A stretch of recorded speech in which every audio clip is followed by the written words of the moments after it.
Hey everybody, it's Chanchai. We're going to go into Akai's Open League today, and hope you're having a good Sunday. Alright, let's do this.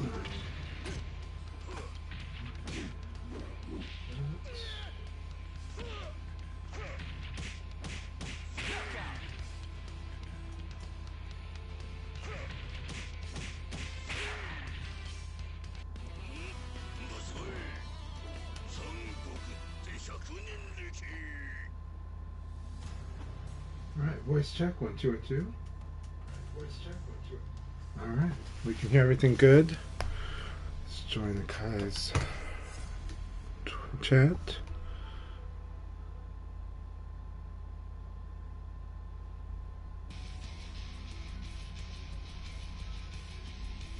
There we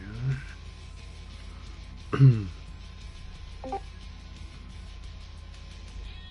421. Alright, good morning, good afternoon. Hey Chanchai, how are you doing? Let me get the Discord audio working. It's not being picked up by the stream. Okay. I'm doing well, doing well. While we're doing that, I should try to retweet for you. Let's see. Did you put a tweet up already? Yeah, I just put the tweet up about a minute or two ago. Okay. Hey, welcome J-Thor, Chanchai. J-Thor, good morning. Good to see you, my friend. Right, I'm going to put myself as spectator. Hey, Magus Wings, thanks for joining. That's I believe that's a player from our Twitter group. Oh, wonderful. Wonderful. Hello, Magus Reigns. I need to add them to my networking. Yeah, I'll do that. The first time, I still haven't got my new challenger alert on my stream back up. Well, let me go get the game scene here now. Get that out of the way. Okay, I think post the information. Yeah. Let's put in peace and group.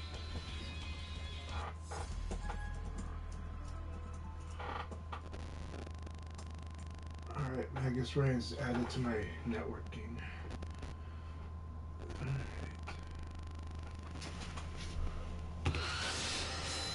Alright, we got a rank qualification match.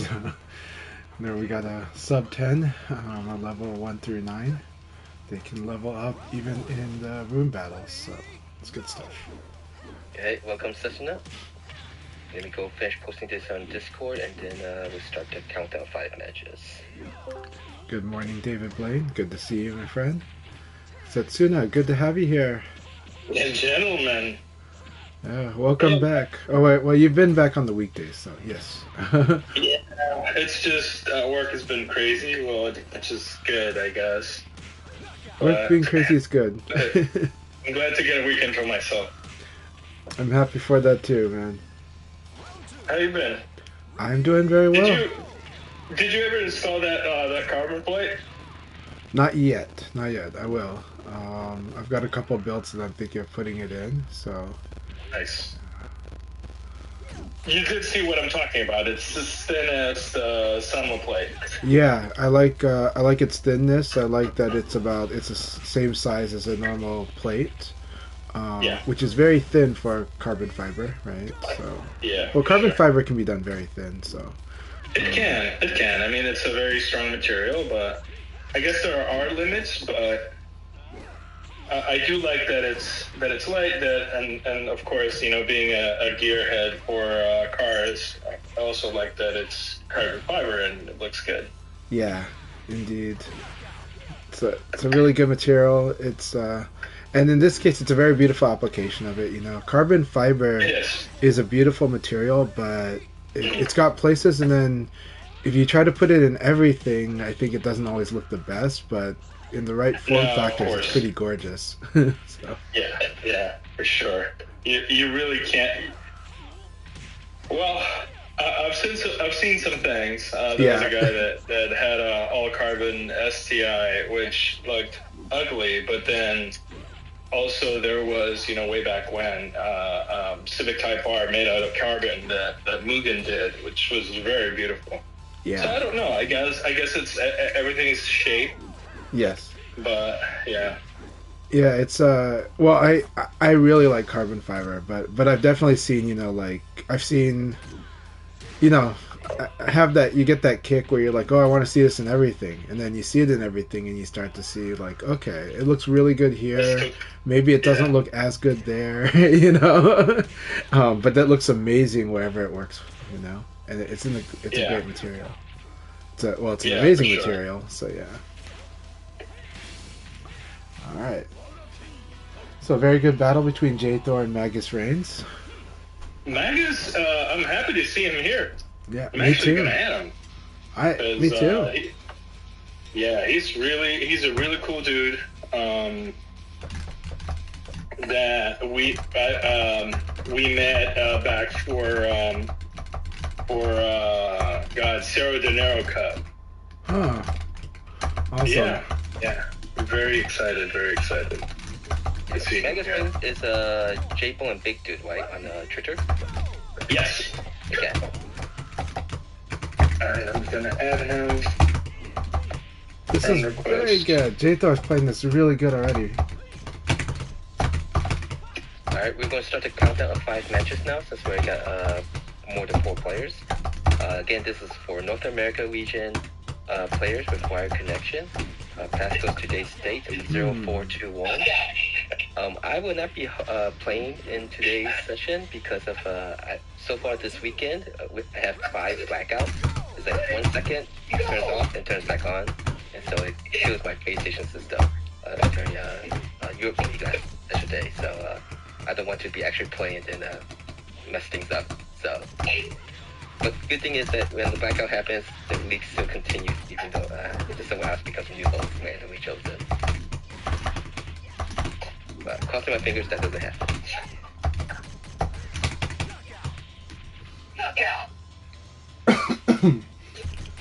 Alright, you got the classic retro voice packing, I guess? Sound effects? No, that's normal.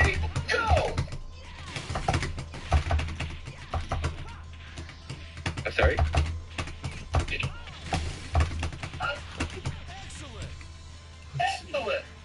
Alright, I'm going to try to make strong use of advantage against J-Thor. But he makes really good reads, and he's playing this really, really well. So let's try to lock in with advantage. Try to not use throws as much against him, because he is going to try to call out some stuff. Oh, that was a good choice. Almost. That was really good.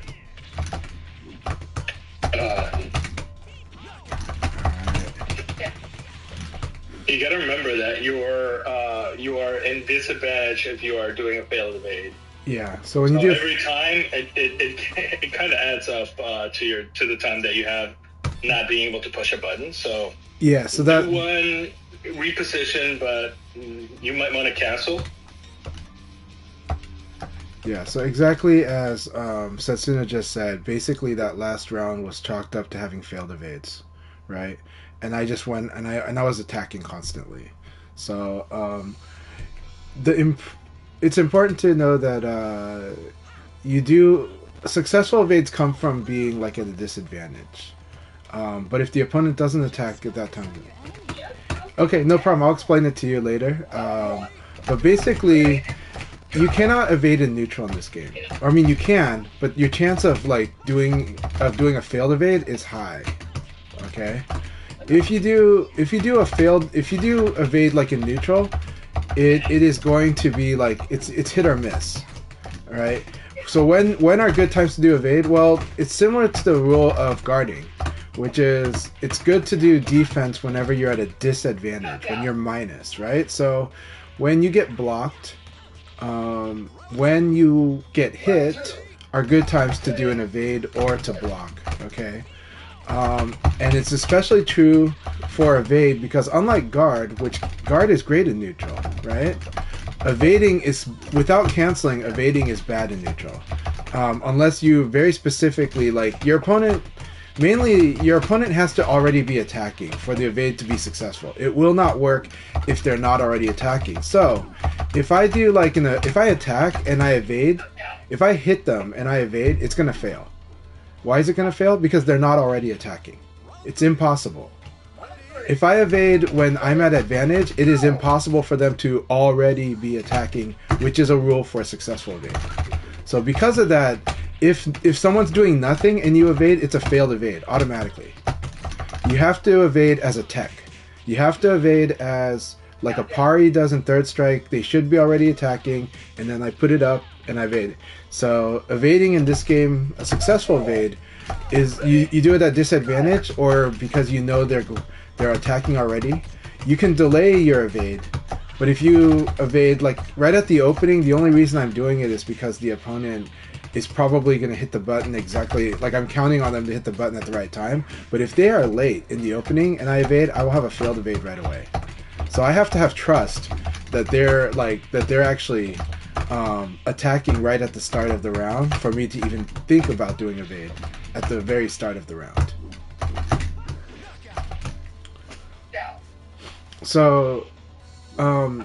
So then when you run into that pattern of I'm gonna evade, that's really bad, right? Without canceling, without doing a dash to cancel the failed evade, then that's gonna be really, you're gonna just open yourself up to vulnerability because you're vulnerable for a lot of frames when you do a failed evade. So if I jab and do evade, that's a guaranteed failed evade. And jab is +2 on block, so even if they block my high jab and I evade, that's going to be automatic fail. And automatic fail is vulnerable to attack and throw. So it's something you do when somebody hits you. Yeah, so why did jab whiff? I cannot remember what happened.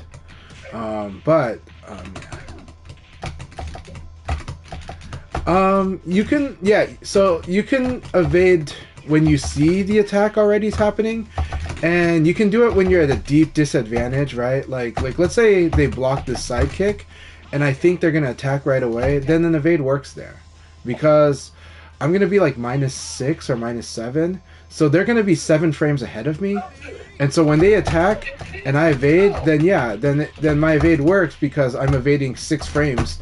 Probably up to 6 frames after they've already been attacking. So that's why it's good to do it on minus.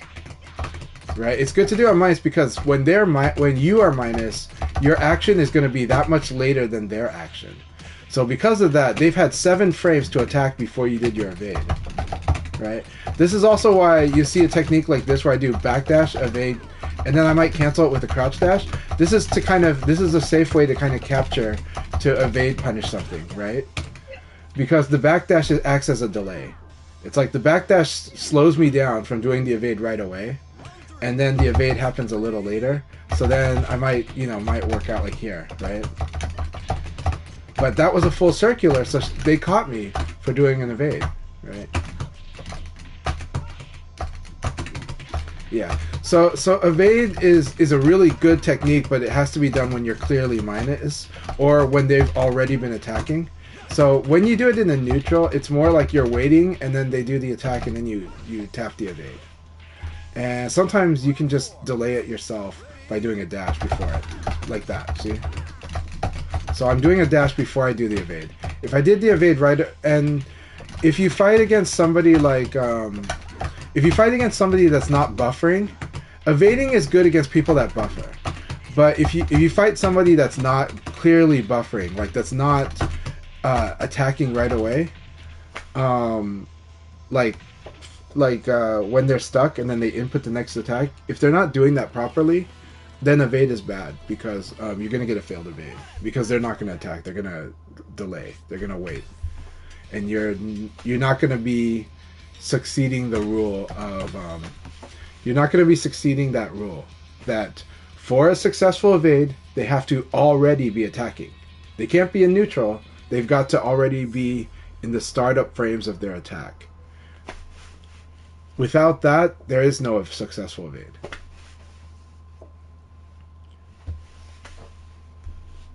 Yeah, it is a tricky concept because almost every other game will use a manual evade system where you just sidestep. This game, VF4 is the one that Virtua Fighter 3 does the manual sidesteps. Virtua Fighter 4 is when they changed it to what I would call a digital sidestep, where it's looking for the state. Is the opponent already attacking? Okay, yes.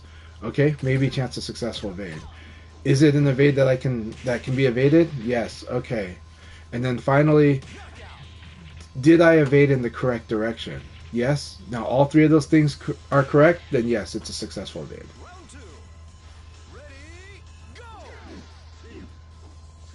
Yeah, but so VF3 lets you just evade, because that is using a very Soul Calibur and Tekken like evade. Even though it's the first one that had the evade, VF3 has manual evades where that automatically is moving around hitboxes.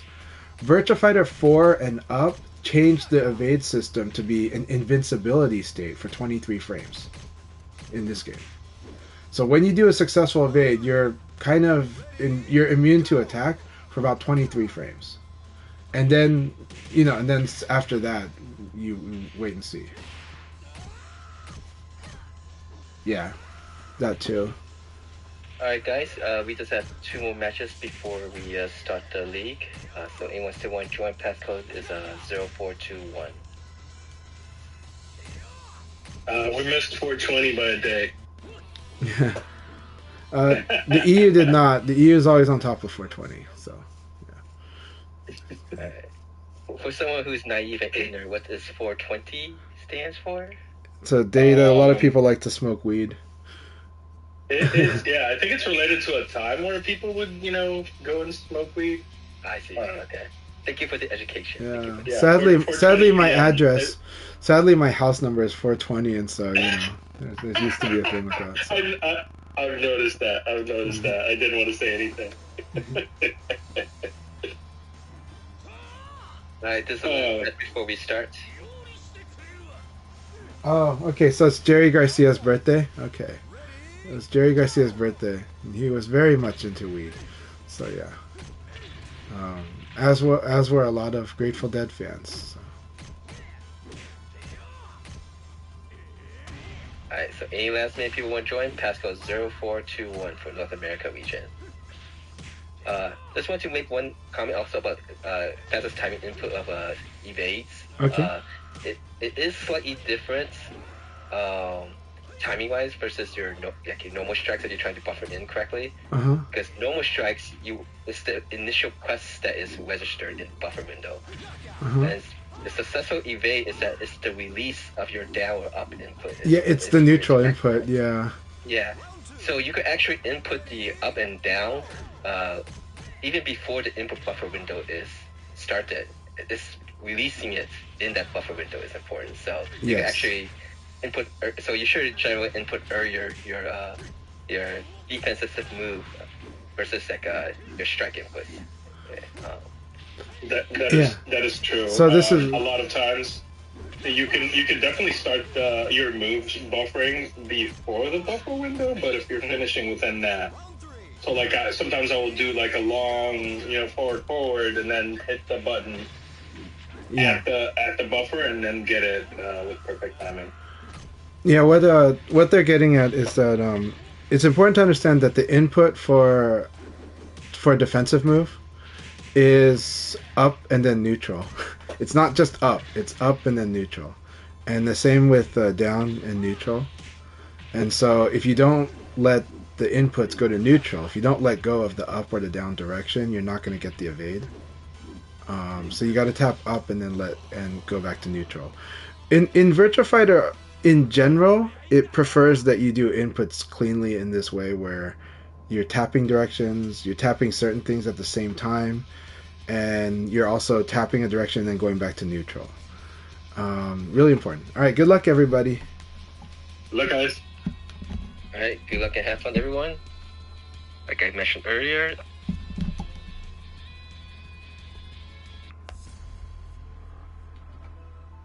Oh, I'm the person that's out. Okay. I'm excited for Fight Kingdom. I'm so looking forward to hanging out with you, J-Thor. It's happening in 2 weeks. It's gonna be a lot of fun.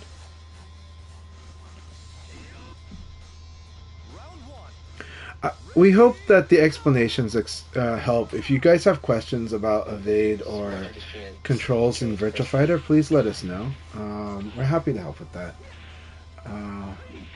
Hey Iori, are you in EU though, or you're in North America? Yes, you can join.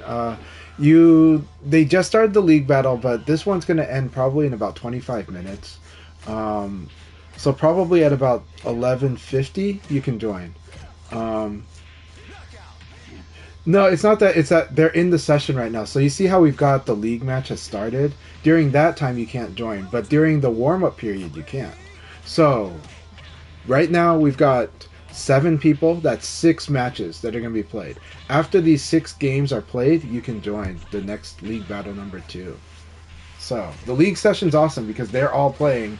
Everybody plays each other. It goes by really fast. So yes, you can join us, but you'll be able to join us after this league session is done. After these next 6 games are done. So we'll try to remind you, but basically after you see a result screen from on our streams, you'll be able to join us. You'll be able to join the room. But right now it's in the middle of a league battle session. So if you're trying to join directly, the password is today's date. And you want to join, again, you won't be able to join until this league battle is over, right? This league battle will be over after about 6 games at about 25 minutes.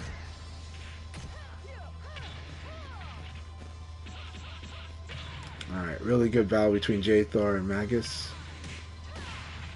So evades in Virtua Fighter are a little tricky, and it's a cool system. It's just that it's a deliberate action, and it's a response to a thing. It's like a quick dodge versus a manual sidestep, but the manual sidestep is weak. Like the manual sidestep gets hit, but the successful sidestep is that cool tech, like boom, right? All right, game 2 is on. All right, Zaytigi, awesome. I'm gonna fight Zaytigi right away. Alright, here we go, my friend. You don't have to time it, you just have to input it early, but if they don't attack right away, then it won't work. So when you fight against beginners, we don't really use it much. We talk about using it when you fight people that are buffering. And if you fight someone that's not buffering, then you're going to be in trouble.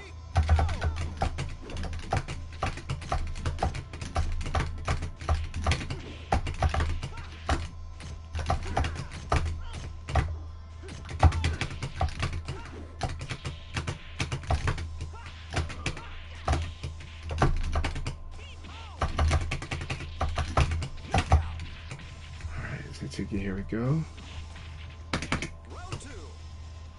So see how like Zaytiki's not attacking much? I'm not going to evade in this situation, right? I'm going to evade if we're going into like a direct attack rhythm. And even though he's a Kira, it doesn't guarantee he's going to attack. That's a ring out. That was excellent, Zaytiki. So, right now, today he's playing super patient. So we're going to test it, but we're also going to do a lot of lows because the way that he's playing is like opening for a lot of lows. Or throw, right?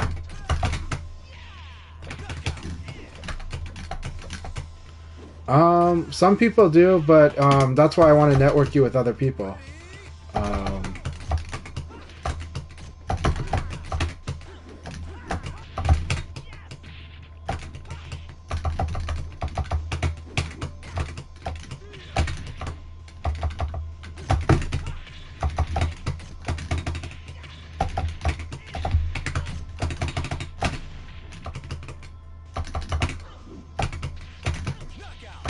Alright, good game, Zaytigi. So right now he's just, seems worried about, he's trying to find an opening with his Akira, so he's not on the attack. Normally he's a player who does like to apply pressure. Now he's working on defensive pressure. And so because of that, that's when someone's playing very defensively. Again, evade is not as good, though evade cancels okay. But backdash evade is a little better. Because you create a huge delay before you allow yourself to evade. So you don't do a failed evade because they're not attacking, right? If I fight Silverbolt, backdash evade is better than evade. And that's because he might not attack right away. So.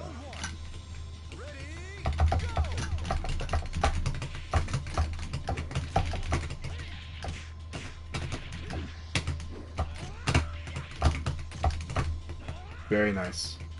See, what I love, Jthor's targeting of throws has consistently been good for many weeks. And so this is great.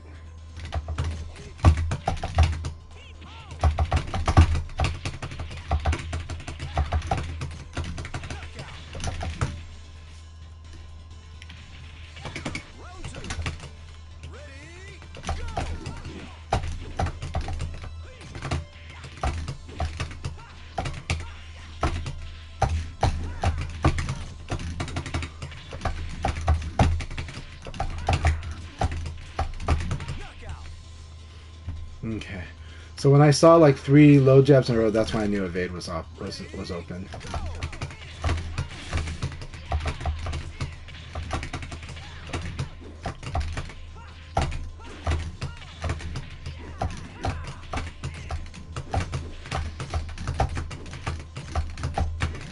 So what I'm doing here is, see when you block my elbow, I'm doing a fuzzy guard right here. Watch this. Fuzzy guard, that's why I'm able to block the mid or defend against the throw.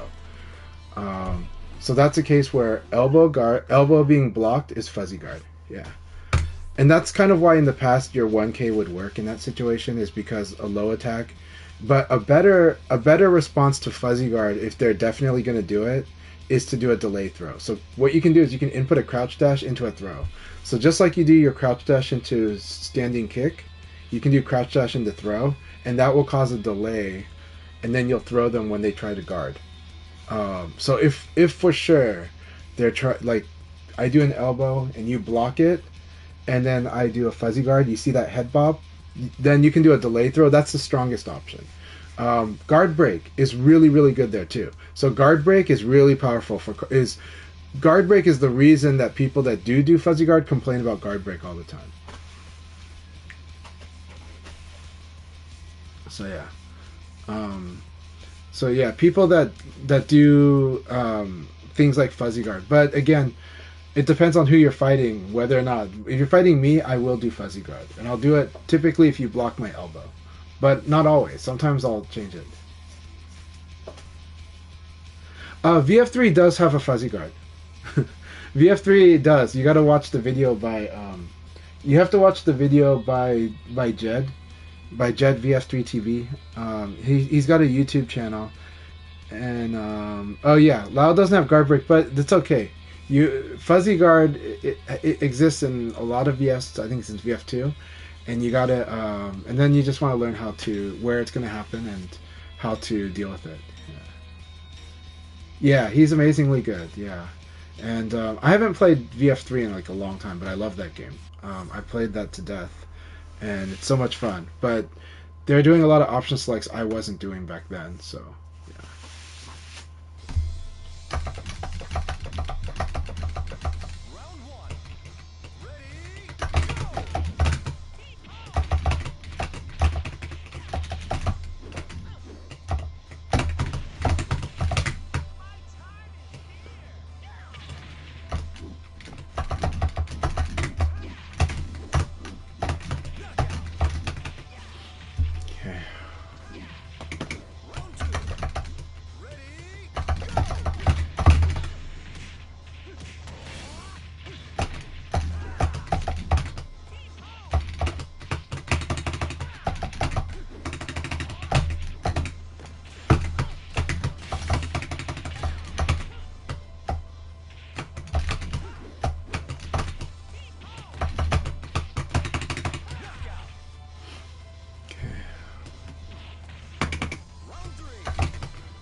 Thank you for the battle, Setsuna.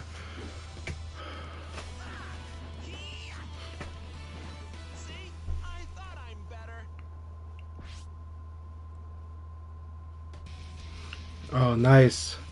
It's gonna be a good ramen place.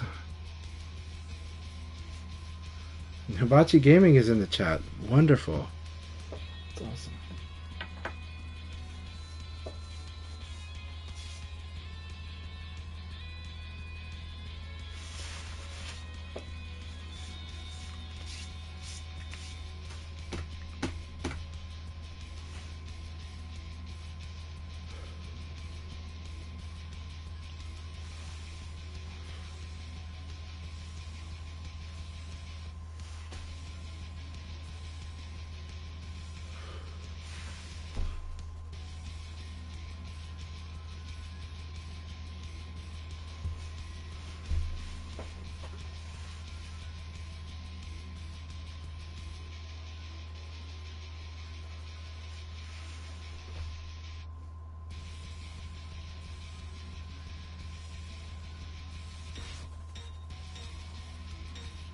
How's the weather in the Midwest right now? I know that I heard that Akai had a lot of blackouts this weekend.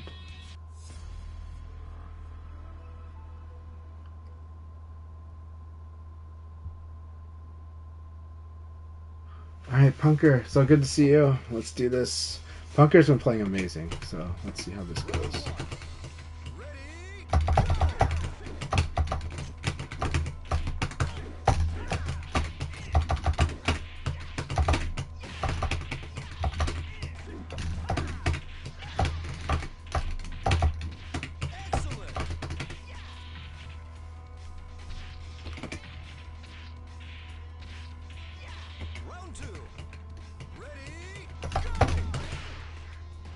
That was good.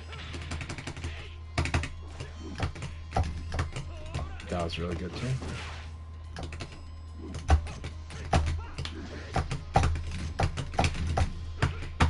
Excellent. Excellent.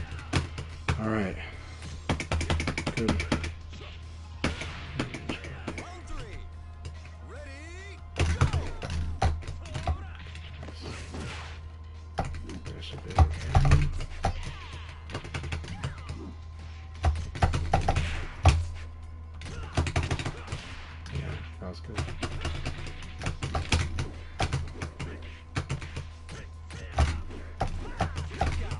Okay, that's good. He knows I want to throw here. Very good. Alright, here we go. A little slow.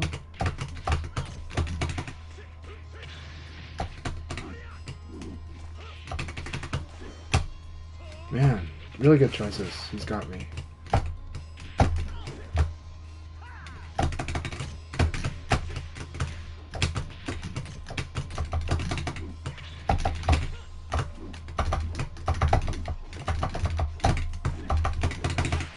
Alright, very good game, Punker. That was really good.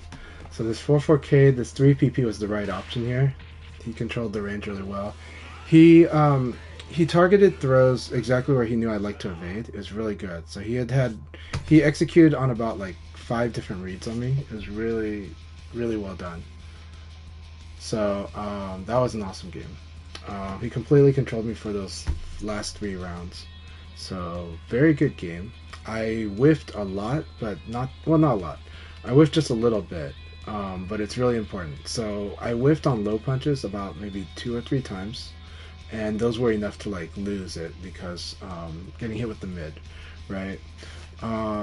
He had a really good, on the second round, he had a really good 4P plus K that was like on point. It caught me at the right range. Like the range was perfect, and that thing did about like over 35% life, almost 40, like, but with like a down attack it was like 40%. And then at the wall he also made sure that he wasn't going to let me throw him, and that was really important. So now that's not the only thing, like I can definitely attack out of that situation, but he's pressing me to attack more in that, so it's really good. I'm looking forward to the next battle.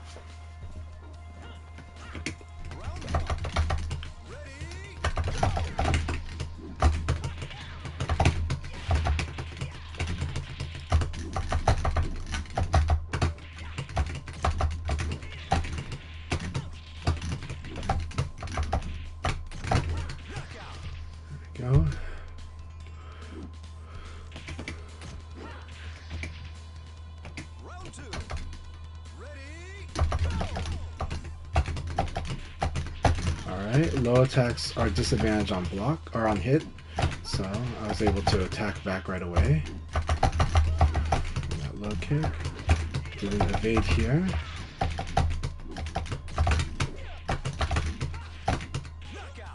So against Silverbolt, I'm likely to evade during a string, and I'm likely to evade after doing like a backdash, so that I don't try to evade right away, right? And so like this, where I'll evade way late in there, and that's when I'm gonna likely apply that, right?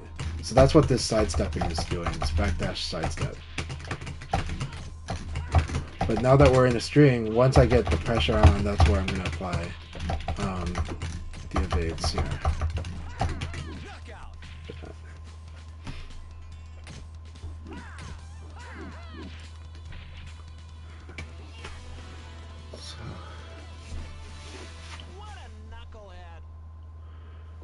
Right.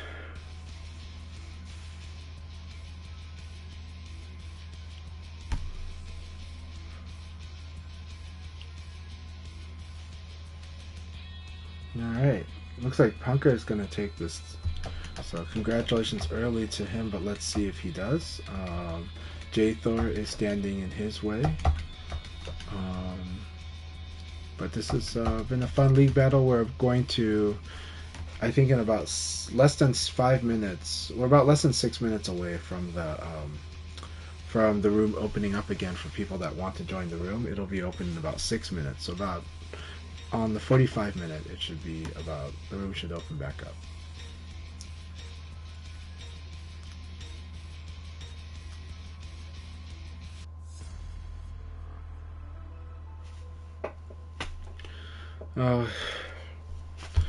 Bless you and hang in there, Silverbolt.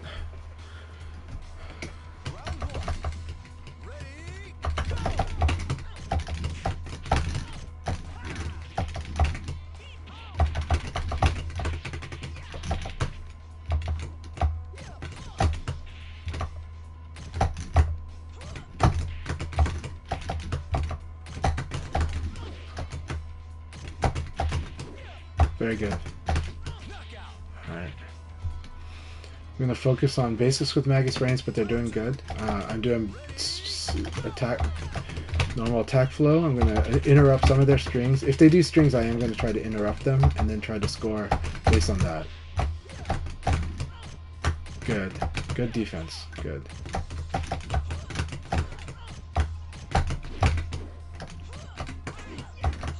That was good choice. Alright, let's do this.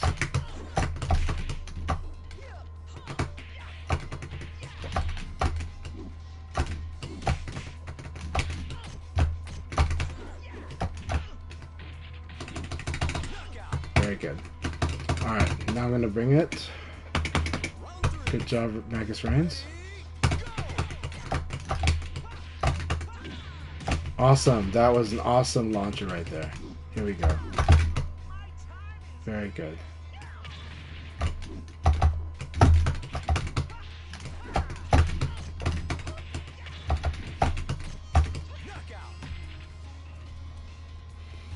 So I'm barring a little bit more here, so if they attack a little quicker. Very good.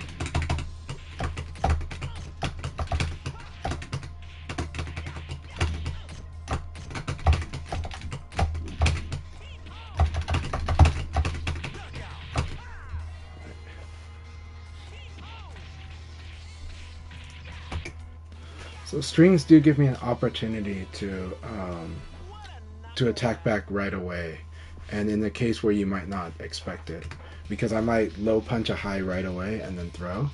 I might low punch right away and launch, right?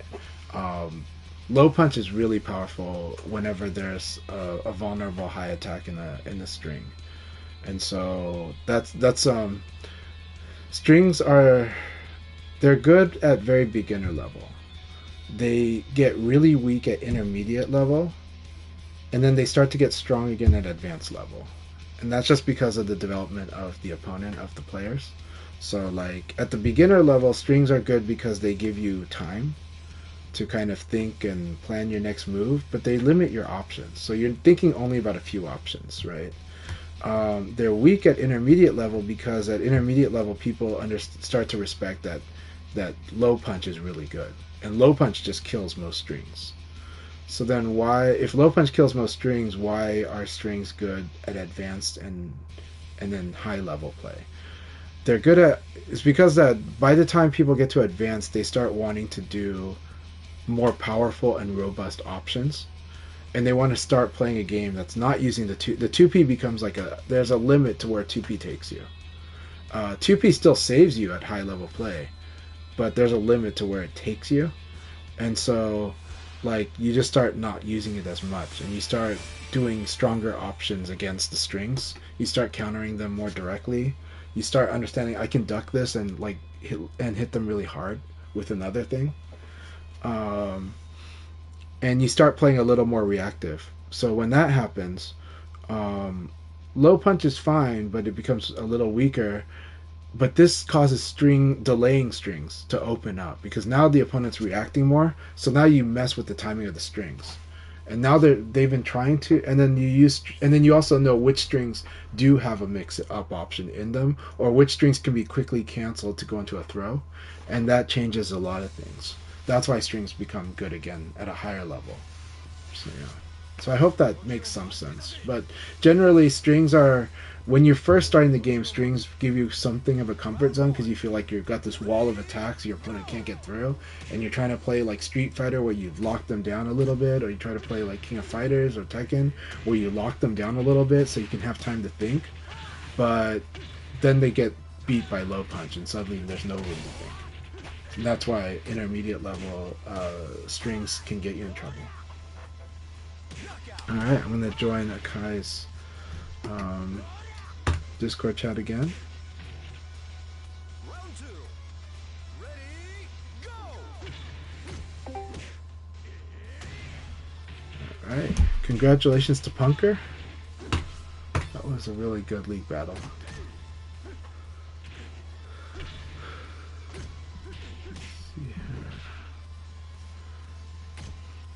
And I think that Silverbolt had connection troubles today. It looks like is the Midwest having weather problems? Right now, no. We have been tornado warnings. Okay, that's a big infrastructure. Not today.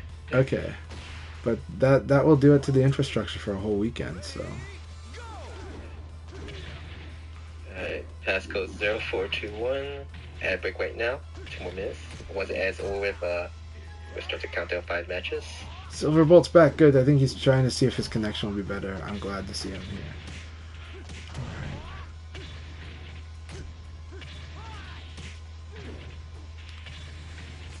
Alright.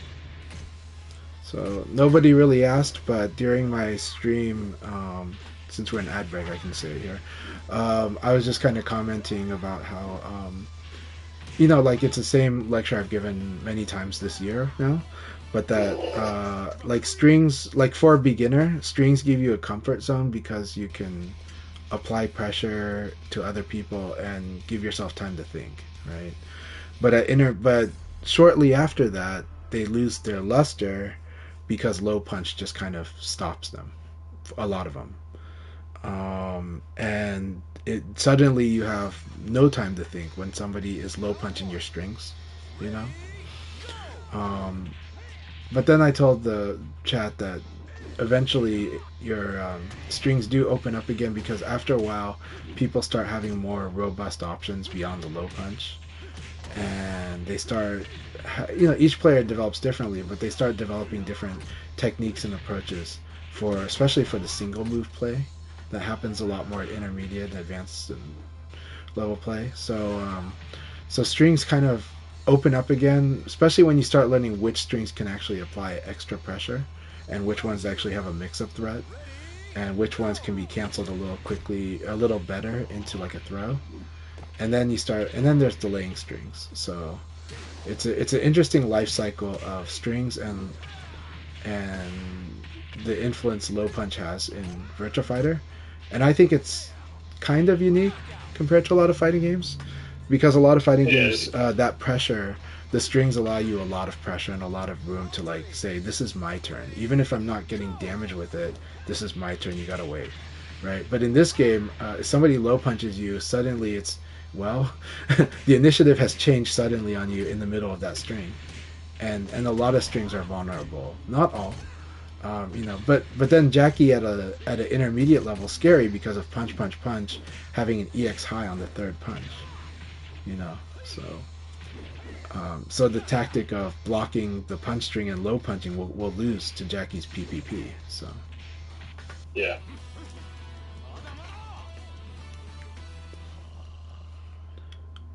So VF just kind of gets you really quick into that learn more moves kind of off mode. So All right, Satsuna, here we go. Yeah, let's go. Alright, thanks for playing SF Punker. Punker, congratulations. All right. Open up Yeah, I was just going to say, sorry, I was glad that Punker is going to be back for the third. Really nice. Dash in. So when somebody's doing evade backdash, dash and throw is really good. It's really good.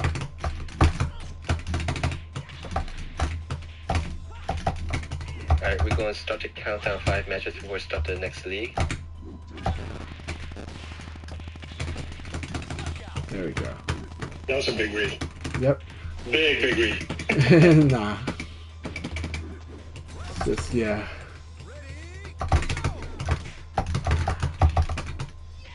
Oh, good.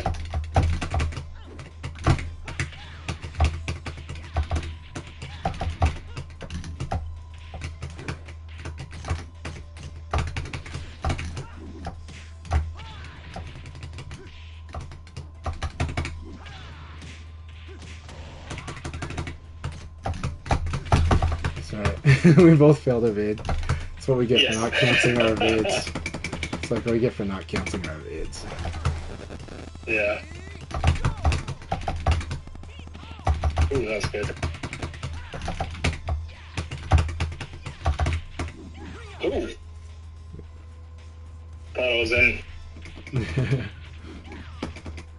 The background.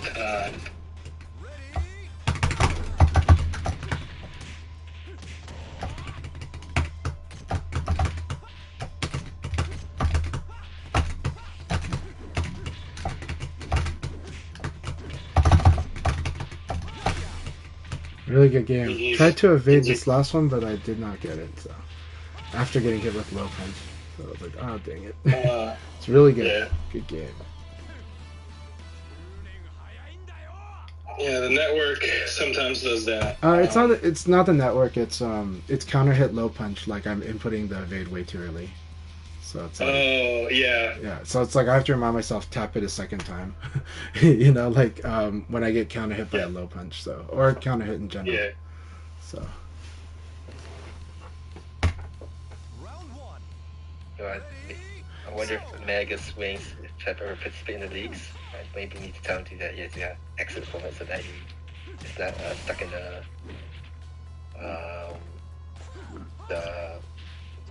results on the previous league. Ah, gotcha. I see.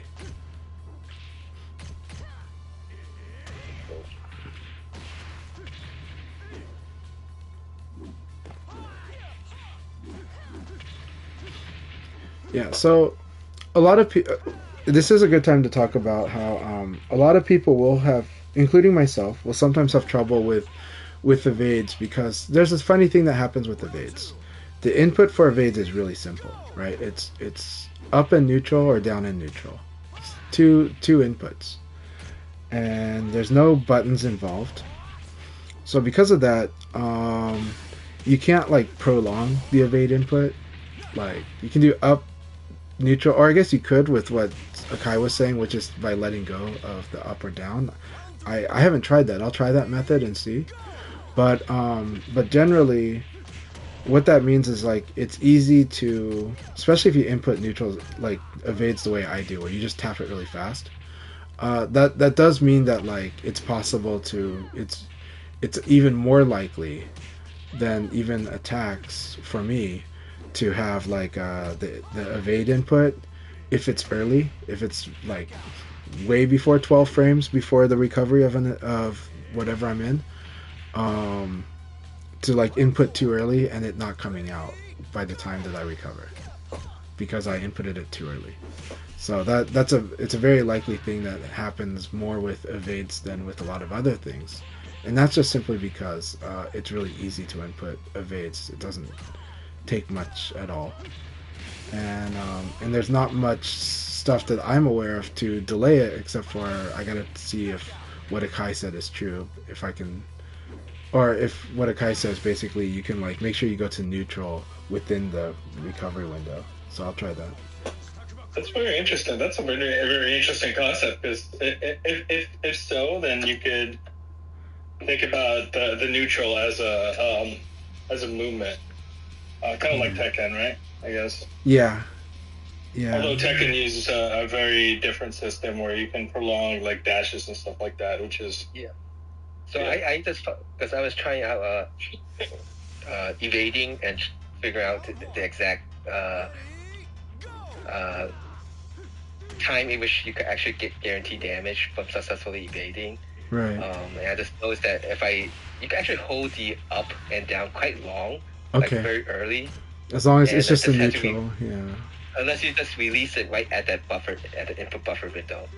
And right. so I know it's like because in the past I always like input at the same time like I tap like my forward elbow, my mid strike, and my defensive move up input at the same exact time, but my evade would come up at slower and not without the fastest timing because I'm inputting previously at the same speed as I would at the elbow. And so I found later on that I actually had to input the defensive move earlier than how I would actually input like bufferize my like a fast mid attack.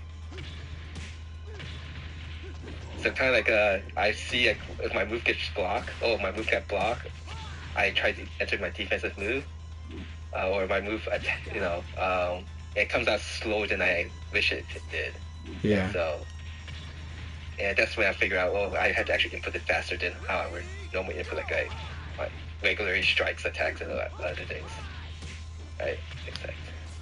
Yeah, no, it's really good insight and it's really good advice. So thanks a lot for that. I appreciate it.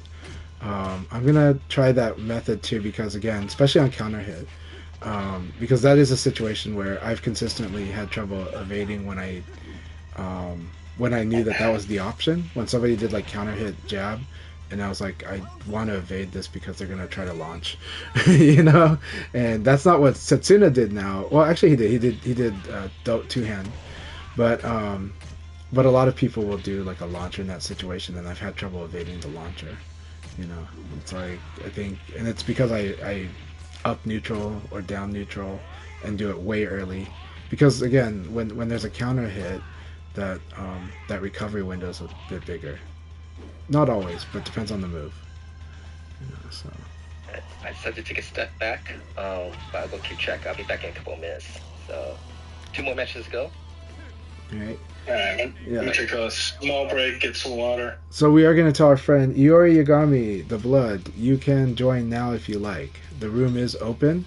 If you go into the game, like find a room, you can look up the room that's run by Akai. And in Akai's room, the password today is today's date, which is 0421.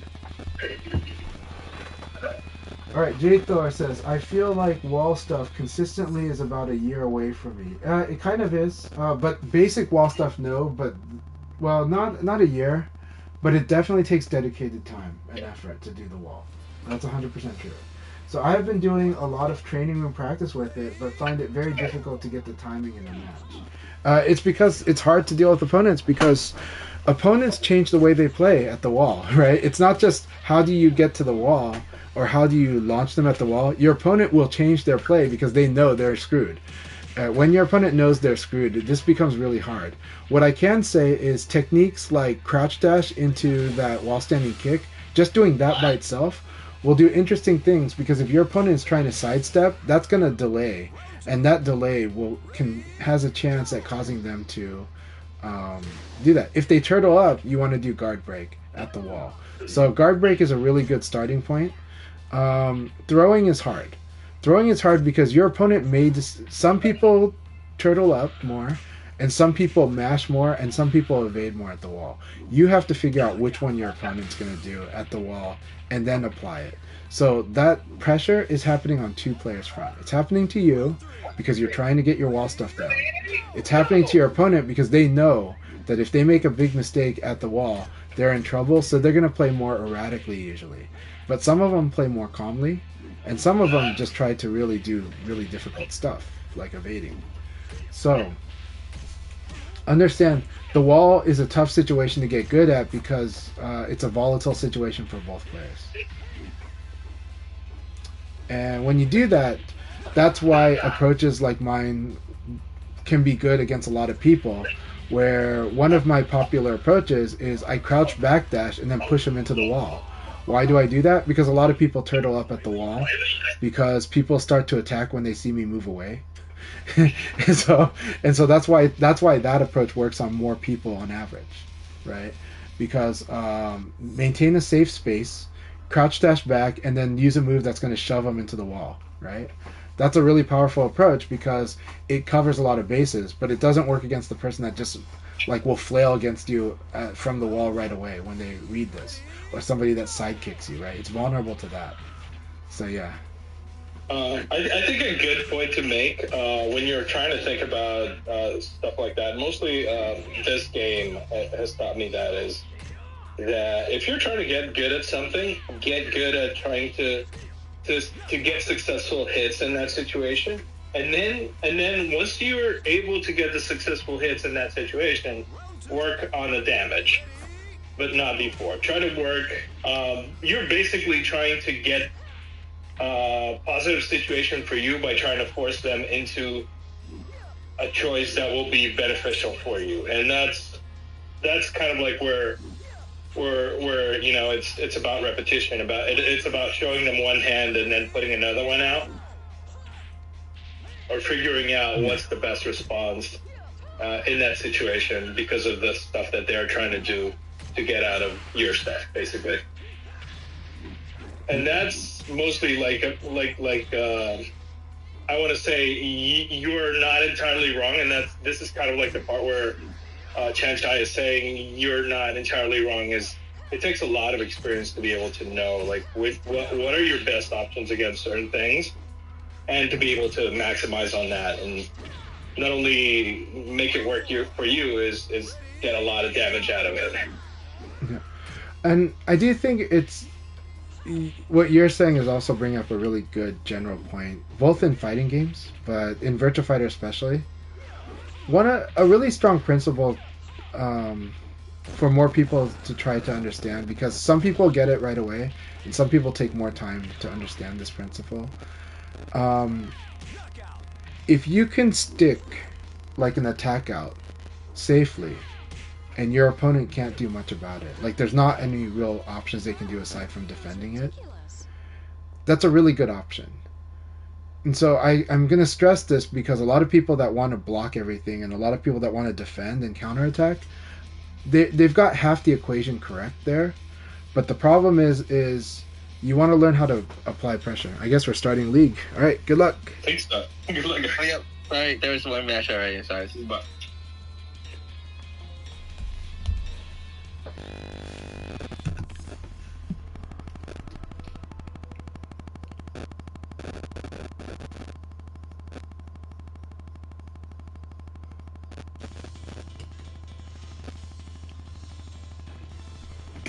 Round one. Ready, go!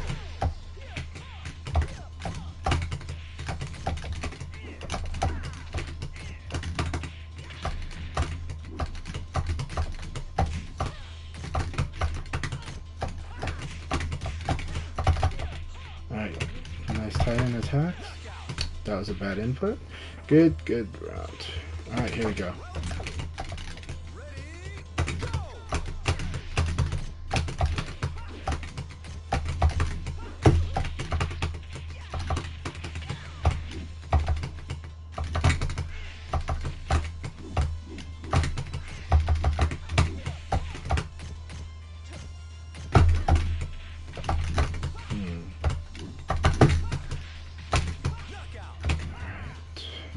very careful with what we're trying to do here.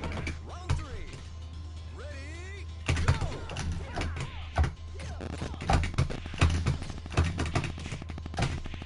Very good. That's good conversion.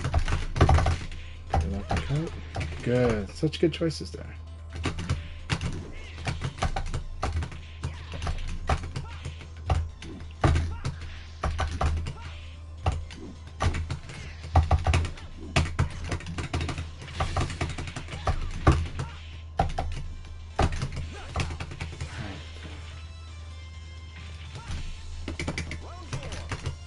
Ready,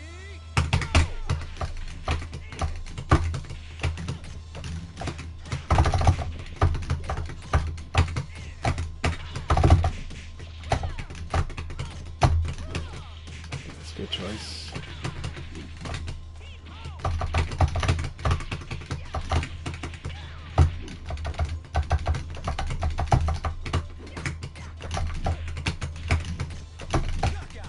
Good.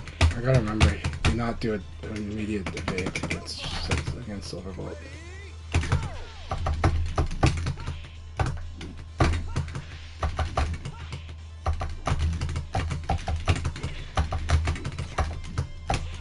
Fuzzy guy did not come out. That's okay.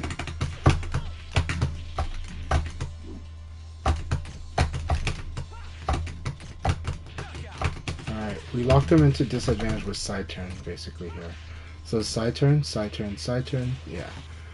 And so it's a little tough to counter poke. Vanessa can do it because she does have fast attacks, but it's really like gambling when stuck in the side turn position. It's a good game, Silverbolt.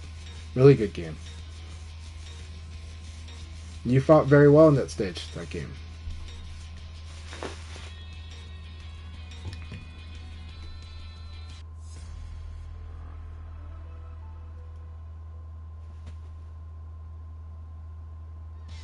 Yep. But you will, arm yourself with tools.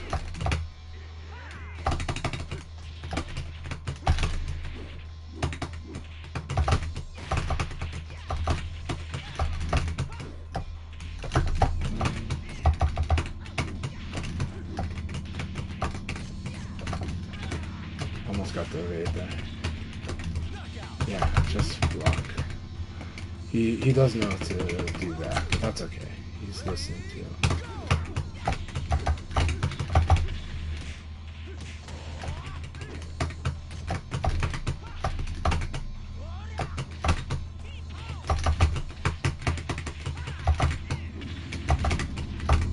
Damn it, that sucks.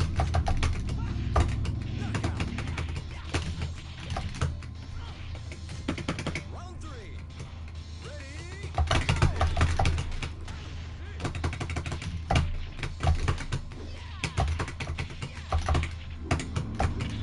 Thought I got that second kick off.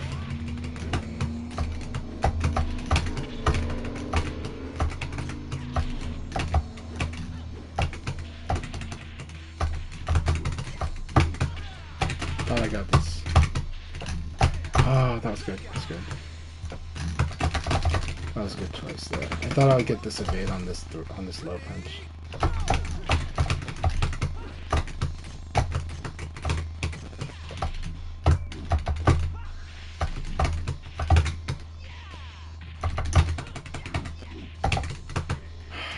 Did a fail there. I was trying to attack, but it's okay.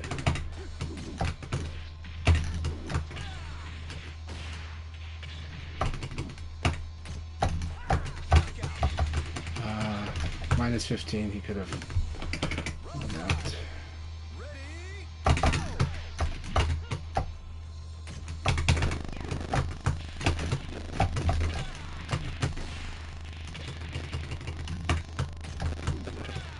Could be.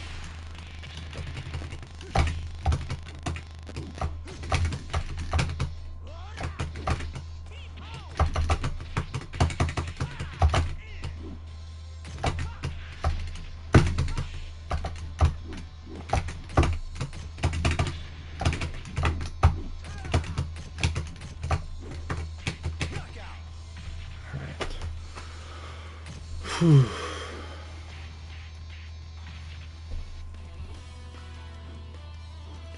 That was very close. Serious fight.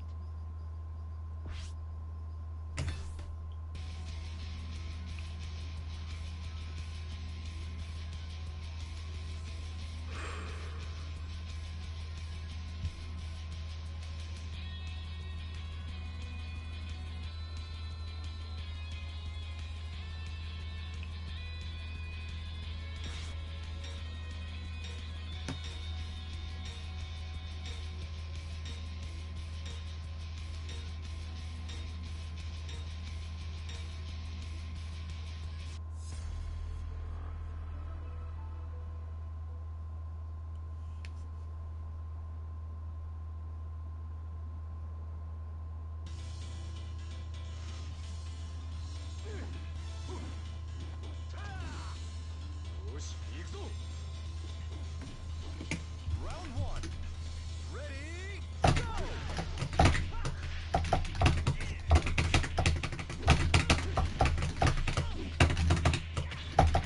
Alright, he's attacking a lot more this time. So now we kind of work on that.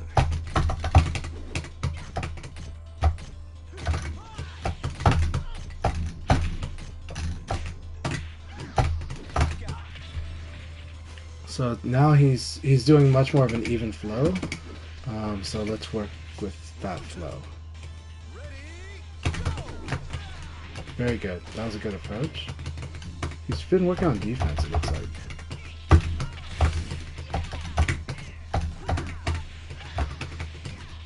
You always want to confirm that string.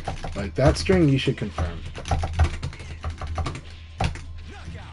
So the problem with that string, 6kp, is that you want to confirm it. Otherwise you're just open to being hit by a low or an evasive attack.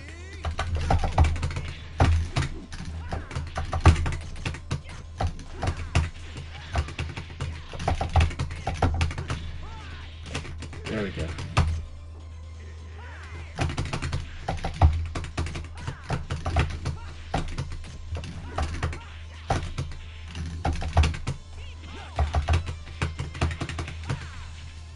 So he is dealing with the fact that Akira is a hard character to learn, and he's doing great. Akira can be very vulnerable. Like each of Akira's attacks are vulnerable, but each of them are good at something, and so that means that Akira is a very precision-based character. Very precision-based. But I definitely recommend that he learns to use moves like forward, forward, forward punch, and how to mix that with forward, forward punch, which is right away. And then when you want to delay, when somebody likes to evade, forward, forward, forward punch is really good against people that like to delay and good against people that backdash. It's really powerful. But it's, again, it's mixed with forward, forward punch.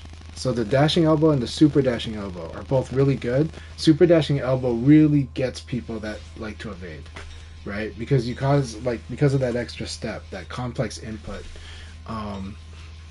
And so those tools would really help Zaytigis have more offensive pressure and deal with people that are using some of the techniques that I'm using. That said, backdash evade does deal with, if done correctly, does deal with super dashing elbows. So there's that aspect, but you can also delay 666p by doing 6666p.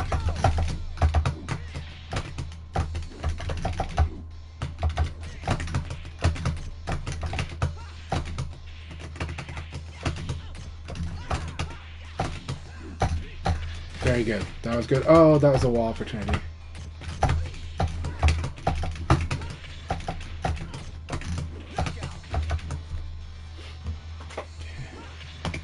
Round two. Ready, go! Almost. Good range. Man, I always like his range play. So right now, I'm going to frame lock. This is going to be... I'm going to show why to J-Thor why close-up play is so strong. Because I'm going to frame lock his style of play, right?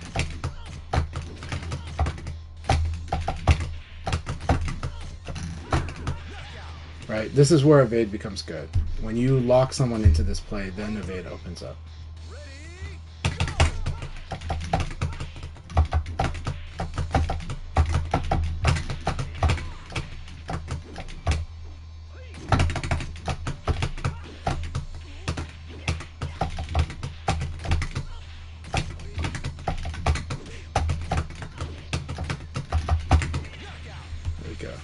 So here, this is how you apply pressure up close, and you make it really difficult for them to try to do the mix-up game from range. And also the accuracy becomes more important about whether you're using mids. And then you'll see that the highs are actually where I'm attacking him. So the thing that I'm attacking him when we're fighting up close, yes, I'm locking him in at frames because I'm making sure that elbow is going to win against a high or a low or mid, right? When I know that I can do a mid, I'm going to do a mid. But I will sometimes also throw in a low punch to kind of beat any kind of high he might do under that pressure, right? And then I will also mix and throw because that's going to make him feel like I can't just defend, right? It puts a lot of pressure on making sure his guard throw escape is correct. But when we're playing this locked in battle, that's when evades are good. That's when evades working for me, and it'll probably work for you, because for me to play this game, now I've got a buffer.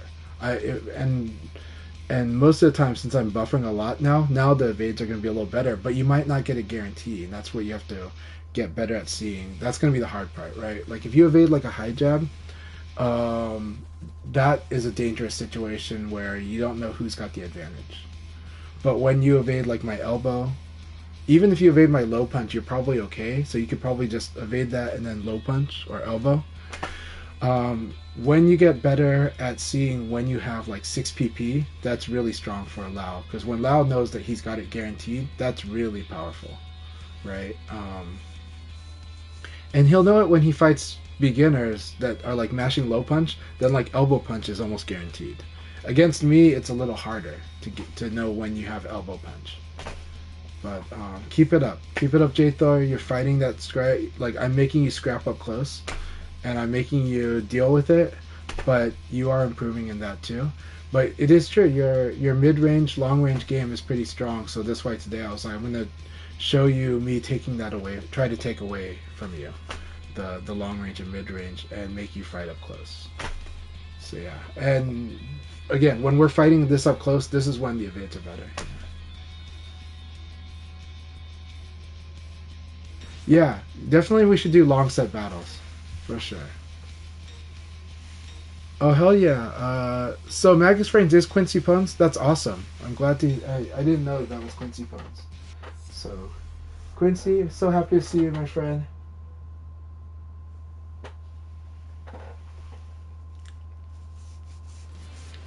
Alright, let's do this.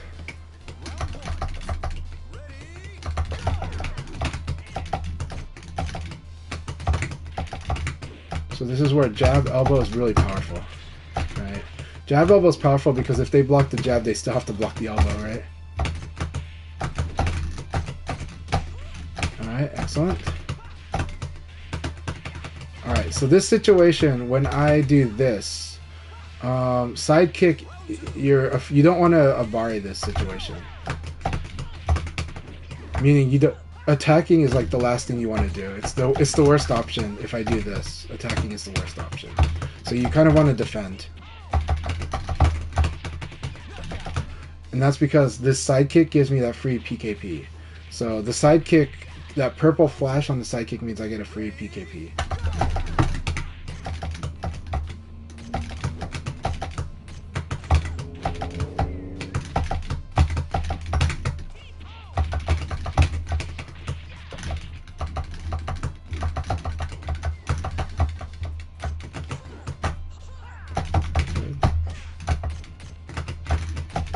Good defense.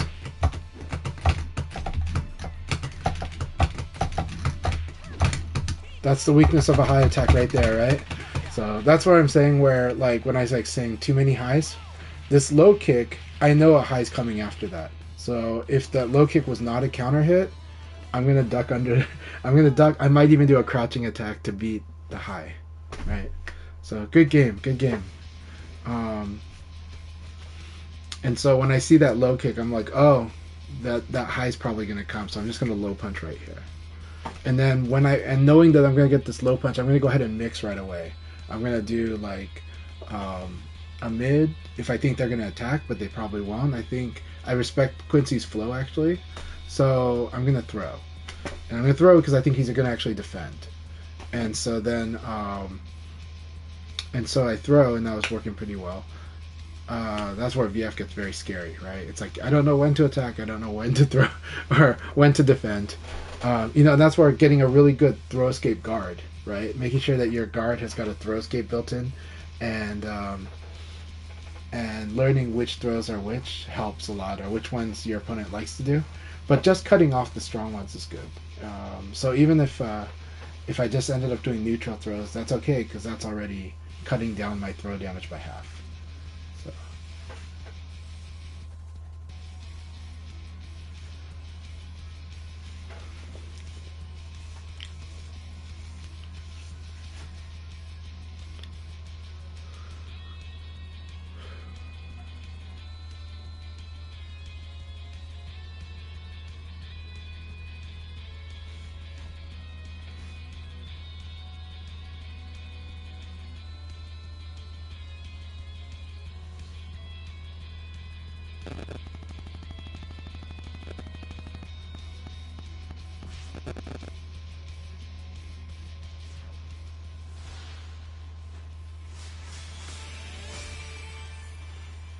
All right.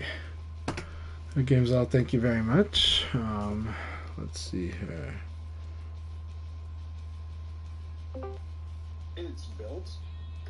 You can take the fan off. You can take the fan out and clean the whole fan section and the heat sinks in one go. I mean, it could be a little better. Like, I think I probably don't have the right tools for vacuuming that sort of place, but I think just taking the fan out, I did a pretty good job of cleaning out all the dirt and debris, which hopefully means that my PS5 is not going to turn itself off today. So Okay.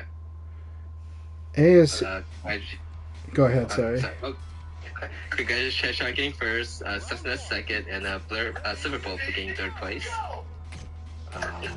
Room is open again, so people want to join. Passcode 0421. I'm going to run the ad break here and post around to let people know they can join the room.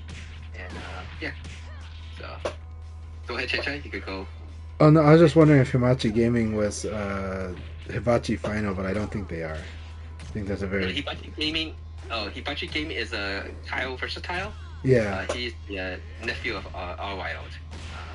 Okay, awesome. Awesome. Welcome back. Alright.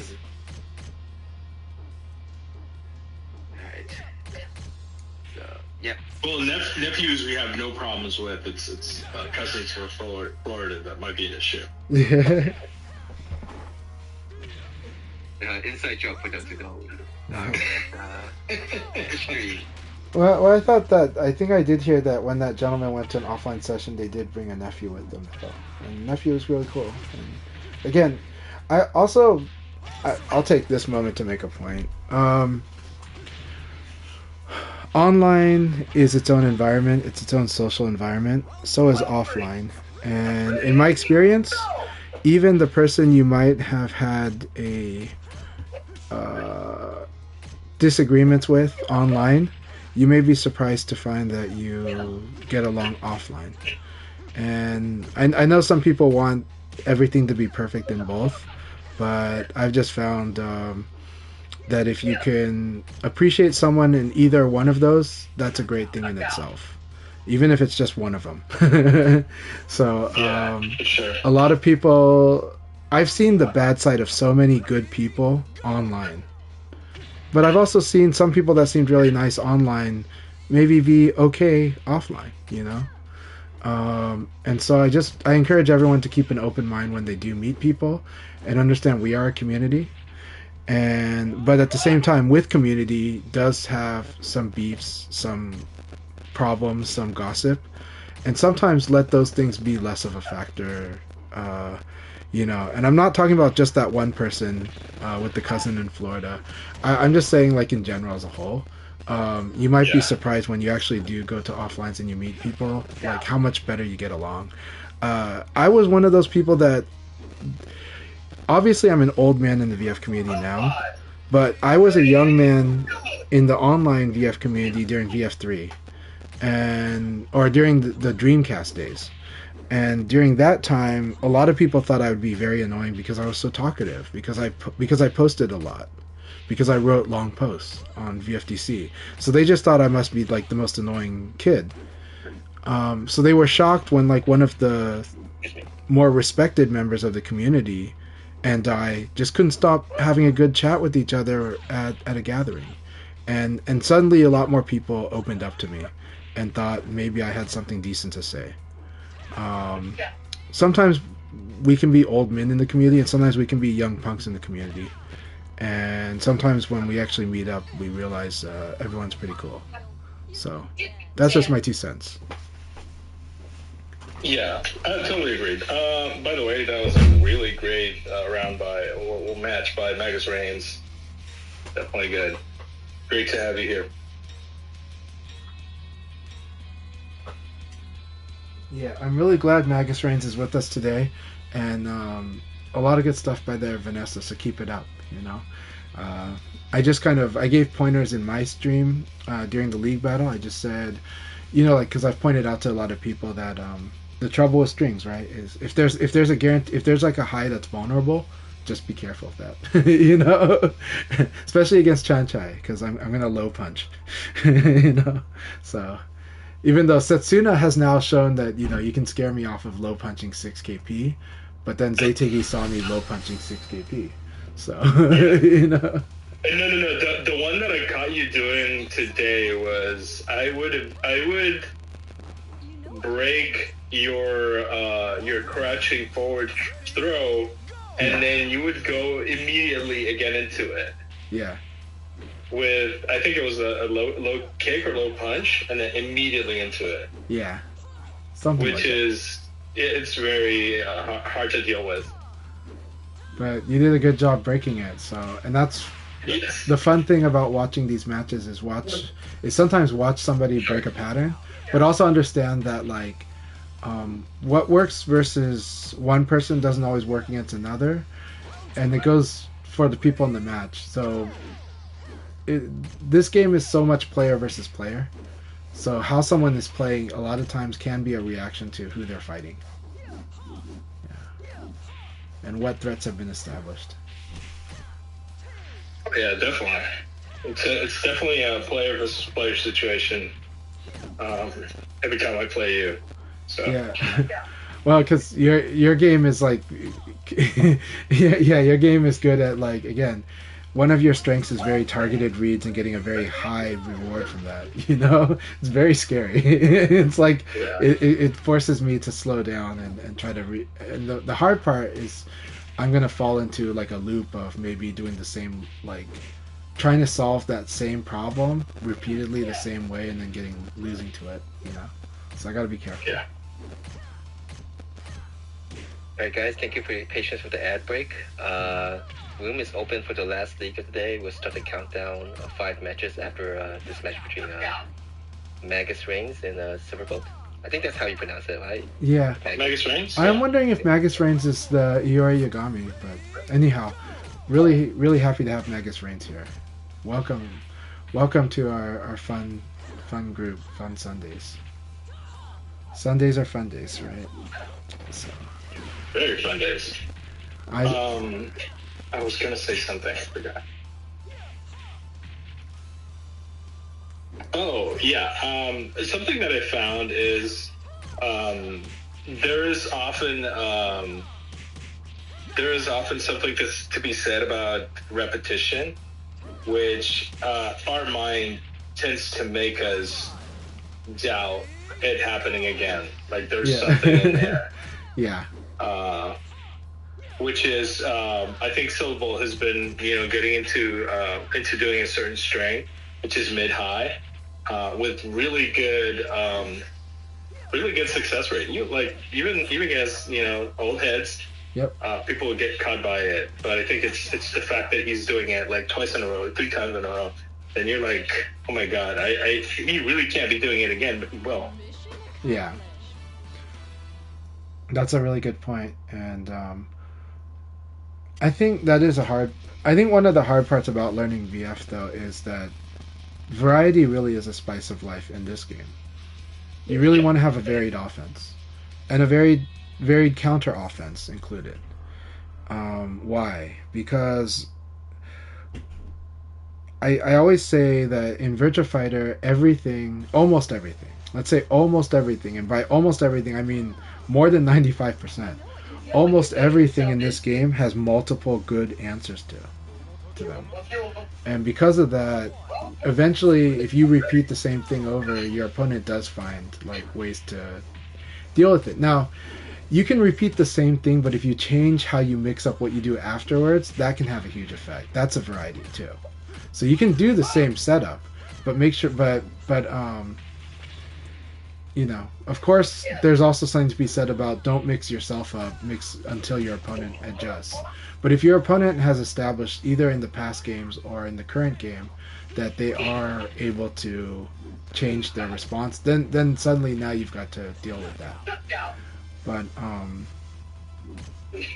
But yeah, allow yourself to try more things, more moves, figuring them out. But mid-high definitely has a weakness of the high, right?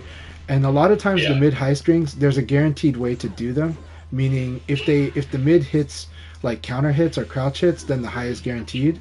But if that doesn't happen, if it's like a normal hit or it was blocked, then that high might become a real liability. Especially for people that love to spam low punch, right? So, Zaytigi does a lot of good stuff. Against me, they're more defensive, but they played a really good offense and defense in our last game. And the thing I was going to say to them is, I see that they know how to use Akira's dashing elbow. So I told them super dashing elbow is not bad to mix in, but it is kind of hard to get good at. But it is a good thing because what super dashing elbow does is it gives you like an elbow class attack that beats people that likes to evade or backdash, you know, and likes to abari because the reward is huge on it. But, yeah.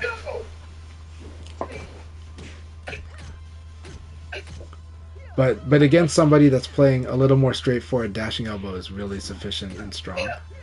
And then when you fight me and I'm like evading or backdashing, super dashing elbow becomes stronger. Really you gotta huge vary damage your there. timing though, because you can always backdash a super dashing elbow as well, given that you have enough space. Yes. Uh, Yeah, this is more about when fighting directly up close, and also that very timing is important because of the backdash evade threat. Because backdash evade is one of the big threats for Akira. So. Yeah, it is. There's ways around it. I think that there's a timing aspect to dashing in this game, the dash and dash canceling in this game. I think Tricky does a very good job of putting a point on that, calling it like first tempo, second tempo. Like, if you're combining certain dashes, you know, something is gonna be weaker. Like this, there's a math to it. Like, one tempo is gonna be beat by second tempo, and then that in turn will be beat by that. And then when you get to the end, it's gonna be beat by the first tempo. Just doing it for the fastest attack is gonna beat whatever they're trying to do. So. I think get used to it and get used to managing timing. Yeah.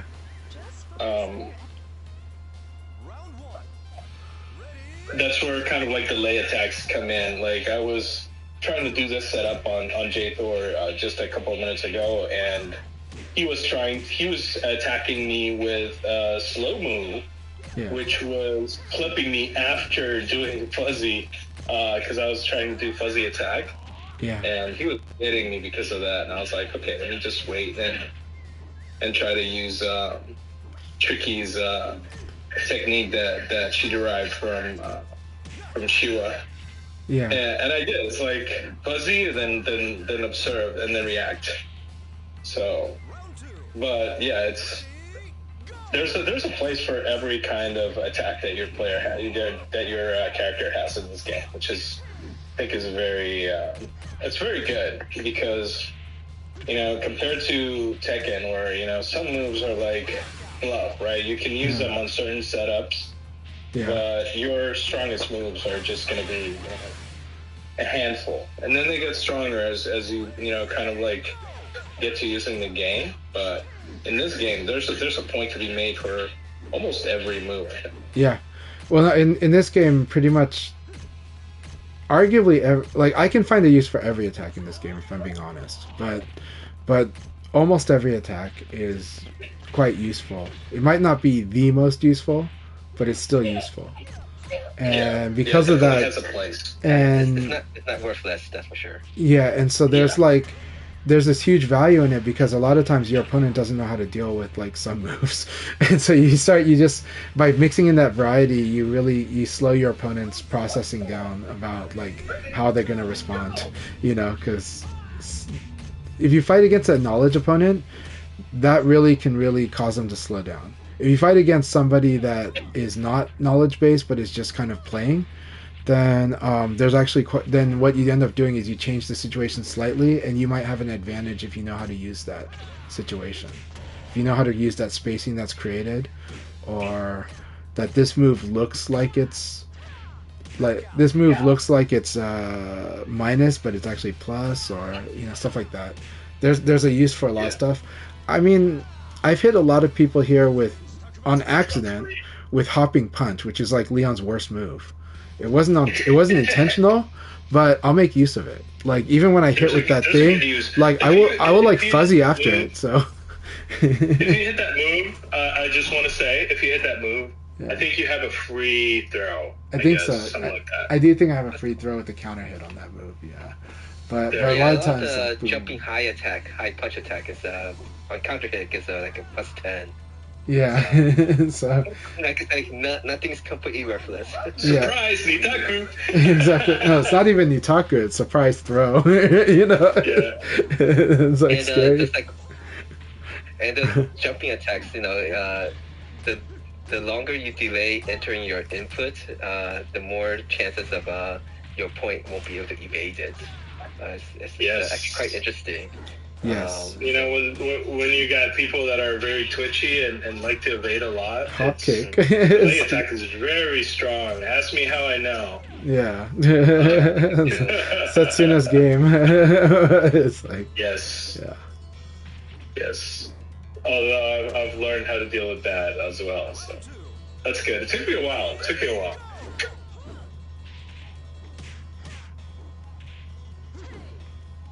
Yeah, the thing with jumping attacks though is that you could delay your input, but it still executes the same speed. So that's the interesting thing about it. So the points basically frame of window to actually successfully evade is smaller and smaller if you do the delay inputs. Yes.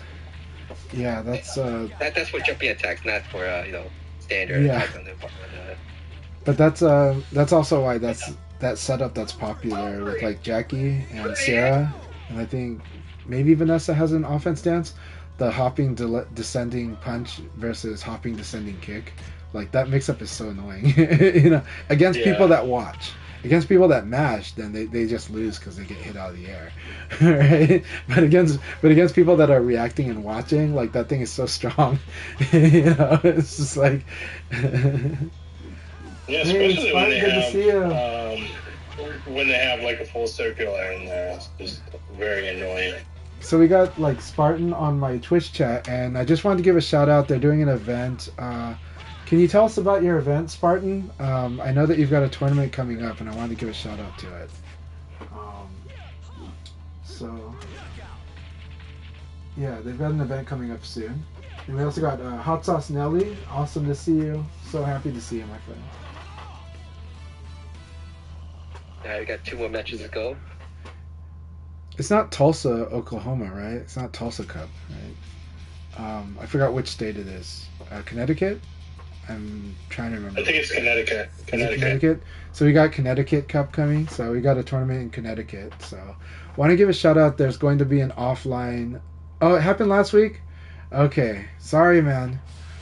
But thank you for hosting a VF tournament last week in Connecticut. That's awesome.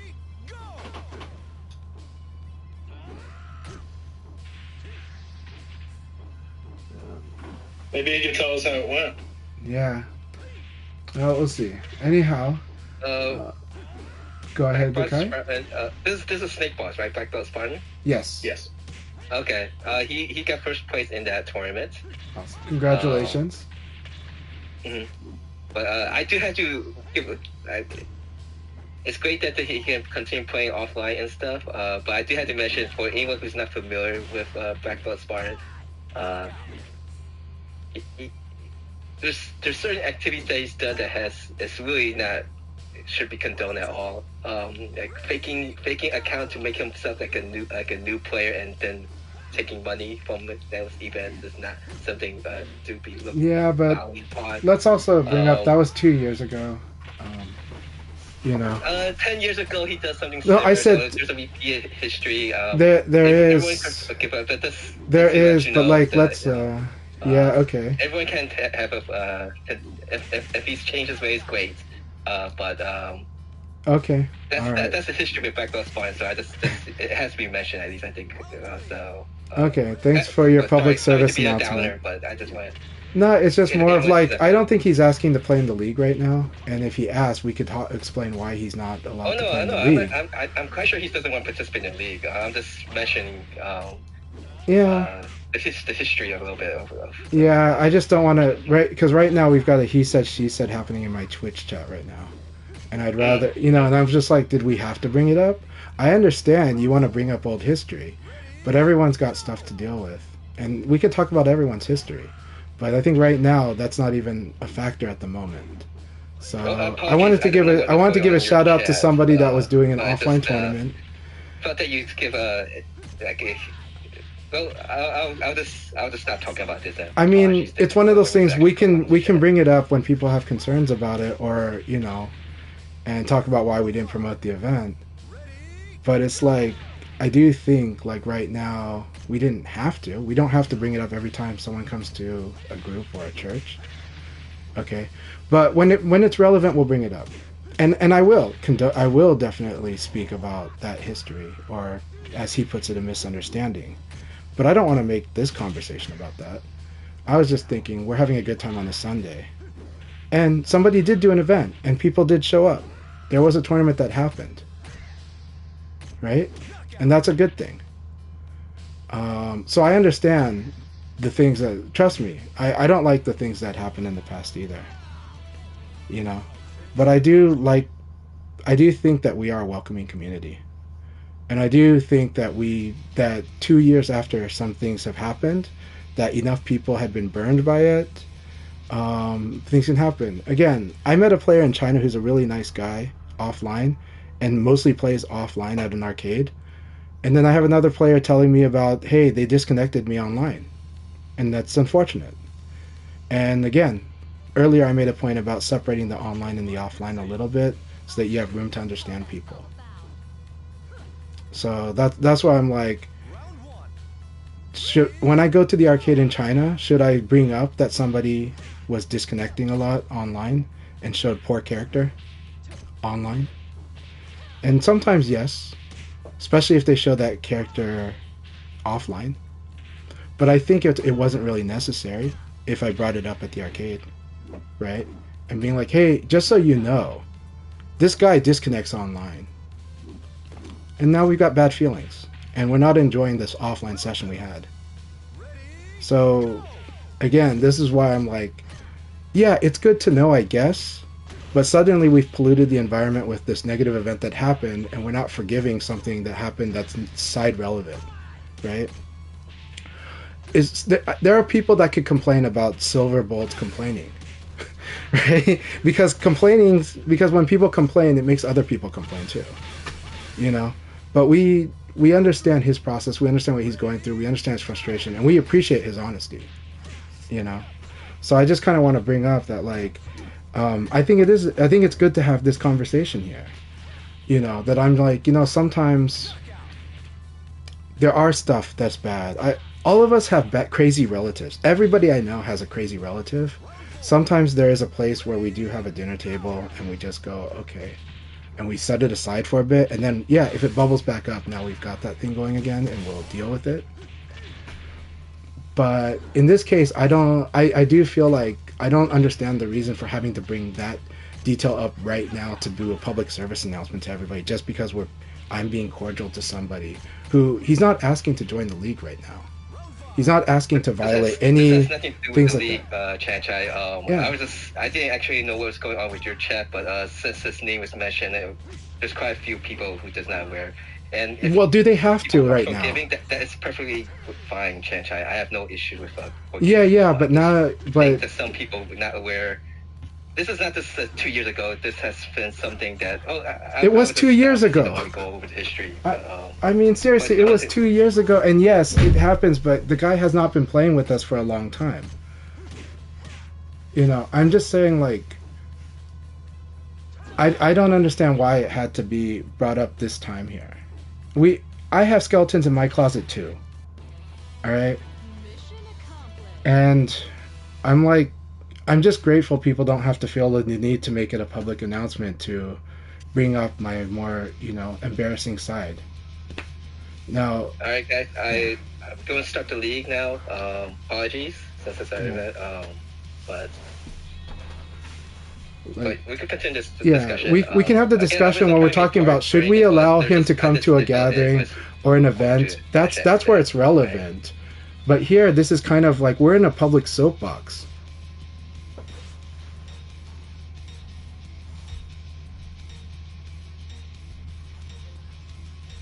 Anyway, sorry you guys for hearing me kind of get upset there. I hope you understand what Akai meant really well. And I hope you guys understand. I hope you guys understand we both mean really well. So. Round one. Ready, go!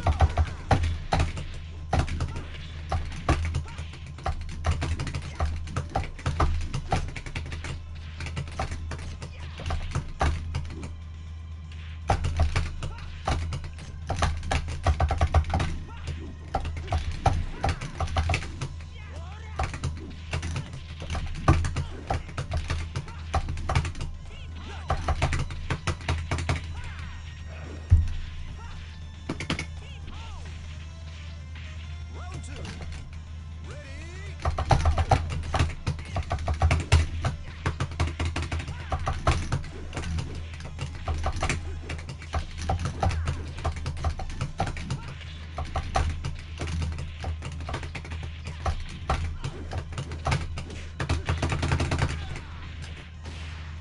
Yeah, Spartan, I appreciate you, idea. So I hope you don't mind how that went there. But thanks for your patience, and again,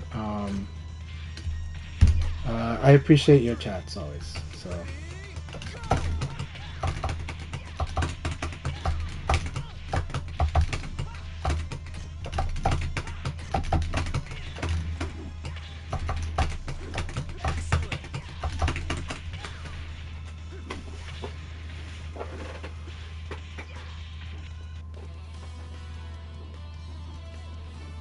Forgot to train, eh?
Thank you very much.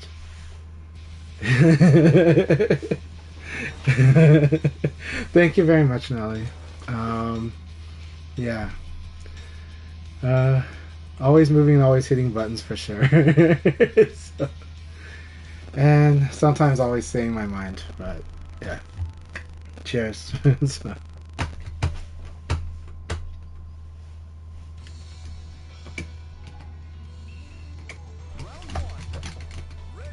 Ring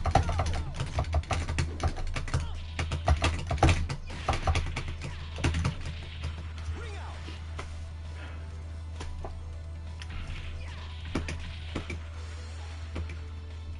Round two. Ready, go.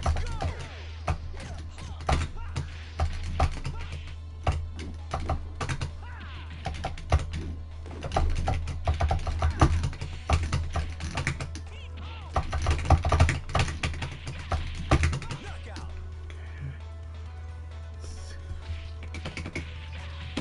So I gotta be careful. This is how I'm using the backdash evade.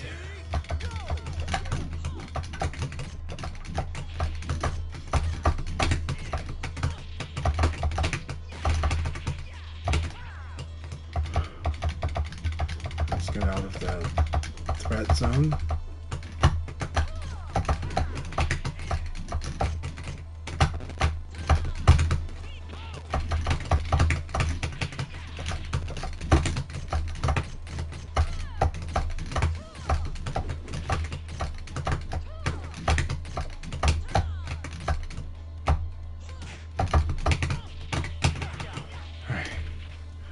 Game. So here I'm using Leon's uppercut is really good if you can get a neutral situation. It's really scary.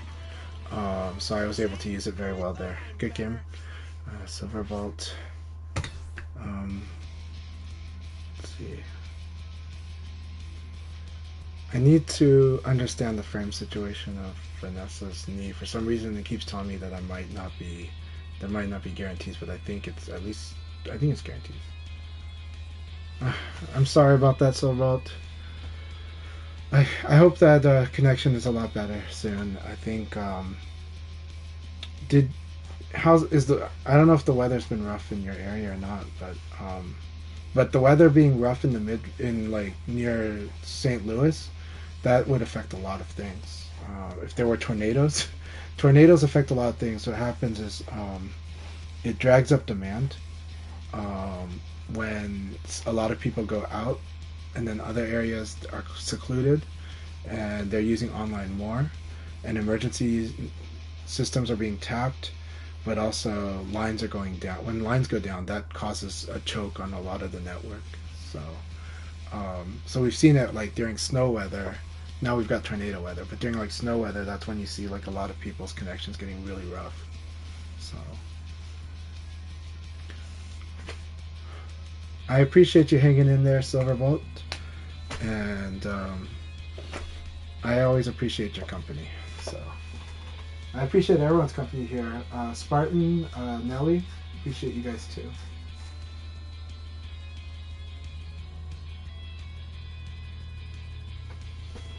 It's a very good question, Nelly asked. Yeah.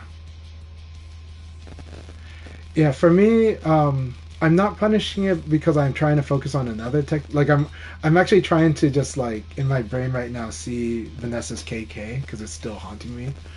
But and so I'm looking for a knee, but it's like, oh, it's a different knee. And so, but that knee, yeah, PK I should be able to punish. There's always like one knee for Brad and one knee for Vanessa where it's like Nitaku and you're like, oh, it's not punish. And it sucks when you do like PK against a Nitaku situation. So.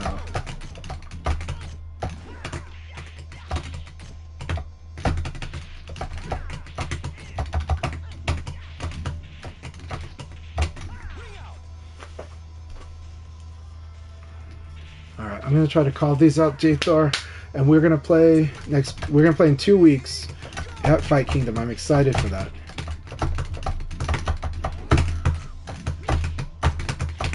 Nice half circular. That was a really good half circular.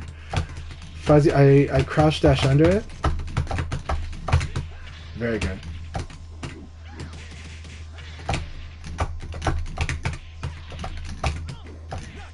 Very good. I am happy to have a lot more LoL players. This is wonderful. Alright, here I come, J-Thor. You've got this.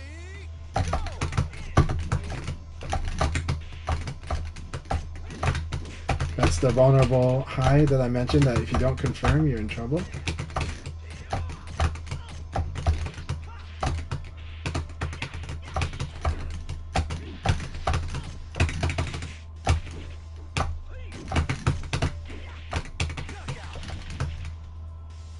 I'm using a golden lever. Using a gold lever, and my specifications are online. Right now, I'm using the build that I use for online play, which is a fast build. And then I have a slightly slower build when I'm playing online or offline. Right.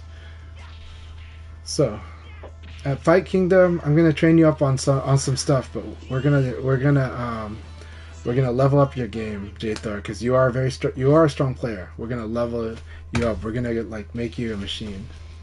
So your law is gonna be a very scary machine. It's gonna be so much fun.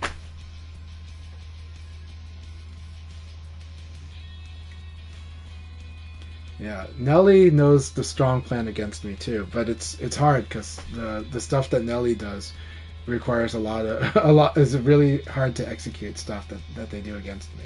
So, but they can tell. I think Nelly can come up with strong plans that are simple against me too. So.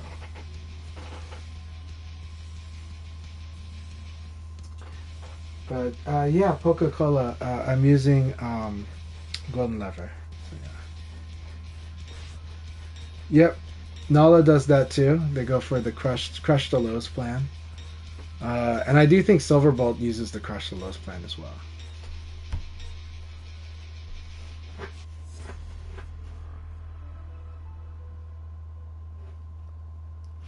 But yeah, if you have questions though about the lever, go ahead. If you have questions about any lever, go ahead because I love playing with a lot of the levers. So. All right, Spartan, take care. Thanks for stopping by. Round one. Ready, go!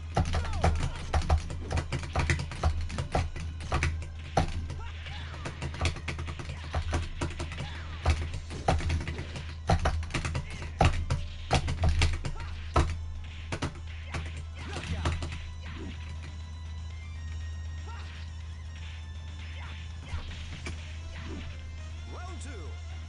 Ready, go!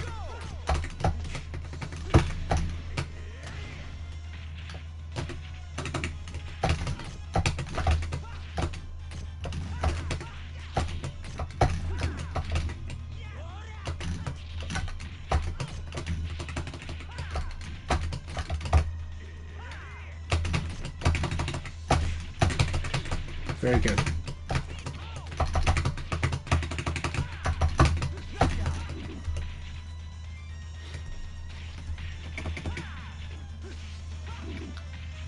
Round three. Ready,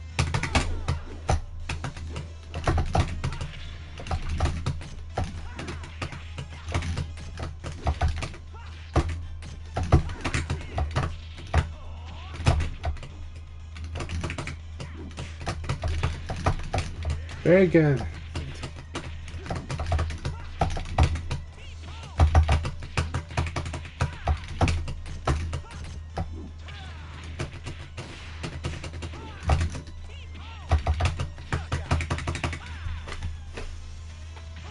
So this combo throw is escape with forward throw escape. So forward punch and guard is the escape for the combo throw. what a knucklehead!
Good round. Round 2.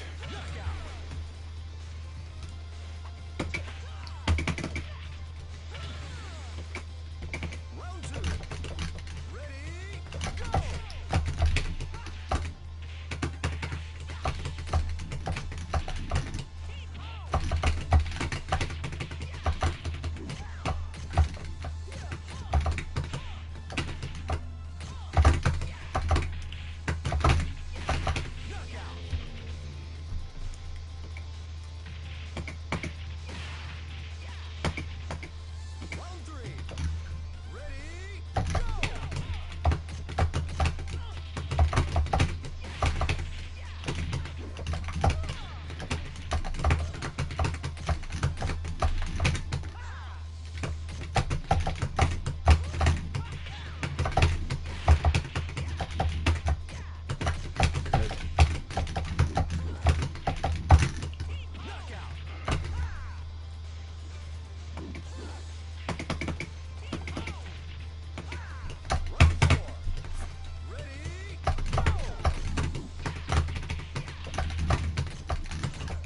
Alright.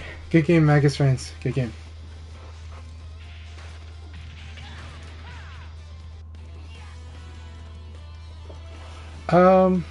That's a good question. I don't know which character I would have done after VF3, but before playing the Dreamcast version, I was playing Sarah and I was playing Akira.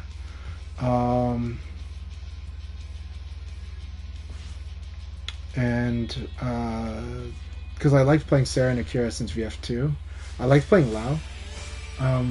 It's hard nowadays. I like every character, so it's hard to know now who I'd pick. I'd probably Aoi, but probably Aoi. Honestly, I think Aoi's so much fun to play. But let's see her.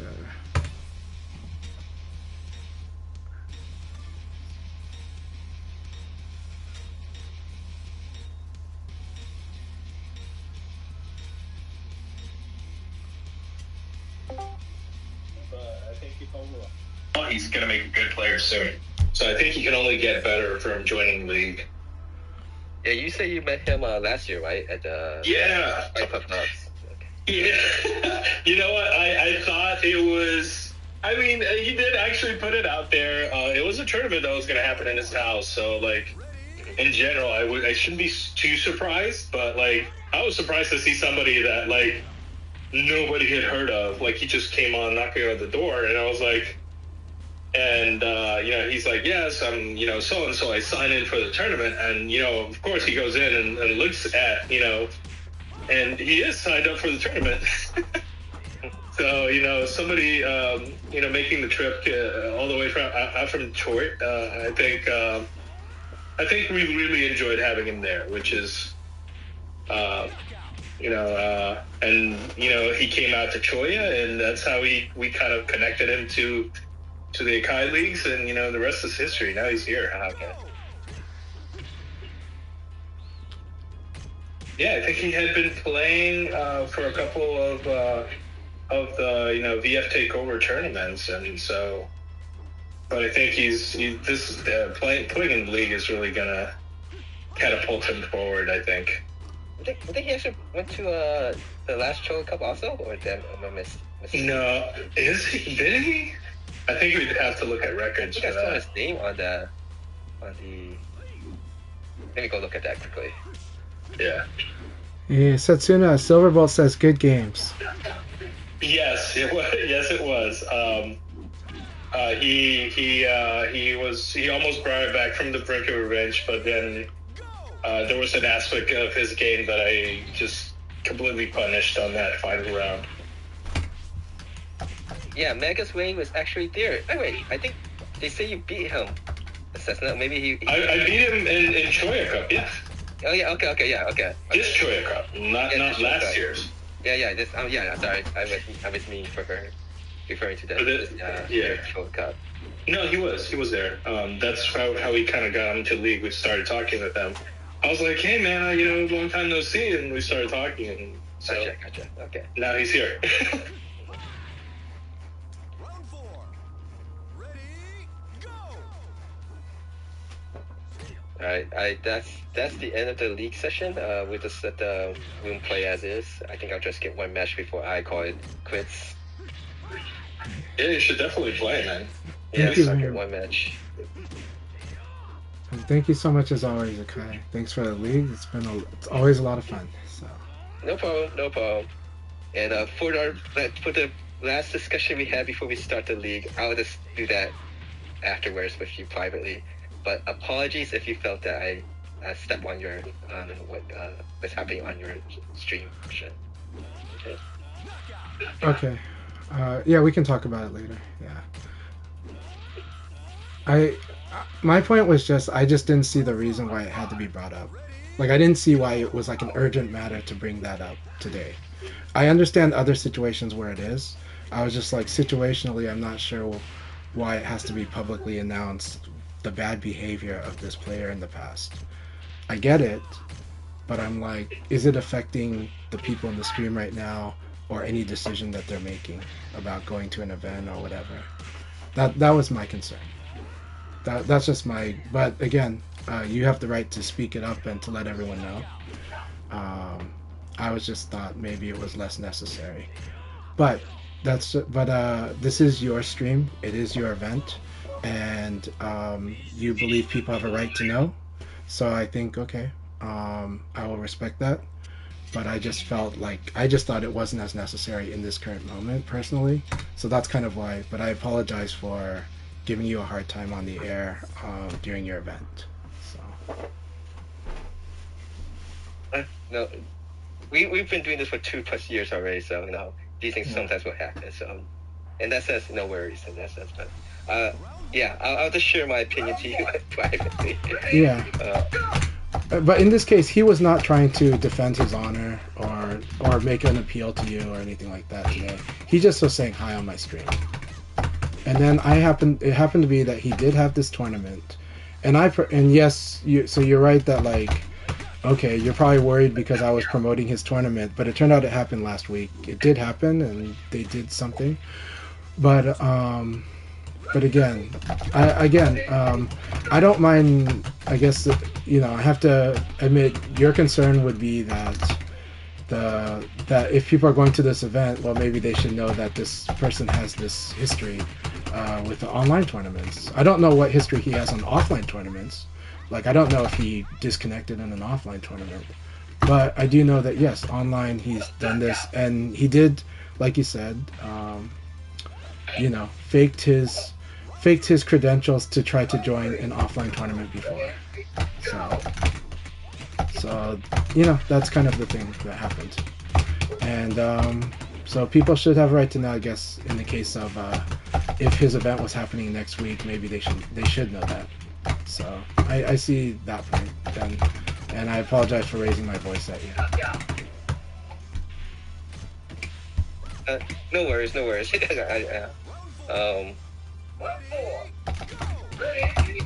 I'll just, instead of giving more attention than I want to, I have a different background, which Okay. especially with the field that I was working in the past with, is integrity is very important in the field that I was working in the past for a long time. Yeah. And which basically, I have a research background. We're doing stuff which basically there's no actual answers that you could just you could go back in the textbook and could find it in the back of the book to give you the answer. Right. Any things that we present results-wise, we have to do a lot of basic research and stuff and explain things, and so that hopefully the results that we get is actually the truth. Right. It might not be the truth, but the experimental procedure that we did is that it will lead to the truth. Yeah. Right. And so when somebody lies their data, Yeah. and come up with a result that is, Okay. based on falsehoods, right? Right. And everyone is basing their research on this falsehood. It basically leads to a crumble of the system. Yeah. So the field is built on trust. Like, people is actually telling the truth, and that's how you go from basic building blocks to basically find cures, or significant, like being able to get the COVID vaccine out as soon as possible. That was like built on like point. It wasn't something instinct that was able to came out making a vaccine. That was like built on a lot of hard work of a lot of different people. We point their truthful results. And so when there's something that is at the very core that was built on a false statement and stuff like that, it leads to a crumbling of the system. And so maybe I'm too strict, I don't know, but based on that's how I feel that. I agree that when it comes to, but you have to talk to the community. I think in the pursuit of truth, I agree with you. But I'll talk to you about this. I don't want to put more attention to this than necessary. Right. Unless, of course, you want to put more attention to this, then yeah. Well, that I appreciate you explaining your perspective and where you're coming from. And yes, in the pursuit of truth, especially scientific truth, which is a lot about, proving that proof is even harder than disproof, right? And so I understand that. There's nothing else beneficial but just to prove people to just play this game for fun and everything. Right. But I always hold integrity as a very important part. Integrity is really huge. We got to go by it, yes.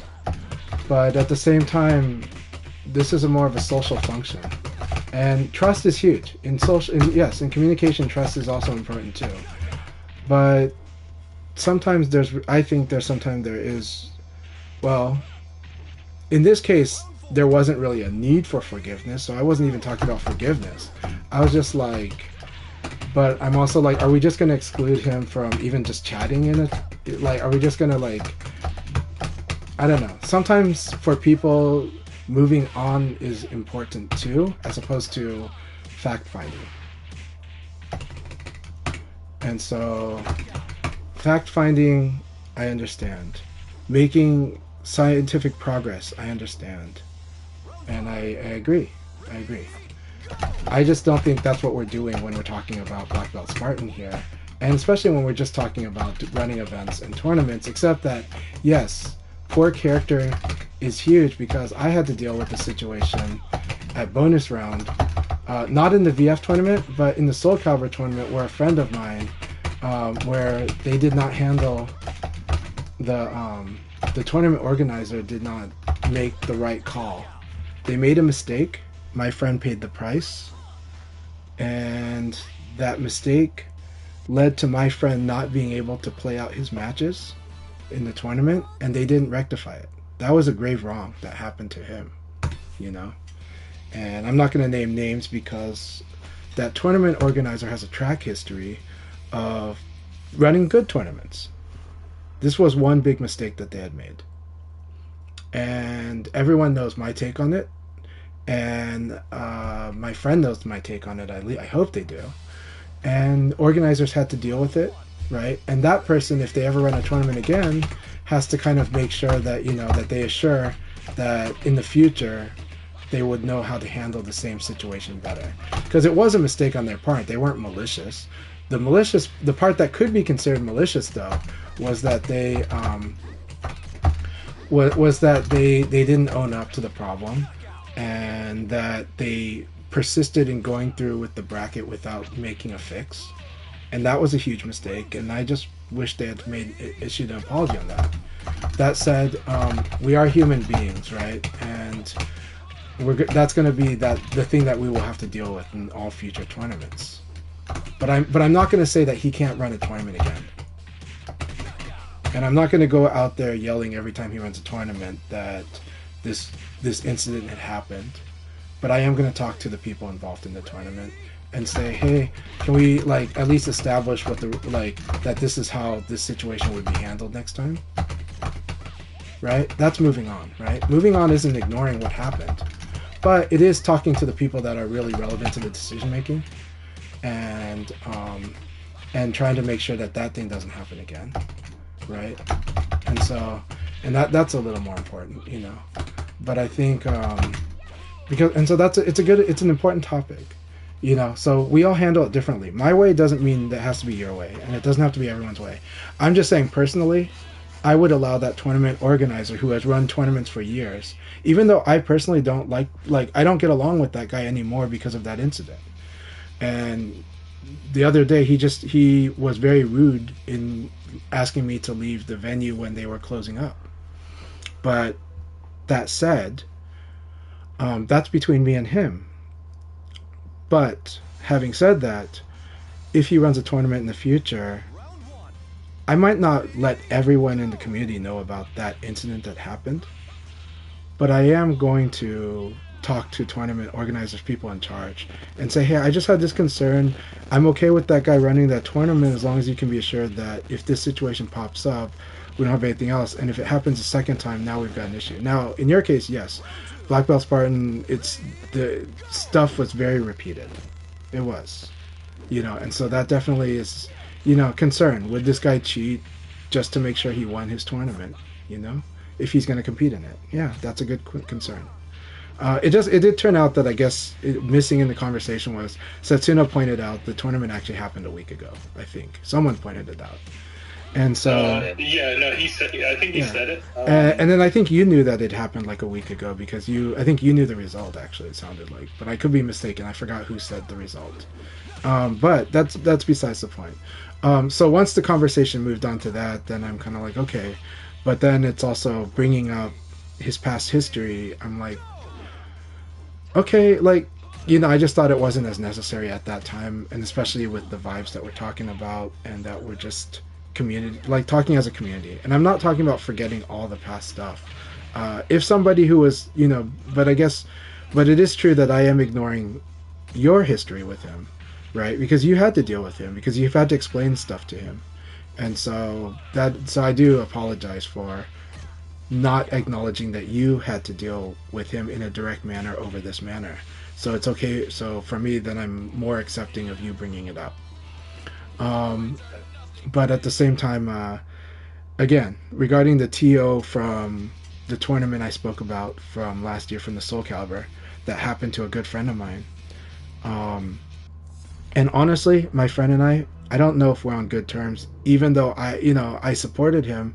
But I think he probably felt that I didn't fight hard for him. You know what I mean? But for me, I just stay out of it. In a way, stay out of it, but I give him my advice. And I told organizers my opinion. But that's about it. Like, I'm not going to go blasting somebody and go telling the world, like, the problems. But I did talk to many people about this thing. And would I allow that person to run an event again? Actually, I would. Because their history shows that generally they've been doing fine, as far as I know, but this was a big mistake that they had made. And I do think it was a mistake. I do think they were not in the right state of mind. Not because of substance or anything, but because I do think that they were juggling some other priorities related to the event. And I think that has to be reflected on too. And so I let the organizers know my opinion on that. The organization and the organizers. You know, and then I think that's where I put those disclaimers for that particular case. It's not the same as a Black Belt Spartan case. So anyways, that's my take. I've repeated myself. And so I just feel like sometimes for community, I just see it a little differently, I guess, where I'm like, I guess for me, I'm the type of person that has some room for, if time has passed, I do think, well, maybe there is some room for it. But if I do sense danger, I will definitely bring it up, right? Somebody who has violent history, I will bring that up when it comes to an event and people are looking at an event. I will definitely, then I feel like, yeah, people do need to know because violence is the scariest thing at an event. It is the number one priority at an event, right? But this is poor character, and I get it. But I guess for me, it was more like we are here talking about VF, we're talking about these other things, and we're talking about events, but it turns out events that happened already, and I was just like, I don't. I just was. I guess I just in the moment didn't feel it was necessary to bring up a public service announcement. But I do feel. But again, you're the person who's had to deal with this person, and you're like, hey, you're honestly just saying, hey, I have issues with this person's honesty. So.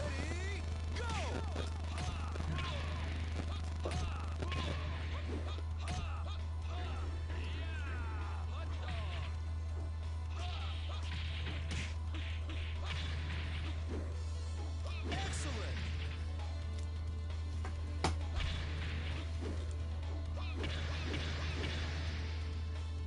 Round 2. Ready, go!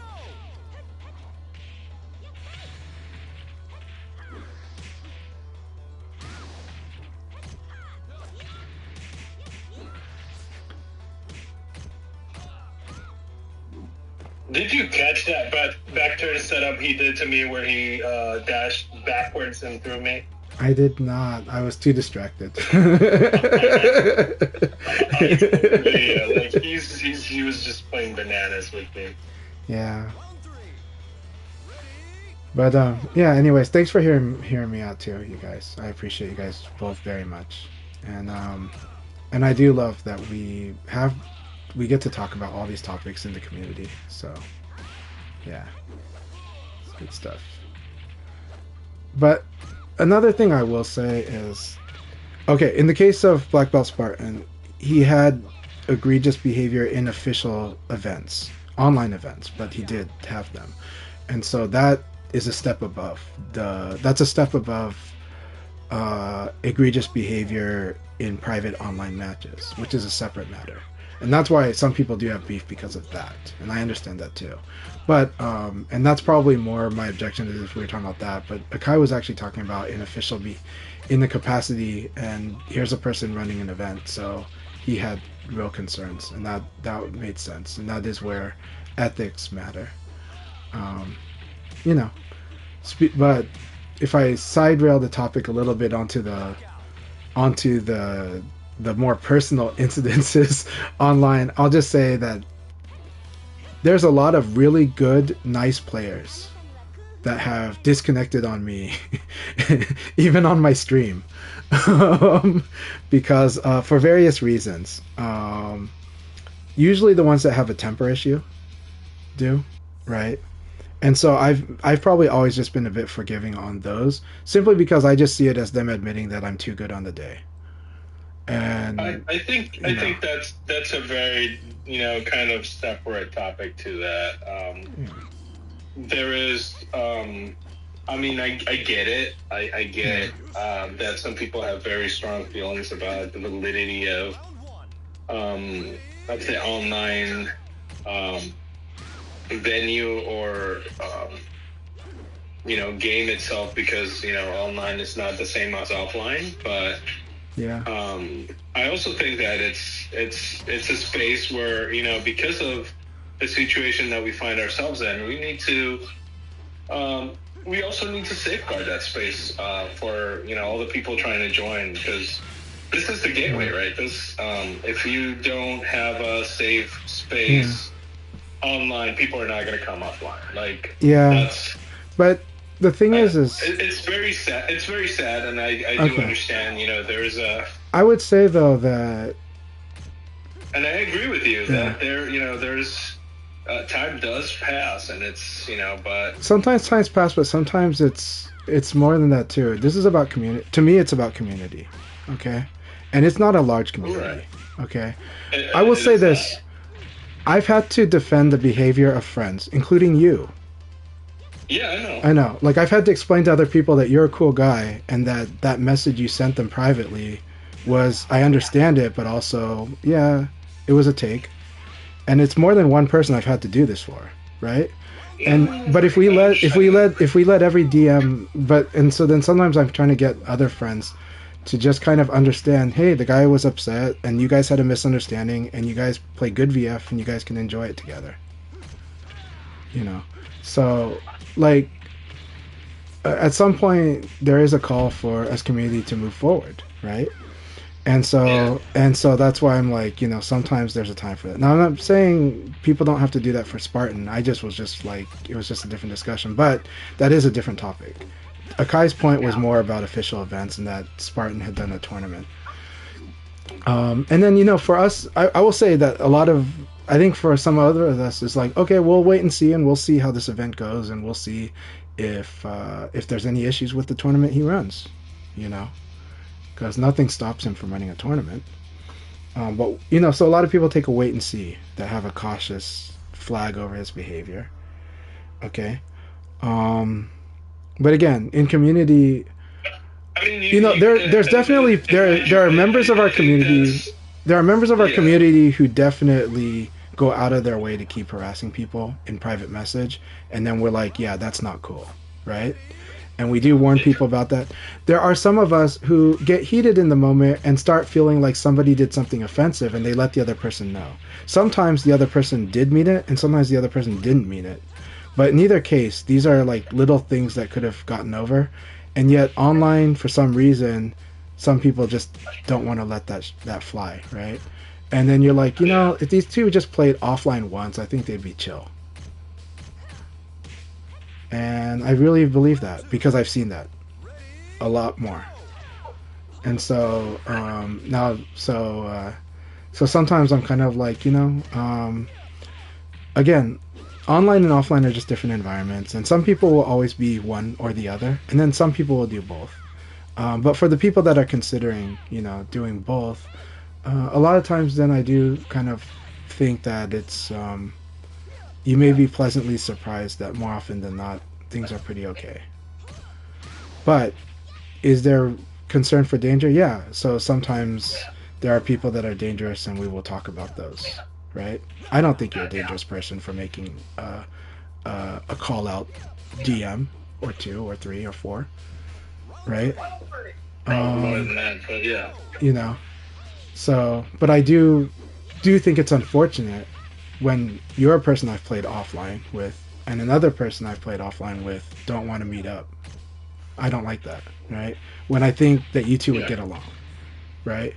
Over either a misunderstanding, or maybe one side doesn't want to admit that, okay, I'm just having fun. It's my online, I teabag, right? And then other people are like, I didn't mean to teabag. There's just something I do. But the guy got so pissed about it, So, and Akai even admitted, right? Like, oh, I don't teabag. I do this thing, but everybody's telling me that's teabagging. So, it's like we have these misunderstandings all the time. It's really unfortunate when our community doesn't meet up for something like that. Yeah, so if I'm doing this in the middle of the stage right here, it's not me intentionally trying to be insulting. It's me trying to hide my intention. So, right? I've stopped that strategy after being accused a couple of times. Yeah. So, but I'll do that. I think it's a valid strategy. Yeah. Even when I fight, Jimmy Claymore, or even when I fight Japan, that is the thing. It happens. Yeah. So.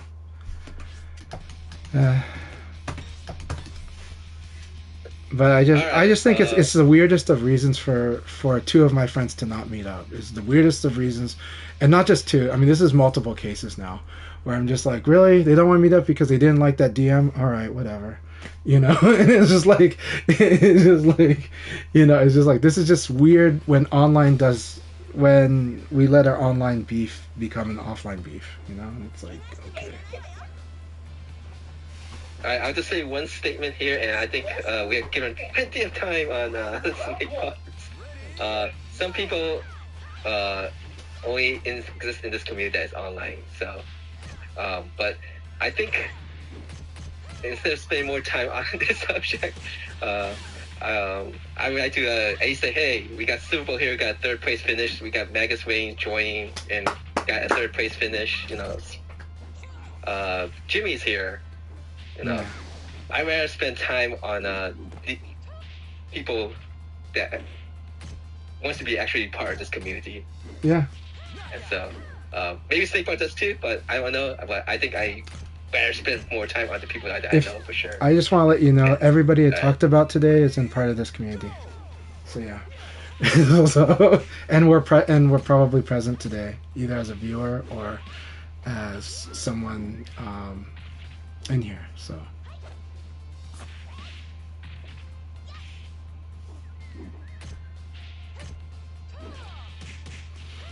But yeah. Hey, 7 bolts. So I don't want to pretend they're not here, you know.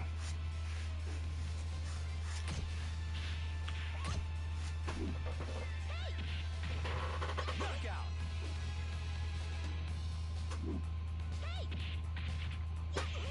Yep. No, indeed, Quincy Prince. Yeah. Anyways, yeah, let's enjoy the VF that we have here now. So thanks for hearing us out. Thanks for hearing everybody's. Everyone's got their angle here, and it's good. That's part of community, is dealing with our differences too. Ooh, I agree with that.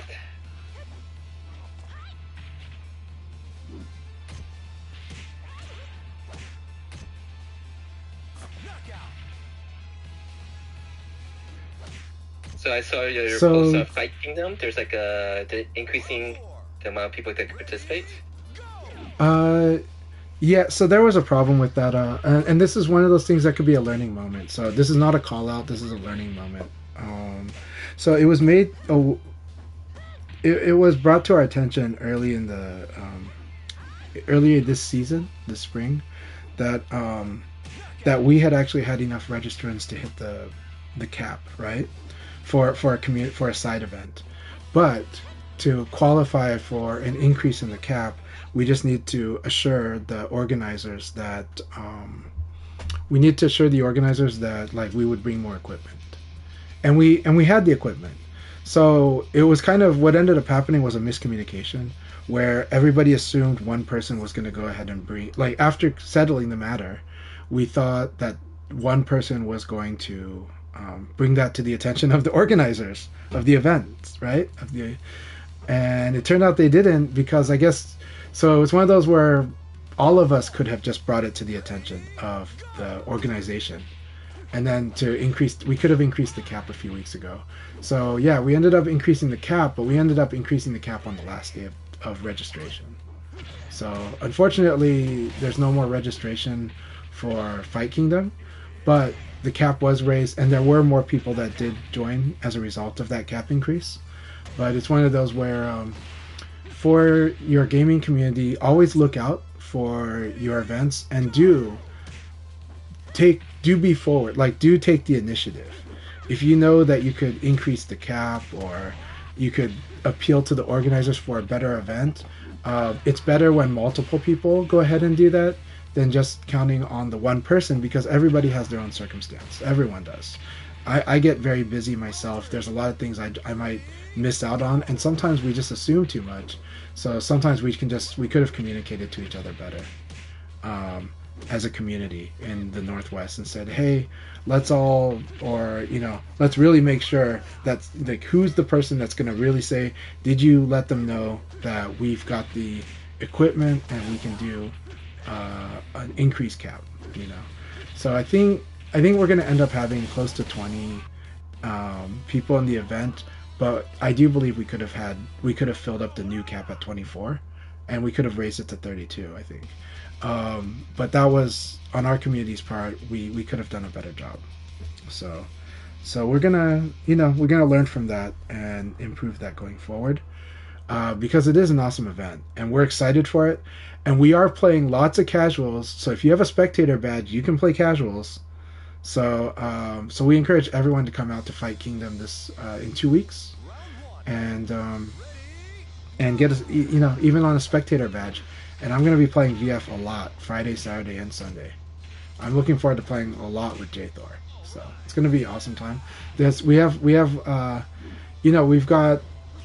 know that we've got pretty much at least 20 players, but it's going to be a fun time. Yeah. Awesome, Herb. Awesome, man.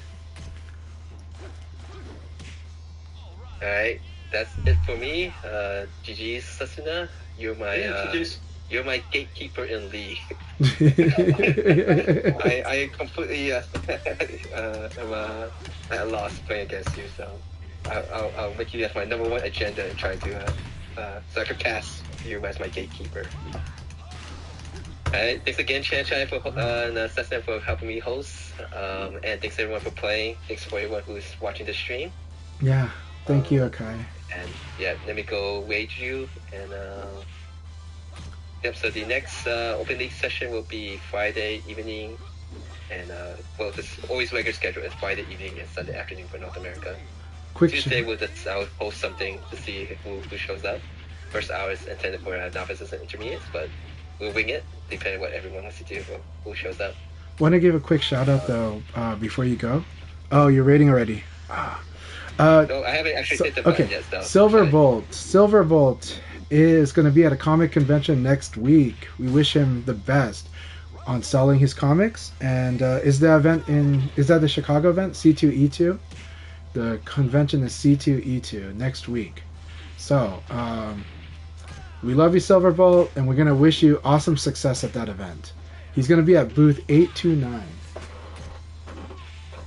Yep. C2E2. Good luck with that. In Chicago. Yeah. Good luck. Yeah, good luck, Silverbolt. Alright, you guys have a good night. A good afternoon. Alright, have a good afternoon. Have a good night. Thank you so much, Akai.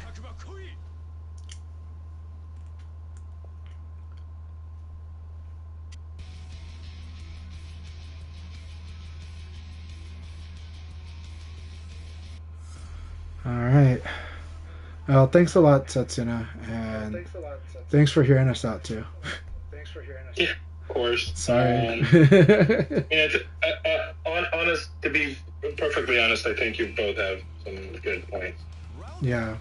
Well, he does have Akai has a really good point to be made, because if like let's say that tournament was next week, then Akai really has a right to be concerned and say, hey, you know, we worry about the character, this person's character. You can go to the tournament, but just be aware that we've had concerns, you know, and that there was questionable behavior around. I can't remember which event it was, though.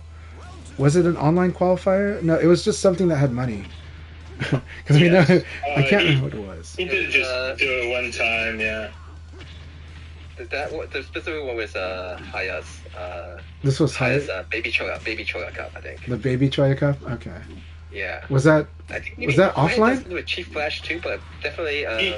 It was Flash Cup. Flash Cup was the money one that was big. So he did both, huh? Okay. So, and Baby Choya had money in it too. Yeah. Yeah. So Baby I think Choya. he was in money. He was giving out PSN cards, and he just thought that it was free money, which is. Yeah, but in the case of Flash Cup, this was an online tournament that had a cash prize, right? Or that had like that. It basically is, and so and then there was, and then there was a decision made, and after a decision was made, he he forged the registration. He forged the registration, and yeah, okay, so yeah. I mean, you know what I think? I think it's just, everybody should have a chance of redemption, and mind you, in the grand scheme of things, this is kind of like a drop in the bucket for certain other things that have been, happening in the fighting game community, like death threats and shit like that. That's I think different, but I mean, I think we're right in saying something. I also think that if we're saying something right now and it's already done, like, it really doesn't take away from him trying to do something, but it's just, I mean, it's already, over and done with. He already had his tournament, and I hope he and his patrons had a good time. And for my own behavior about it, and I think it's something that I kind of took from Numbers' attitude about it, is I'm not going to say anything about him and just let him get whatever he wants to get out of it. If it's a redemption arc, then hopefully he can claw his way back into trust with a lot of people, even though, like, some people, it might have been like a like ships already sailed kind of situation, which is fine. Everybody's entitled to their own opinion, but also, like, I'm not asking people to forgive if I don't have him. anything Yeah. good to say about it, I'm just not going to say anything. Yeah. Yeah. Which is what I did with this tournament. Like I saw people promoting it. I didn't promote it. I didn't go. Yeah. I didn't tell people not to go. I just, my silence was the proof that I wasn't going to involve myself in his event, and that was my personal take on it. I also didn't want him. Yeah. I think the worst thing you can do is he's had his moment. He's had his name dragged in the mud already. So I think it's at this point it's kicking people when they're down. I think that's Franchise point. It's no reason to do anymore. If people want to look him up, they'll be able to see that. But I do also I understand like everybody's had a really valid point about talking today about it, and that's why I didn't say anything, because I really didn't like. The one thing I was going to say is that I didn't think it was very appropriate to be discussing this heavily in this kind of environment. But I think that's my take on it. It's something that we better leave kind of like on the back burner, and we can talk about it and discuss it. Yeah. But I don't think it was a good place to have an argument. Like I think it definitely was not positive for people that maybe didn't know what was going on. Right.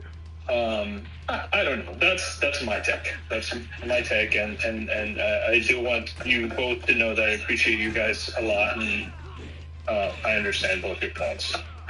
Yeah. Well, thank you very much. Interrupt quickly. I'm sorry. I didn't want to just completely just hang up since you guys had this conversation. But sorry.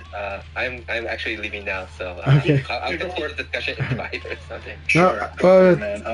I really appreciate. I just want you to know that I really appreciate everything that you do, and well, Kai, I really, number one, thank you, Setsuna, and Akai, thank you very much. I do really appreciate your points. I think you can hear that I just didn't want to leave halfway through the conversation when I was doing so, but I do think you. I'll talk to you guys about this. Okay. In private, if you want to continue this discussion. All right. Thanks. All right. See you guys. See ya. All right, everyone. But I think you could hear that I really did appreciate Akai's points, and you hear my process when I was talking earlier, that I try to hear him out too, like I do, and even when it takes time for me to more process it, then I'm kind of like, okay, let's look at the different contexts. So, but thanks a lot, and I appreciate a lot of what you just said, actually, a lot, and I know it applies. That it's applying to both me and Akai, so thanks for your patience with us both. Yeah, of course, and to myself as well. I have had these situations with people where I kind of get salty as well. Like I'm human, but I think very far from what some people would either want to think or have their minds made up about me. It can also change, right? Yeah. Well, like I said, for me, I was just trying to create the opportunities for them to just, because I think it's a silly thing. I think on anyone's side, some of the frictions we do have online, understandable, but still silly if it goes beyond like that day or that match, right? And I think in your case, to your credit, I don't think these things have bugged you for more than a week. I think like you've gotten past them. So for me, sometimes I'm just surprised if somebody else didn't get past it, and I'm like, can you so I'm kind of like, can you get past it? I'll definitely, it'll be something that by the time I'm done playing, I'll be over it. Or, probably not more than a couple of days, I would say. Right. And I just had a conversation with Live Forever this morning about something like that. He was under the impression that I didn't like him. I was like, Yeah. What made you think that? Like, I don't have the energy to be hating anybody. Like, Yeah. even, even Black Bolt and the stuff that he did, and stuff like even Tim, I don't hate Tim. But I will also say though, at the risk of getting this, I'm not going to try to stereotype too much, but it does stereotype a little. Okay. I do think sometimes our cultural backgrounds have a surprising impact on this, because some cultures are like conflict avoidant, and some are much more like conflict is a normal, right? Yeah. And so the expression of displeasure or the expression or calling out, right? In different groups that I've been in, it's had different reactions, And now that said, there's a lot of crossover, so it's not as clear. It's not black and white. This is a very gray thing, and it's a very personal thing. But I'll just say some people are better at dealing with it than others. Some people are better at moving on than others, right? Yeah. And but sometimes the environments that we grew up in also kind of, calibrate where we are on that spectrum. So sometimes I'm just kind of like, the guy, like, I was like, this person that I know, they're gonna tell you when they're happy, they're gonna tell you when they're sad, and don't be, or they're gonna be they're gonna let you know when they're mad. Don't take it so personally when they're mad. Just take it personally for that moment, but also understand they're not mad anymore. Probably, it was just like it was just that moment. Like, mind you, like, now that we're on the topic of cultural differences, yeah, I today, like not today, but like very recently, I've had to deal with the Asian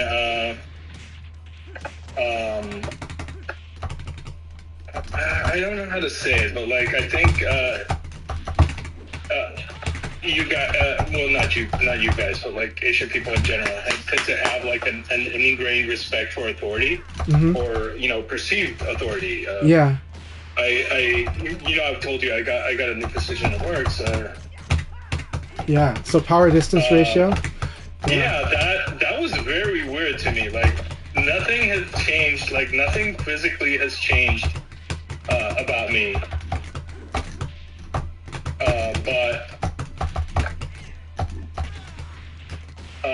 But yeah, it was. There was a person that didn't say something that I was doing was probably not a great idea. And I'm like, why didn't you tell me? It was like I didn't want to sound like, I was undermining your authority. I'm like, I have no authority, man. Yeah. But yeah, it's stuff like that. I mean, and I get it. I understand that, there's ways to understand each other. I think it's the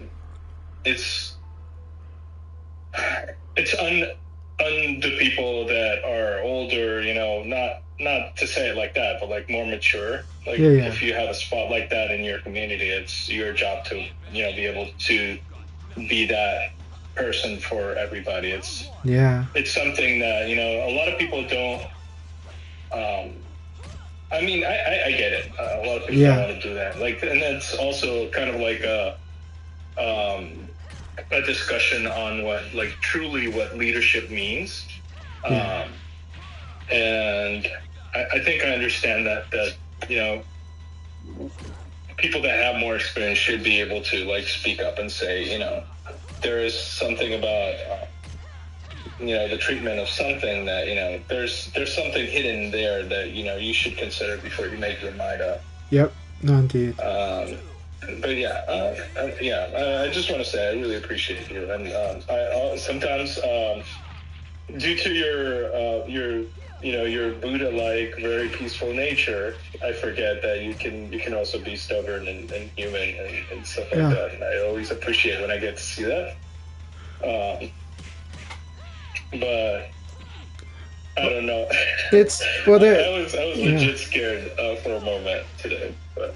No, it's just. I won't. Carry on but I'll just say. I don't think it's fair to. I'm surprised it was scary. Without Akai. I'm surprised it was scary, but yeah, I will say I come from a customer service background, right? Yes. And now understand, it's not just customer service. I managed customer service, right? Yeah. And I managed process too, right? So I've got to manage cooks Yeah. and I got to manage servers, right? And when I manage servers, well, both. When I manage both, and understand that the educational requirements for both are not there's no technical educational There's no requirements. cap, yeah. So some people bring in different skill sets. I have really smart people and I have not so smart people. I have emotionally intelligent people and emotionally unintelligent people, right? Now, on the front of house, that's more likely to be emotionally intelligent to do that job. But you don't need to be emotionally intelligent to be a cook, right?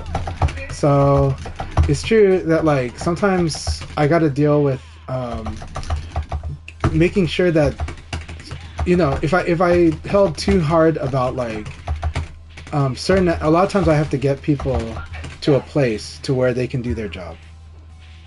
Yeah. And sometimes that communication, there's necessary information and sometimes there's unnecessary information, and then of course anytime safety is involved, or for a customer, if you know that there's a risk of like a bad experience, yes, and that would be like what Akai's worried about, right? Worried about the bad experience of people that would go to a tournament. And I get that. That's why I fully acknowledge that, and then I brought that out. But also, but I also deal with people that I have to deal with very emotional people. Would you say I deal with customers that are emotional? Right? Would you understand that customers are sometimes emotional? Oh yeah. 100%. And servers are sometimes emotional? Yeah. And so a lot of times I have to deal with where not everybody's in this frame of mind, and it doesn't make my job better. It's just my skill set is okay. I have to find a way to communicate to get through either the emotion, or sometimes I have to get through the logic, right? Yeah. This cook might be 100% correct, but if his fight is stopping the flow, I got to get that flow going first, and then I can talk to him, and we can deal with the logic, and we can sort that problem after we've sorted the flow, right? Because customers got to eat. Customers can't wait for us to deal with their logic issues, And then when I do event work, it's similar to where I see the problems, but my job is to get everybody in the best mindset to do a positive and good job and get the event to be the best experience it can be in the moment. And then after that, I can talk about what went wrong and what was so bad that we have to avoid for future events, But I have found that but not switching that mindset right away has cost me. I told you this privately. It has cost me because sometimes I realize when you deal with creatives, like let's say marketing, like marketing VPs, right? I would put them in the creative class. It is business, but they're in the creative realm. And when dealing with creatives, criticism is super important, right? Criticism, what went wrong, what is wrong, what's not right now, right? And so I have to communicate very differently to this type of person. I have to talk about how the event didn't go well, And so, and so for them, they think I'm blind if I'm talking in this positive tone that I do, or if I'm acting like everybody should be kumbaya together, But then I see, so I guess for me the hard part is that sometimes I do see the community management as similar to my customer service job,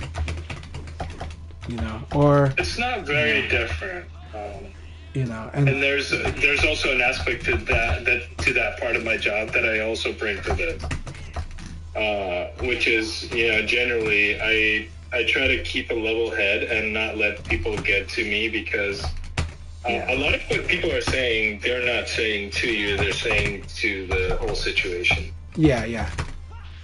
I get that. Like Tim's frustration is a lot to do with how this game is so tight that online is sometimes is not the same, is not even the same game anymore, and I get his frustration, but there comes a point where you kind of have to enjoy things for what they are, not for what they could be, because that's just a route to not be happy. Like if you were focusing on what things could be but are not, it's just you're gonna be miserable all your life. And Yeah. I don't think that, you know, Why? I don't think that we have the time for that. In general, True. those are the kind of things that I told, and that's what I told Liv today. Like, Liv was saying, it's like, yeah, I want to, you know, this, and I thought you hated me. I'm like, no, I don't have time for that kind of thing. Yeah. I might have been mad at the situation. I might have been mad at a lot of things, but in general, I told him that we really don't have time. Like, we're grown people. We don't have time to be having beefs over, for the lack of a better word, a game. Yeah. We're playing a game. We're playing a video game. There shouldn't be beef, and especially not with a community as small as this one. Right. Yeah, I mean, it's just, again, it is a game. It is, and online is online, offline is offline. There is an intersection of the two, and I like to play both, and so that intersection makes it easier to be good at both. But there are different dynamics, right? Offline, teabagging is going to be more impactful than offline. In online teabag, you know, and I don't do it. I'm just saying that people are more sensitive to it online, right? Because they can see your mannerisms in offline. You know, they know that, like, people understand a joke more likely, not always. You know, but yeah, but also the game does look. Online presents the challenge of an inconsistent flow in the inputs. And so you kind of manage it to a degree. You manage it what you can, and then you can make a decision if it works for you or not. But, yeah.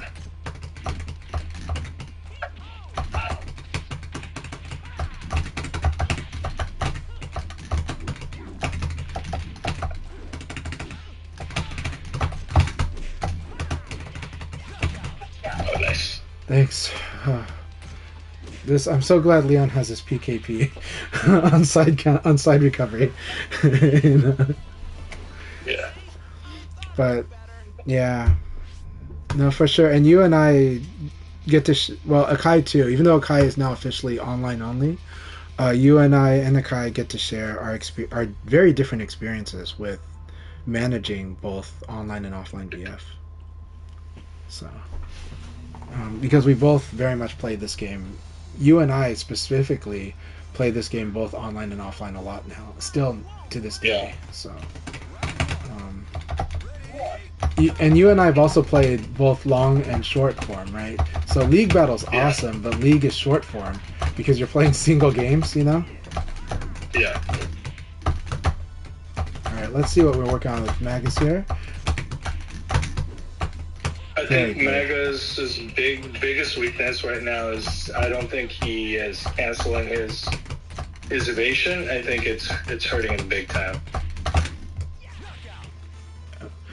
So this elbow counter hit is what I'm always trying to get, even against the best players, because because the mix up is pure there. You get to do strong, powerful mix ups, right? So I'm not trying to just counter hit with elbow, but whenever I get a crouch hit, if I see that they were crouching when I hit it, or I see that I get the counter hit, then I know I get to mix up, and it's very oppressive, right? So, but that's why elbow is so strong.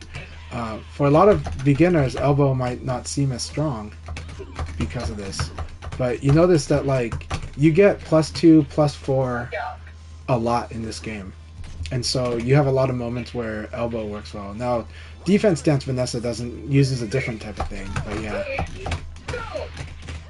very nice. But this elbow means, like, you can't attack, right? Like, it's going to be hard for you. Not that you can't. It's going to be hard for you to attack if I stick this anytime there's, like, a +2 or more. And so then you just answer the question, is there an attack I can do? Or do I just try to beat the elbow? And one way to beat the elbow is actually backdash and punish it. But it's a big risk. But it is a very powerful plan.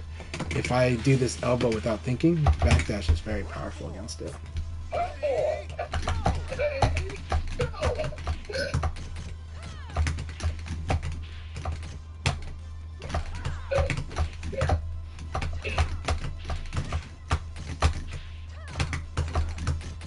Very good. That was a good evade against the elbow.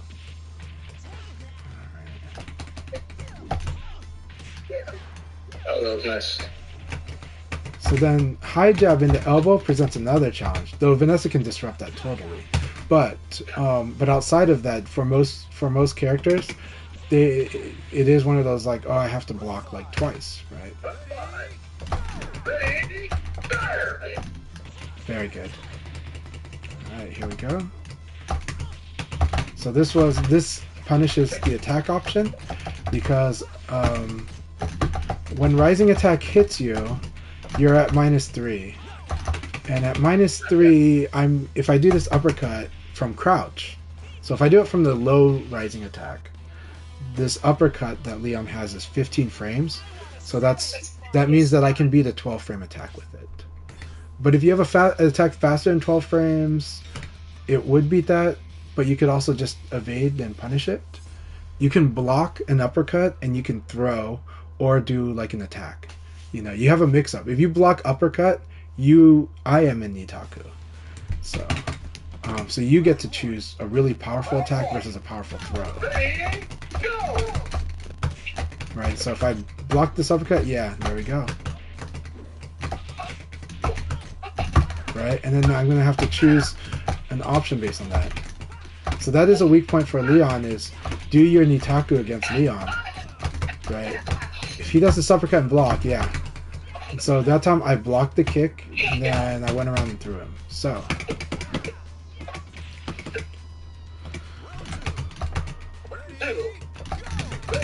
Elbow. That's how powerful jab elbow is. This is the backdash to beat a poke. Especially L Blades. Backdash is so powerful against it.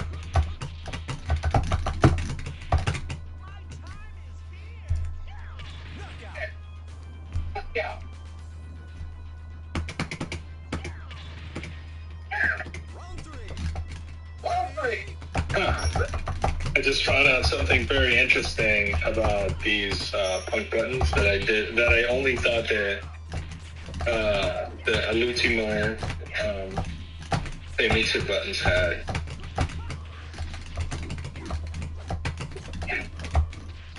I think it's something that, you know, as more buttons are using these keyboard switches, it's something that you really can't get away from. So what'd you notice?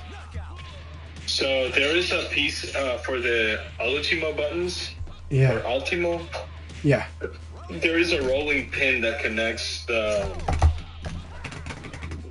switch, not the switches, but like the connectors for the switch into the prongs that actually go out of your button that you're supposed to connect to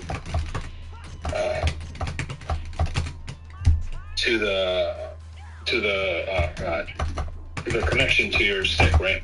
But in the case of say Mixu, they used kind of like this metal roll.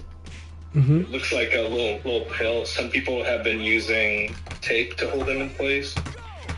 Because when you take the switch out, they are prone to coming out. Right. And I just use the same technique for pushing the switch out on this punk bar shop that I'm supposed to send to a friend. And the prongs are also not held in by anything, and they can come out. And so I heard the sound, the pitting sound of metal hitting metal, mm-hmm. and I was sure that something had come out of the end. So you push basically if you've seen the keyboard switches, they have a little thing that protrudes from the bottom, yes. and that's how they hold on to. So I it just came out like the prong.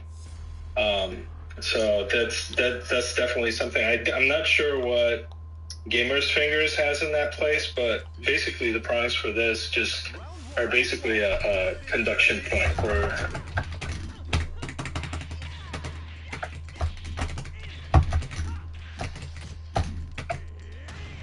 Are you there? I don't hear you anymore. I'm here. I'm just trying to concentrate. Okay.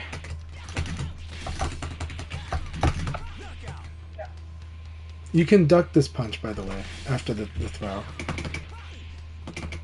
That's that one? Yeah. Like, after I do the surprise exchange, Yeah.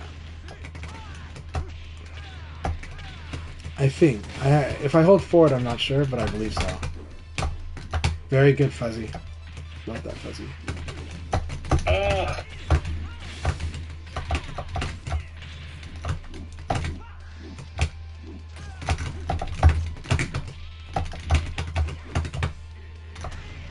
Very good round.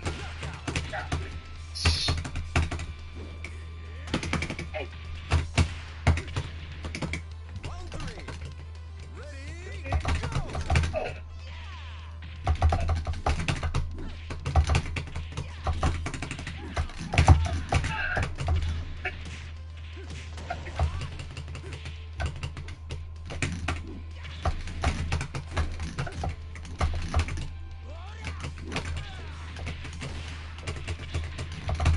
Ready, go! I failed to tell you that I had an answer for that thing that you were doing. Alright, good. Round four. Ready, go!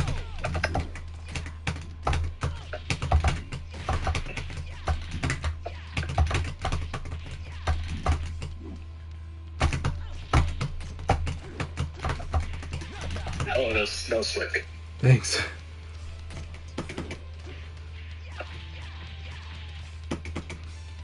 five. Ready, go!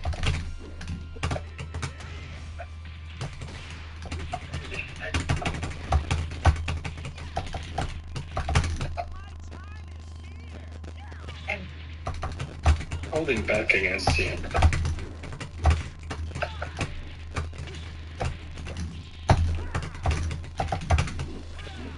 Good game. Good game. Really good. Hop kick and reaction to jab and to elbow. I mean, that was wonderful.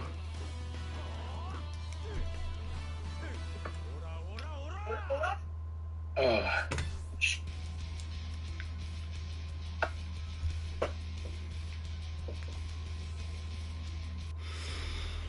So yeah, guilty pleasure in the last couple of days.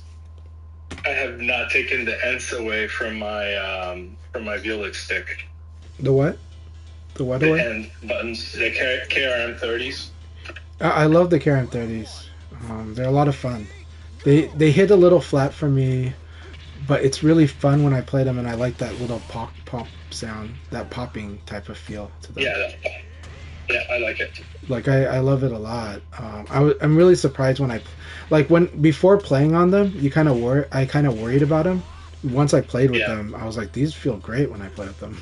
So you know. They do, and their action is really good. Like my Akira game did not suffer anything because I was using them. So I will say that is a plus. That sound's got to be really cool when it's reverberating in the VLX. So, it does. It's got to be surprisingly fun. So it is very fun. It sounds really good. Like, you know exactly why I say that those buttons make me think about the song "Popcorn" by Aphex Twin. So, I don't know if you've heard that song. Have you heard that song?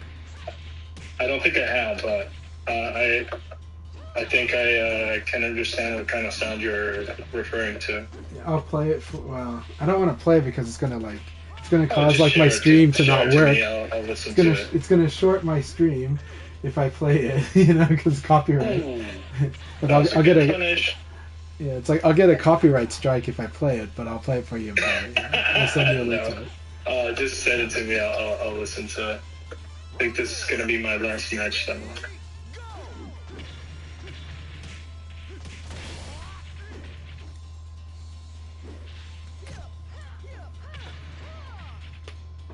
Oh, I read forward. And it's like, it's not exactly that the sound is the same. It's the sensation of pushing those buttons combined with kind of the sound, but mostly how those buttons make you feel when you push those buttons. They feel really good. It's like, you know, one thing I didn't like, it was Smell City when they came out. I think that was partly why. I think I'm going too deep into it. I think that was a big part of why Dom didn't keep them. Yeah. Is which part? Because of the smell? They have a very strong smell. I don't know if you felt that. It's because of the filaments used, I think. So yeah. I think Yeah, I think there was a big carbon smell to them, and I was like, I don't know if I'm gonna be able to deal with this because it was just a lot. yeah, but they're very Um, fun buttons to play with. Like, mhm. yeah, they kind of make you happy when you play them. I don't know. It's like you're on drugs when you're playing them. You know? They're very fun. I was happy with them. I was surprisingly happy. I haven't taken them out. Like, I have my gamer fingers in the Karamis box. I'm like, okay, this is my life now. I'm gonna be an nth guy. But yeah, I think they all have PCBs on the bottom, so I think that's a more elegant situation than what Punk does or Game of Fingers does, or say Me Too in the case of that.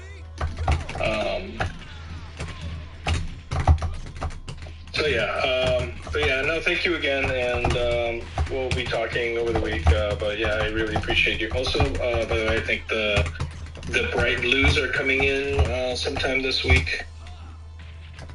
Oh, hell yeah. Yeah, I couldn't find anything else. I think his store is kind of barren right now, so I couldn't find anything else to make up for the shipping costs. So like that's pretty much what we're eating. It's just shipping because it's worth it for these buttons though. So they're pretty good. I mean, sorry for the dust washers, but yeah. But he is carrying the nth tops now too, right? Yeah, I think I'm probably gonna think about something in the future with them. I don't really like the aesthetic is probably not for you. The look, I mean. For me, I think it's more than the look. I think it's the fact that their joystick position is kind of low. Oh, okay, yeah. Yeah, that's kind of like my issue with it. But I have also told Wazwood that I would be looking into getting an enclosure from him.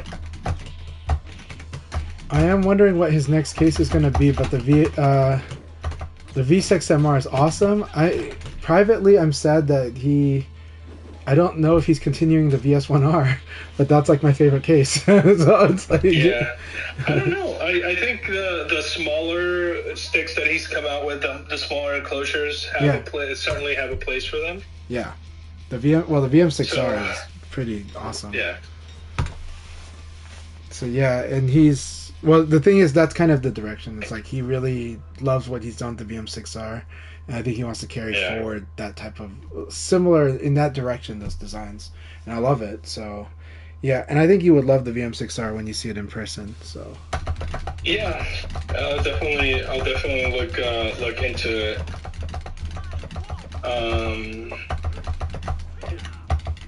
But yeah, that's pretty much it. I'll let you know when I get them in, and I'll send them your way. I think it's probably a lot cheaper because it's like a smaller package. In the beginning, I think it was, what's that site that I use? I think it's what's the name? Oh, Bai. Bai offers to put some more packaging into it, which I think ends up being overkill. Who does? Bai. When Bai gets the package from Japan, they offer to repackage it and add more protection to it. That's Japanese. That's so Japanese. Yeah, I mean, like, I understand. Like, sometimes you're buying things and they really don't come into anything, but like, I think at least Murakumo does a really good job of packaging stuff. Yeah, I agree. I know what you're talking about because I bought from Bai. I bought through Bai before. Yeah, and they're like, yeah, would you like that? And so the first time they caught me off guard, I was like, is this just like, are you taking it out of the package and then like sending it back to me? Do I need to repackage it? Like, what's going on? Yeah. But no. Oh, thanks a lot, man, again. And yeah, thank you. Appreciate you so much. But yeah, we'll talk over the week. I think maybe we can get some long sets over the week. I would love that. Yeah, that'd be cool. Let me know when you have time, and we'll see. We'll see to make it work. All right, man. Have a good one. You too. All right. All right, thanks so much, Setsuna. Round 4. Ready, go! Punker, it's so good to have you here. That was greedy.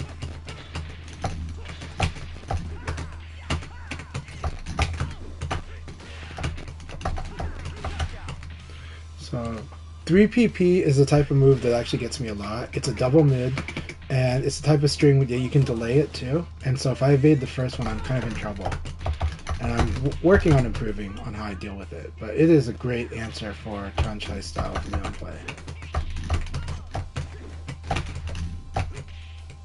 Man, Punker's doing some good stuff. There we go.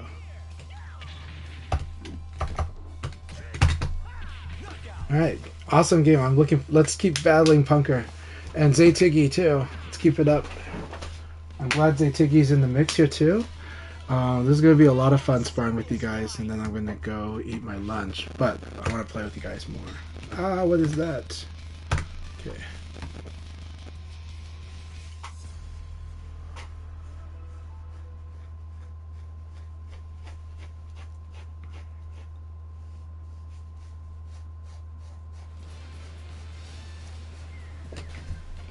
Round 1.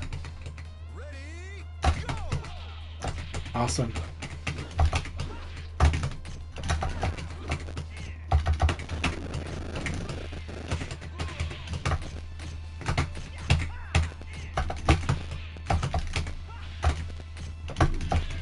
That was an excellent choice. But let's see how you do this. Good. Excellent. Alright, Zaytiggy, here we go. Let's go. Round 2. Ready, go!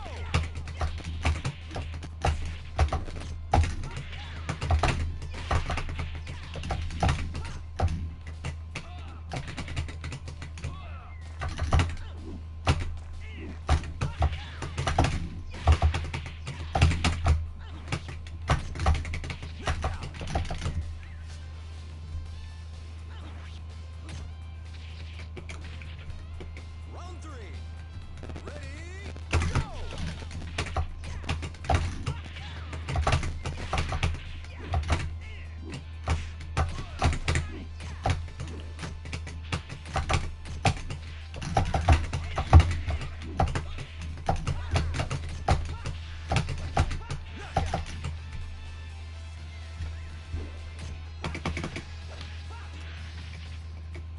Round 4. Ready, go!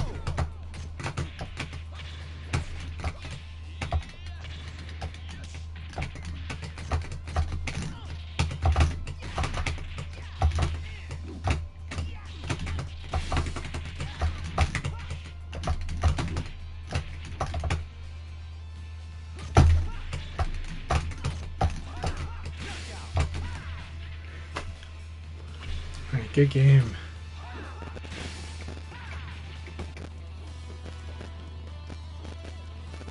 I want a serious fight.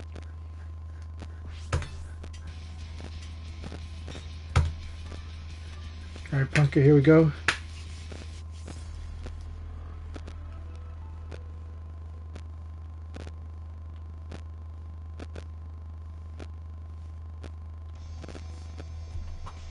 Round 1. Ready, go!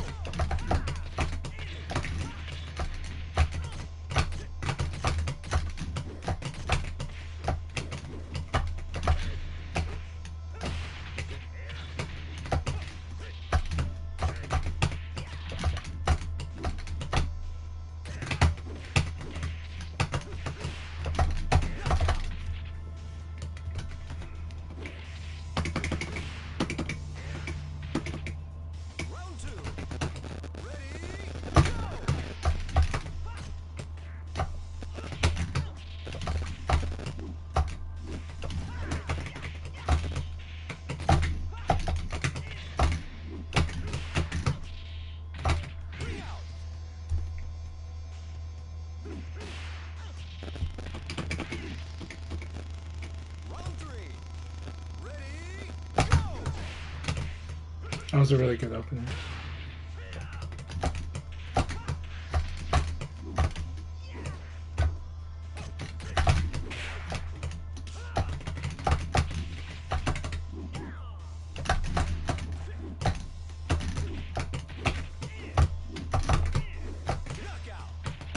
Backdash always good here.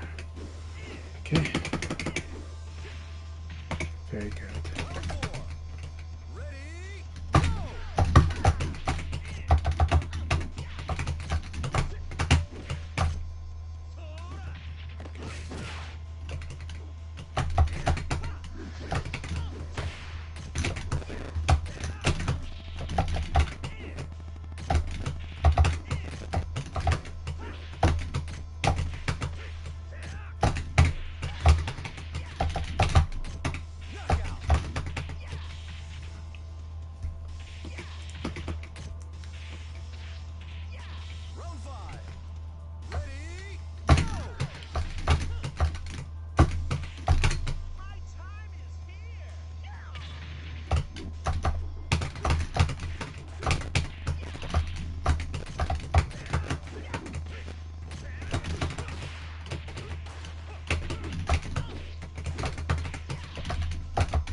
Yeah, that's where the high attack messed you up.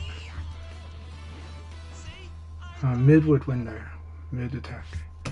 Just doing elbow after rising attack hits is good.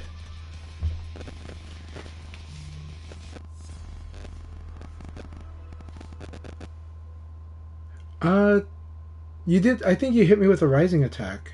You should have been plus. I thought you hit me with the rising attack. Okay. If you blocked, then yeah. Or if I blocked, then yeah.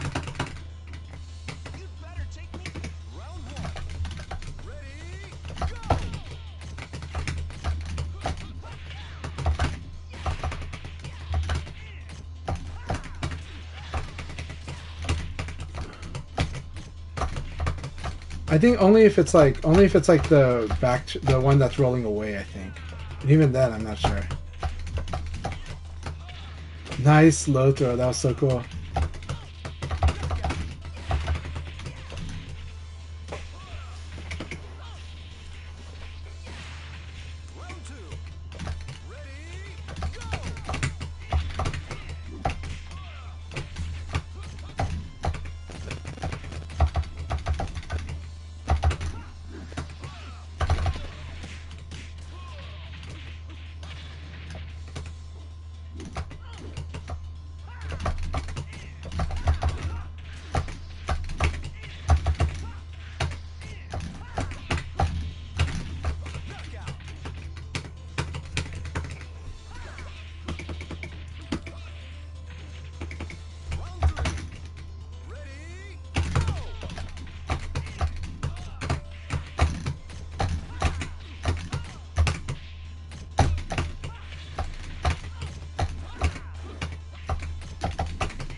Good games, ATK.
Very good hanging in there. Very good. Keeping your cool. Keep it up. Round 4. Ready, go!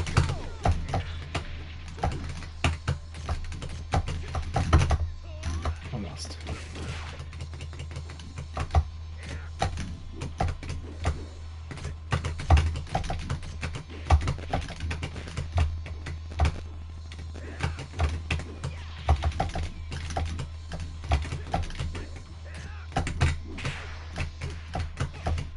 That was excellent. So good. This is where Jean is really good. Jean has really come so far. Get this up.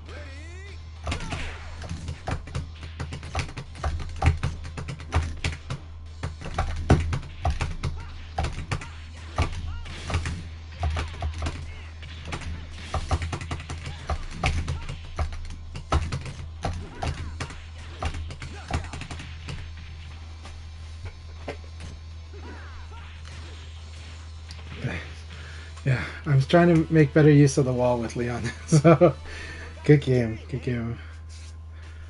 Had to completely use that wall against you. Actually, Leon has a good mix of both. But low is... So, for that low, try to evade to his back. If you evade to his back, you cut off a lot of things. But you are open to other things too. So just... It's a mix-up. But that low, think of evading there. Think of evading in that against that low, because the threat for that low is also the mid. But I have many games I can play. So many games that I can play. There's not one answer, okay? So definitely know that there's not one answer. You will be screwed if you don't respect that. Because the thing that I can do, if the angle is right, I can also use I can do a half circle mix up too. So I've got this, and then I've also got sidekick. Both are threats at the wall, but they do require angles for kind of both.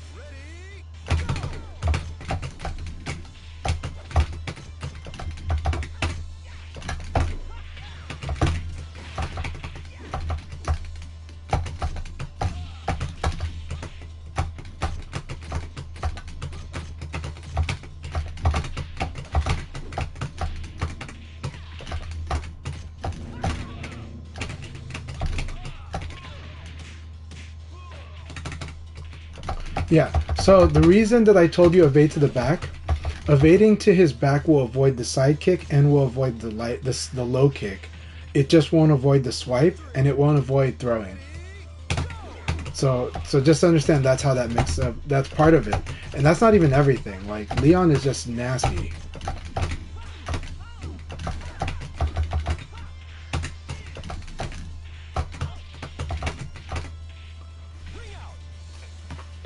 Yeah, Leon is a real menace at the wall. I'm starting to improve like how I play that, but of course delay is so. If you evade to the back, you should practice ECD guard.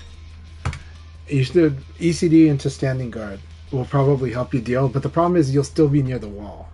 So at some point you're gonna just have to guess, and you can kill him, but you're gonna have to learn how to disarm him at the wall. It's really scary. The number one rule: don't get at the wall. But yeah. So watch his back or watch his front foot, whichever works better for you, and play. And like, yeah, it's a huge training against him.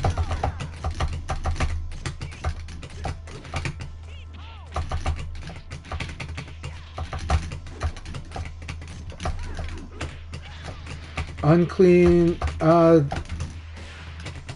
Generally, it's fine. I don't know, actually. I've never tried it, so I haven't tried pressing forward and back at the same time. But I don't think it helps. I think it actually just normally puts them at neutral, honestly. Because I think when I've played on all button controller, you don't want to do that.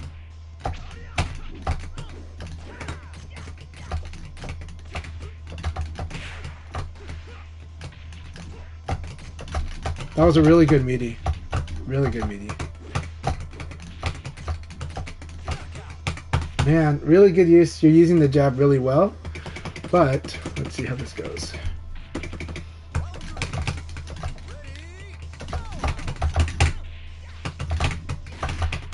fun Leon trap there. And I can't crush this. So just cleanly to the side.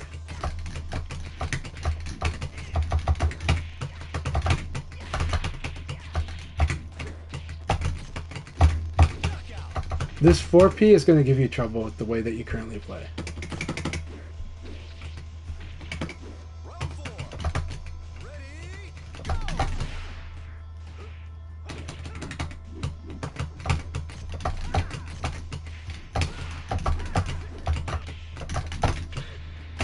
So good. Man, excellent use of the timing and backdash too. Really good use of it. You found a good way to counterplay.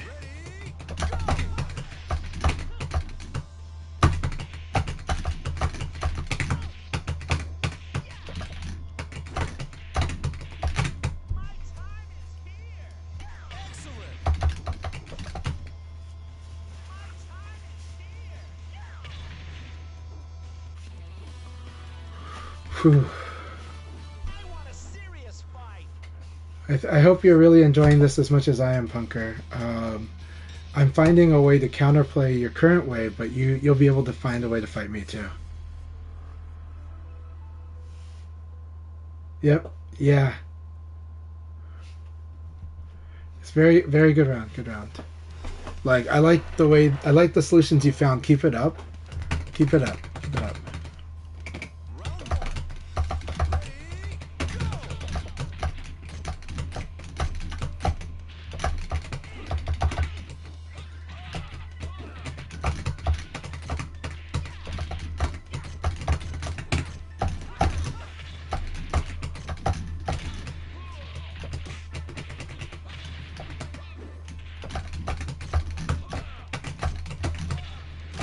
Nice. Nice. My brain actually got confused on this last part, so it was really good. Alright, let's see this, ATV.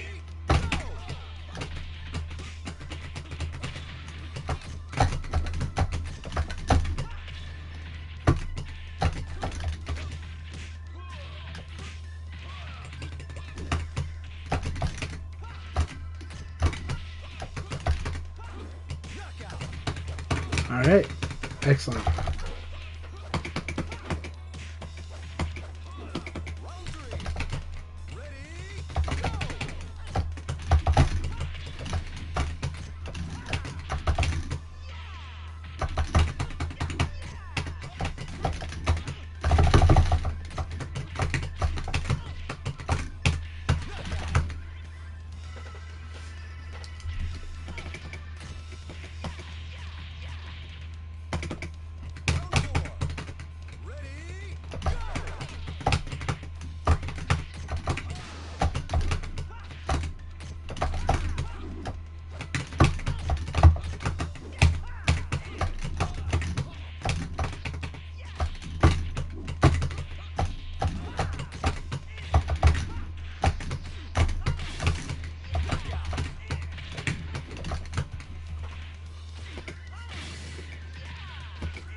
Game.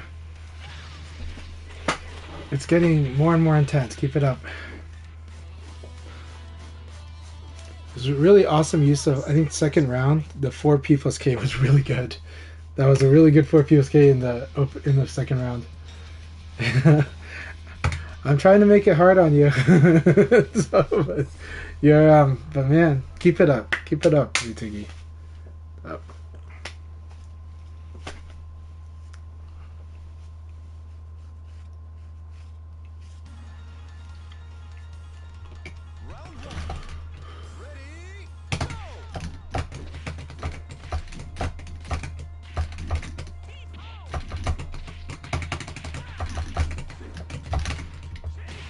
That was so good.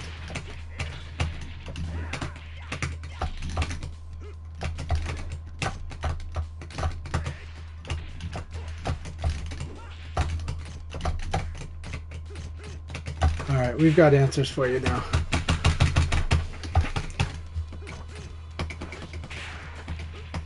This is going to be fun. Let's see if you can deal with this.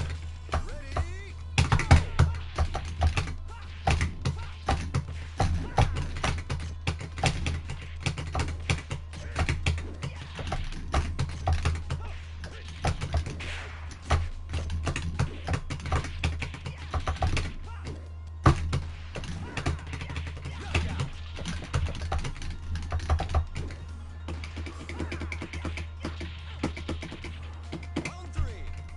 Ready, go!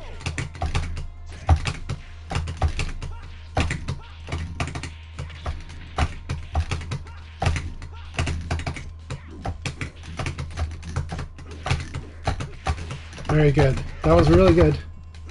That was excellent. You're doing fantastic. Except for that.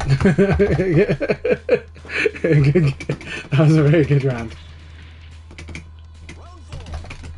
Ready, go!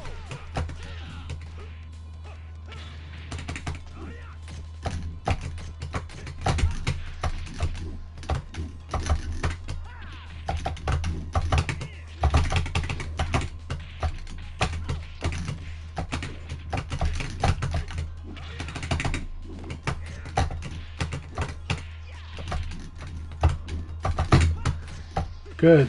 Good waiting. That's what you did last week. Keep doing that. But be careful. But keep doing it. Round 5. Ready, go!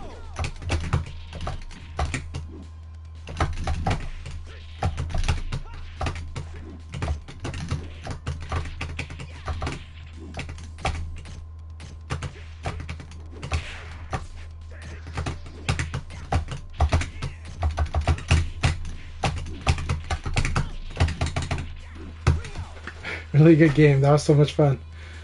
That was a lot of fun, man. Very close. Really close.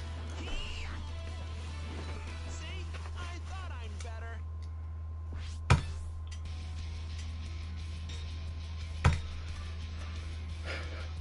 better. This is the next part, right? It's managing that. Managing that impulse is so hard, but don't fight yourself so hard.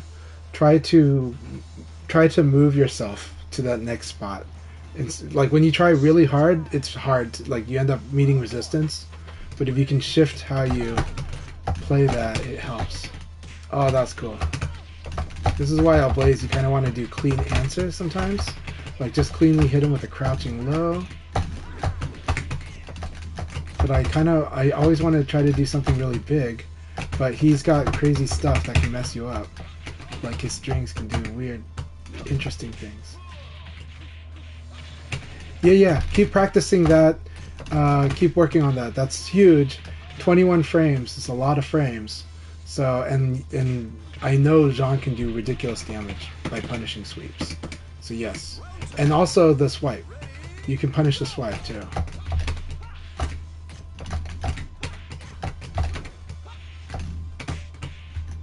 Very good. Okay, I could have turned that into a wall combo. I will do that in the future.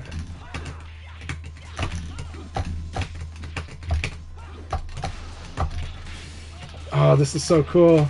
Look at this. That was the error there.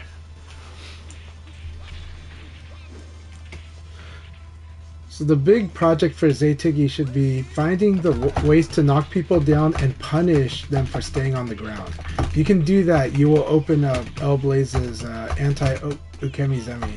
But you first have to make them not want to stay down. So there's a way. There are ways to do that. There are combos. You have to change the enders to your combos.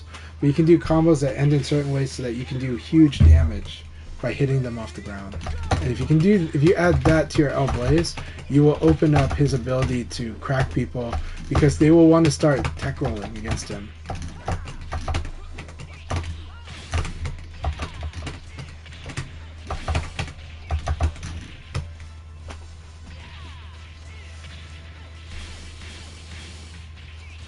Because when Blaze makes you want to tech roll, oh, he's a nightmare. Because his His anti-tech roll stuff is ridiculous. So good. I'm glad you're here, Sartson. Good to see you, man. We're having an intense sparring session before I eat my lunch, but I'm really having fun fighting these guys so much. Yeah.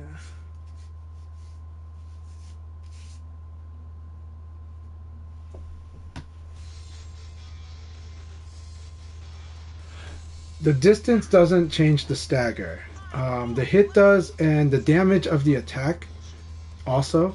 And so because side turn has a damage bonus, that's why almost everything from side turn will work. But the stagger can be broken easily, so those staggers are usually easier. But it's really up to the attack.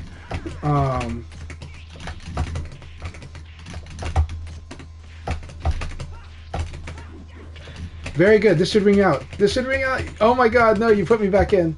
You put me back in. I know how you feel. I know how you feel. Keep fighting. Keep fighting. But I know. Keep fighting. But I know how you feel. you now know what combo ender not to do in that situation.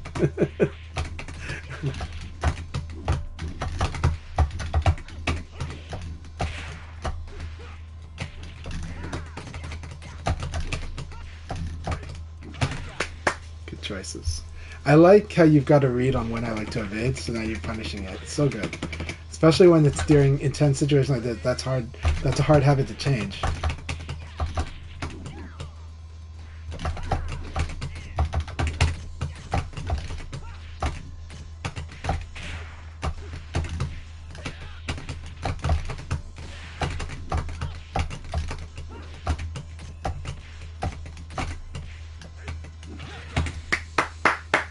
Very good. Very good. Alright. Let's change this now.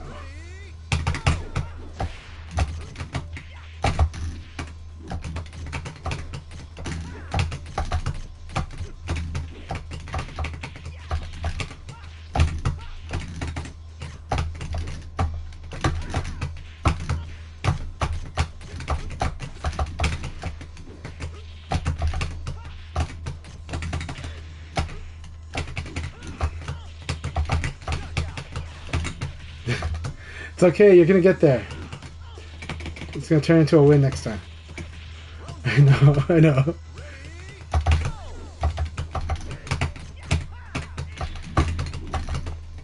Good changing that into a hop. You would have been eating a pretty bad one.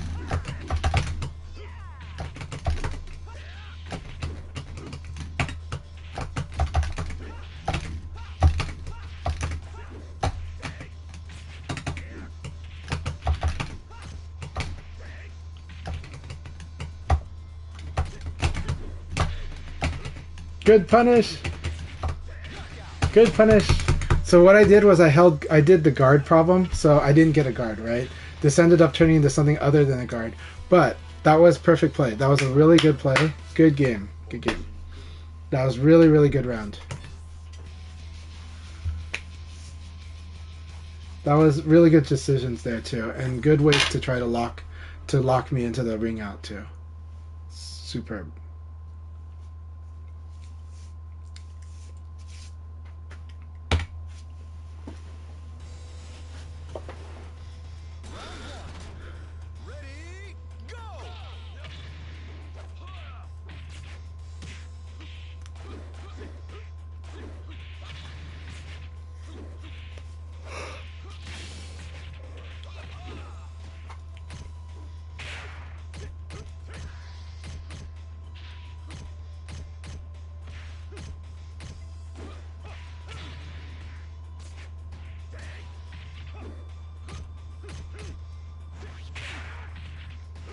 Really good Sabaki. That was an excellent comeback.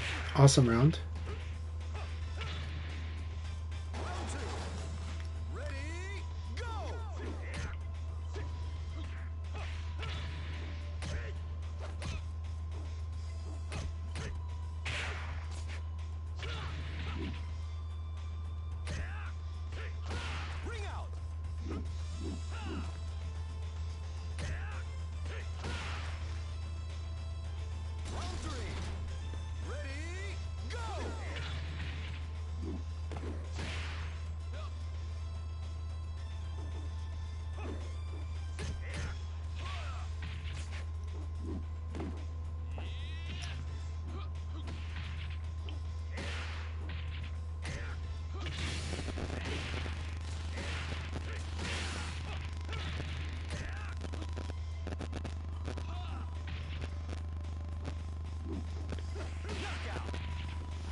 Alright, good game.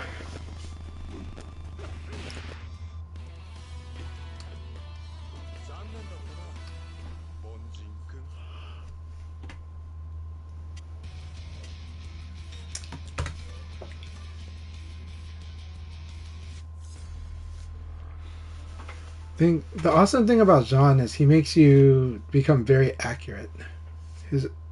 He requires you to be very accurate. Round one. Ready?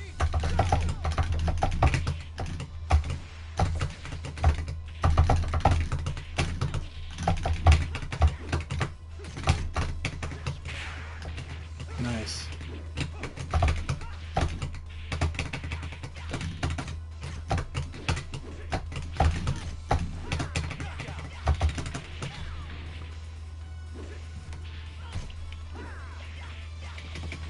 I was able to evade early in the jab, so.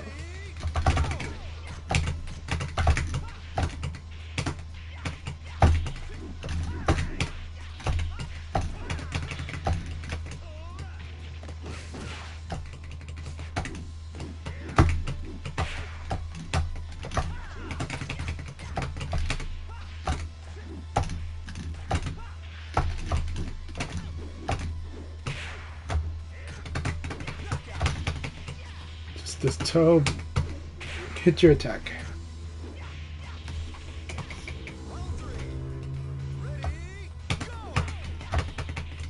The power of Leon's PK is so good.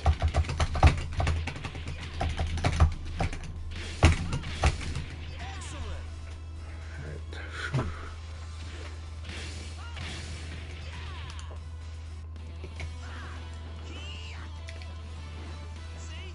I thought I'm better.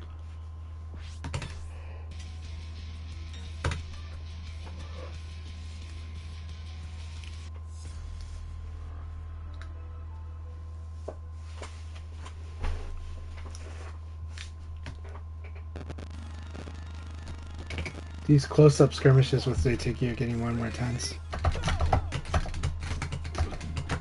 Very good. Oh.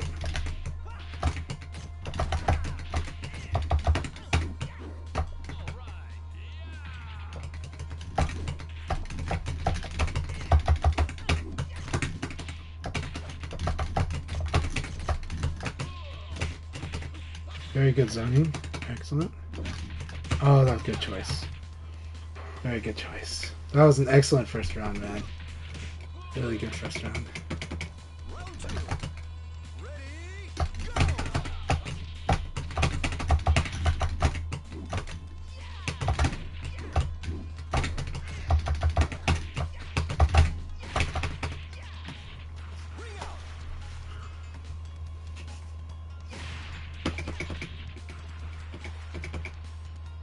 three. Ready?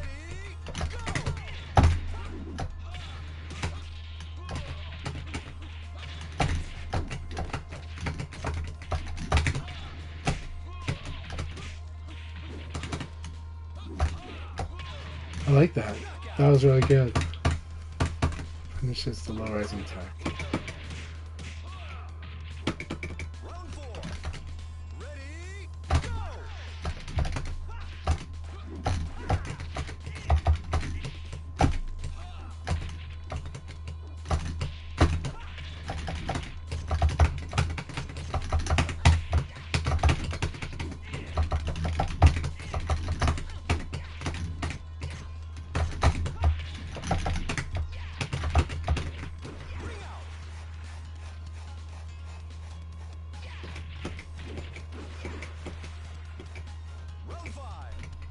Ready?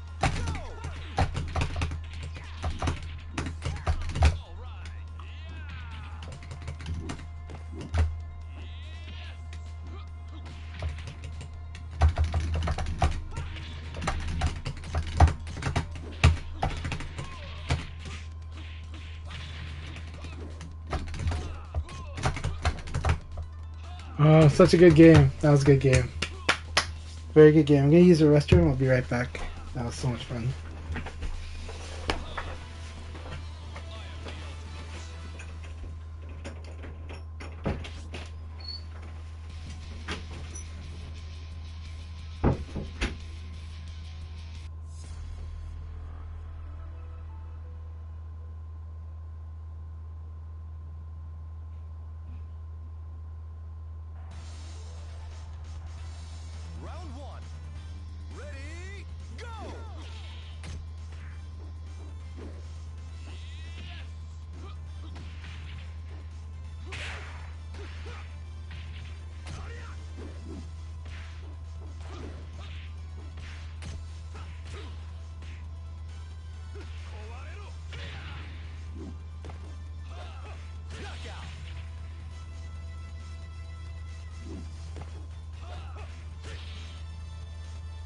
Round two.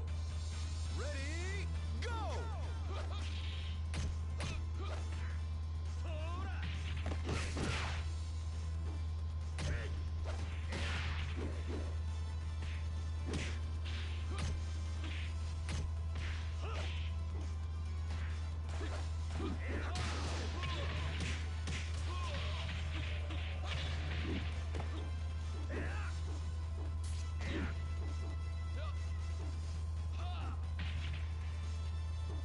Knockout.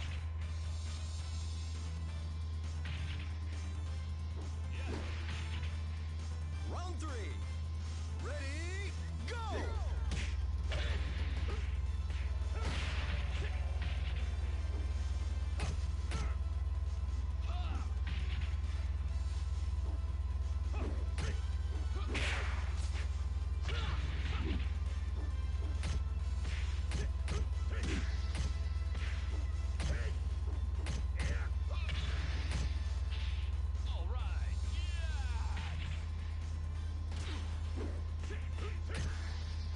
Knockout.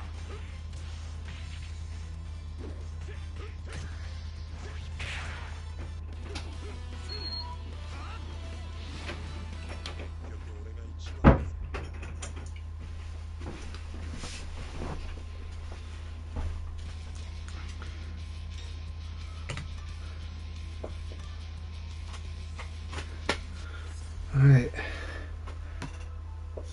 Okay, Punker's Jean is really tough. Jean is a character that makes makes the player be much more accurate because they rely on normal hit and counter hit like so much.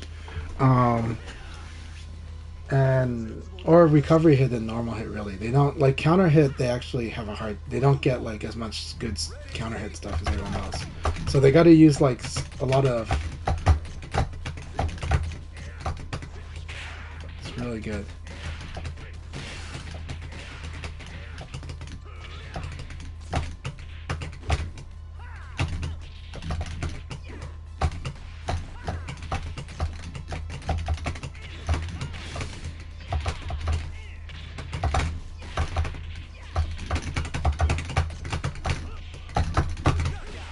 Okay. Got it. This is gonna be fun. Round two. Ready, go! He does.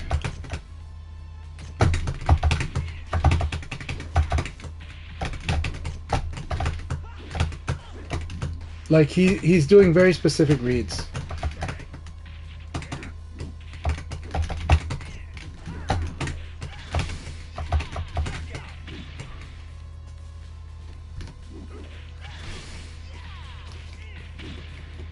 Round three. Ready, go!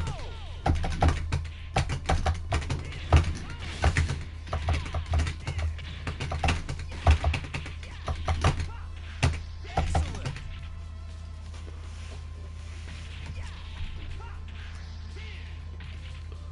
Round four. Ready, go!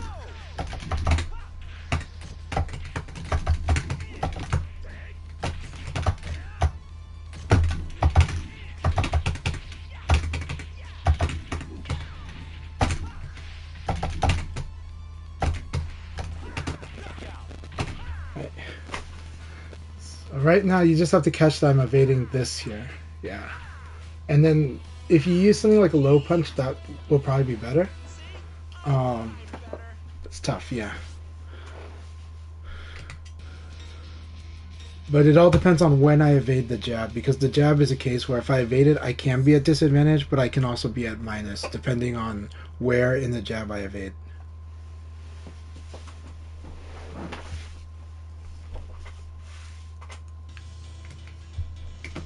Round one. Ready, go! All right.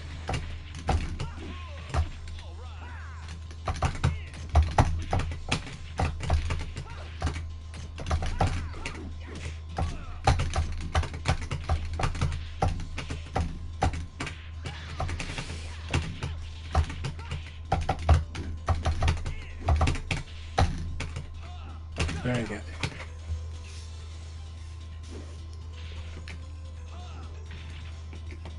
Round two.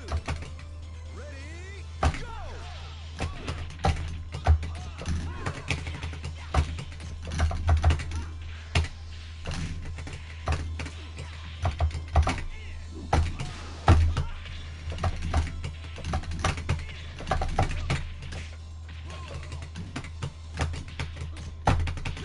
Yeah. Yep. I'm trying to counter what you're doing, but you're countering a lot of what I do. So that's why these games are so awesome. Like our matches have been pretty amazing.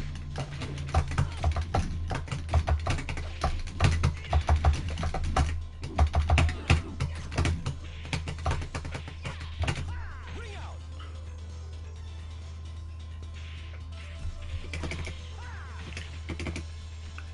Round 4. Ready, go!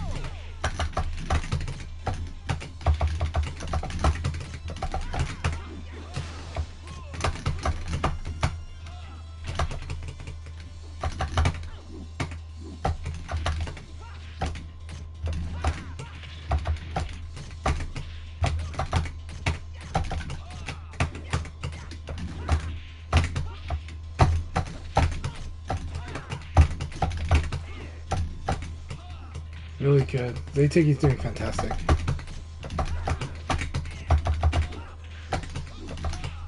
That was so cool. That was such a cool round. That was such a really cool round. Round 5. Ready, go!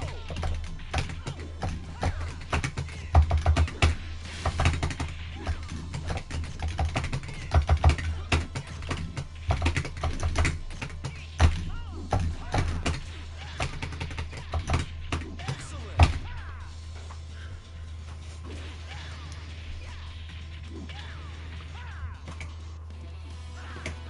Good game, Zaytiki. See? I thought I'm better.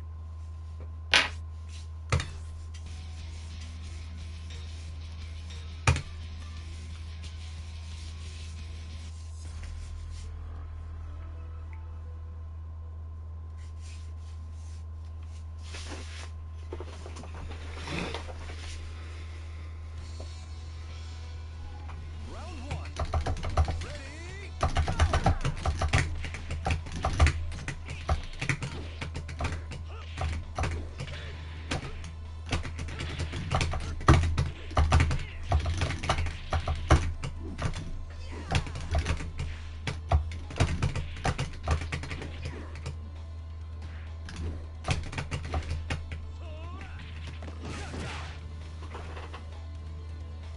You evade to, yeah, because he changes his stance, so that's why I recommend watching his front foot and evade to it, because that's the backside. So you always want to evade to his back. And to do that, watching his front foot helps.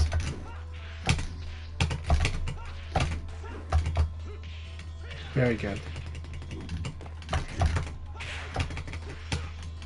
Very good call. Very good use of the read there. Keep it up. That was really good. Round 3. Ready, go!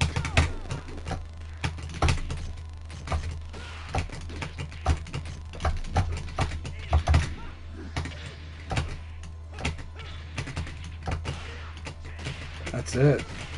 Good game. Good game, Punker. That was a lot of fun. That was a lot of fun.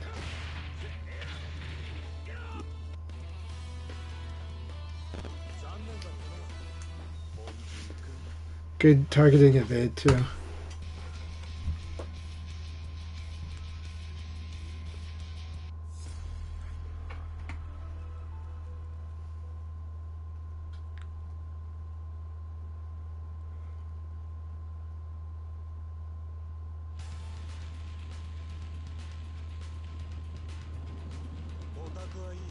There, that's good. Round 1. Ready, go!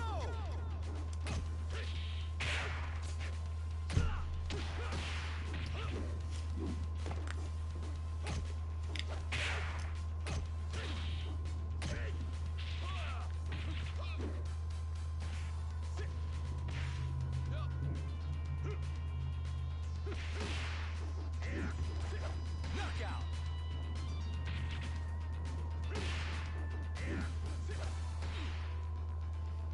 Round 2. Ready, go!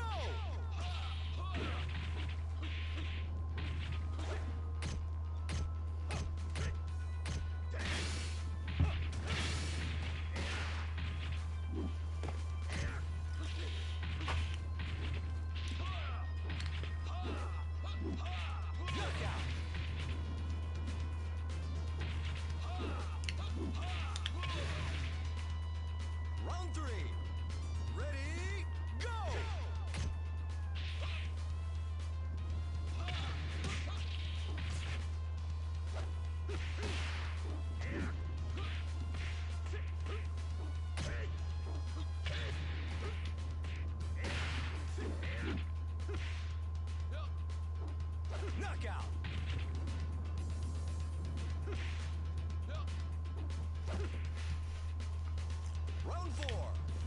Ready, go!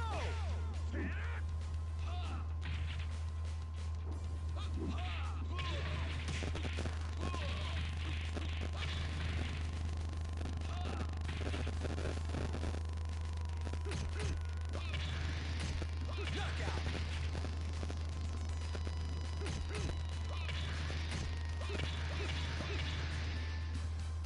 Round 5. Ready, go!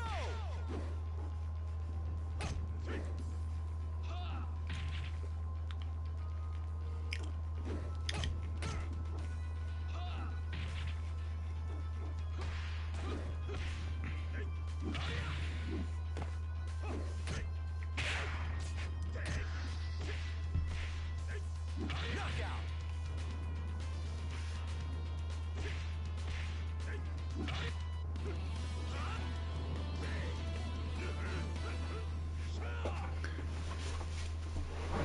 But you're making some really cool reads in there. I like your reads a lot, Seituki.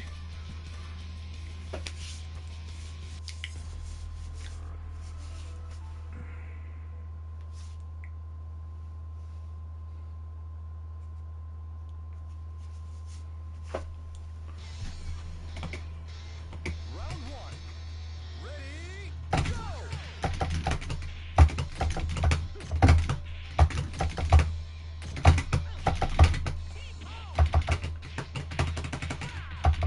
Excellent!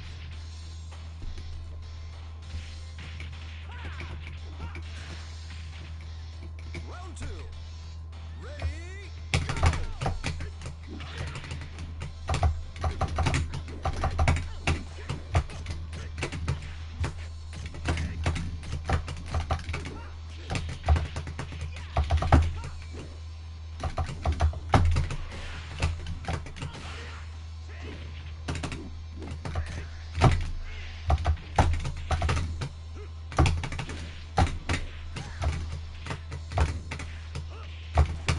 Knockout!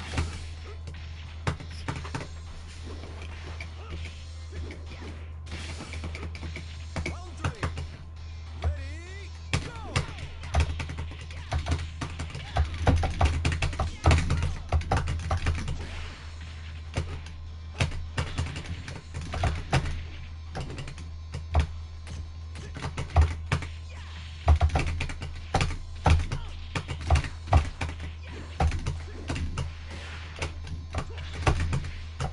Knockout! It's really good calls. Problem with using that move is it's not a crouching move.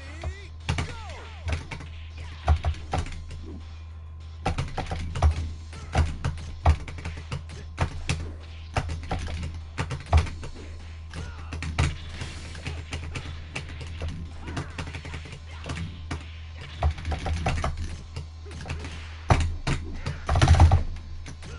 That's it. Good game. Good game. Got me the block. Very good game. I'll defeat that thing, but still.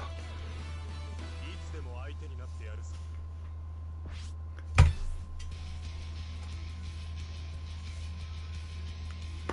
Very good game. This, you mental stack to attack me. That's really good. Really, really good.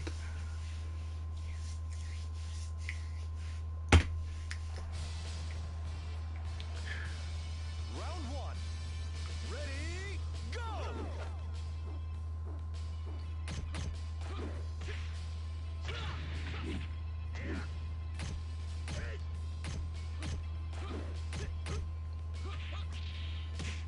All right.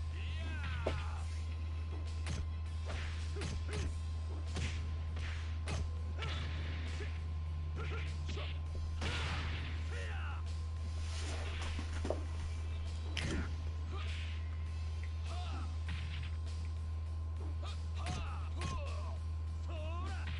Ring out!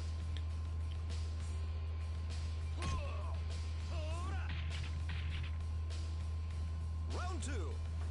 Ready, go! Yes, that's back throw. Yeah, with John, anytime his back is to the ring out zone, you want to escape back in general. But forward is his strongest throw by a long shot. But back throw is a positioning throw that can set you up for wall and for ring out. And a lot of genres will do back just because a lot of people escape forward like all the time. So you want to escape back whenever the ring out's a threat.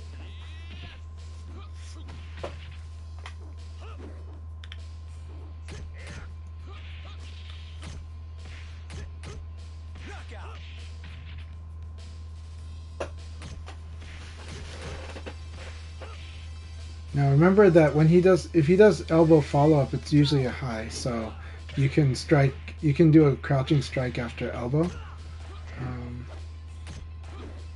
If he does the follow up, so.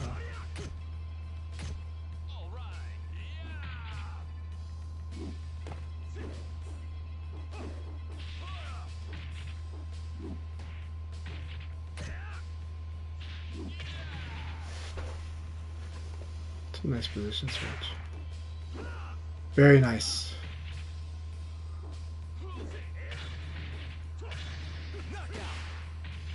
Good game. That was intense.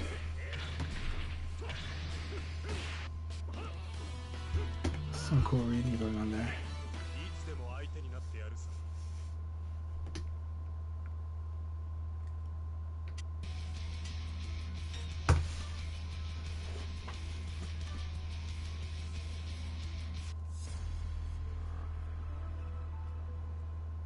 It's okay. Don't worry too much about negatives because there's a lot of crush and a lot of like Abari is not the end of the world. Abari is a good thing to do when it's done at the right places. So and for the right reasons for the opponent doing certain things.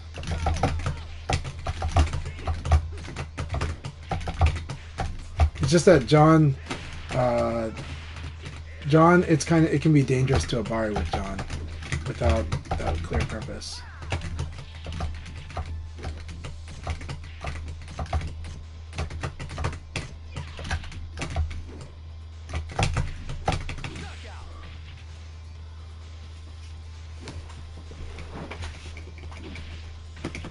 Well, more like to act on a read, but yeah.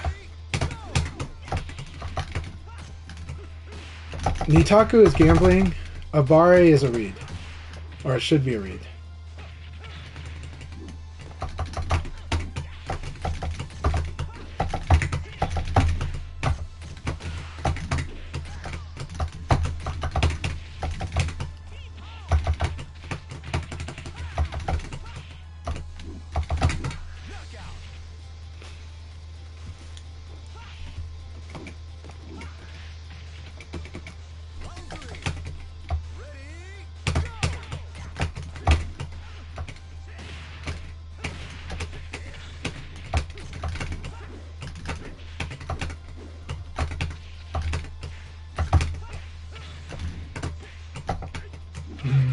Okay.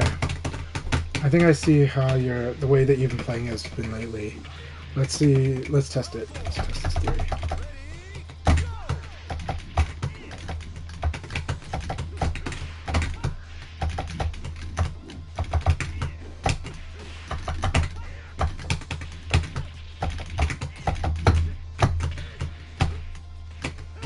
But I can't apply if I do this. So.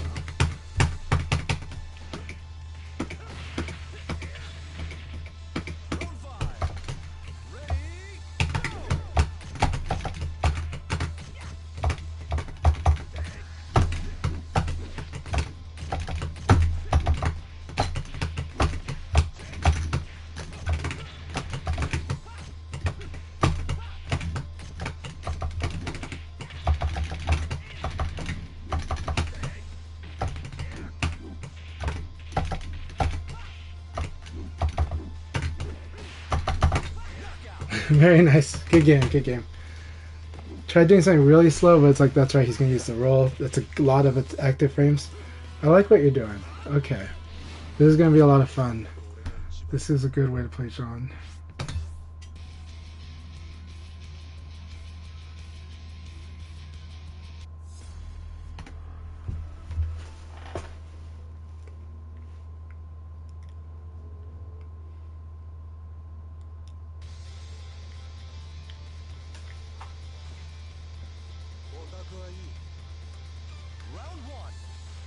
This is good. It is very good. You're doing really good, Bunker. I love the way you're fighting.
That was cool. That was a really cool round.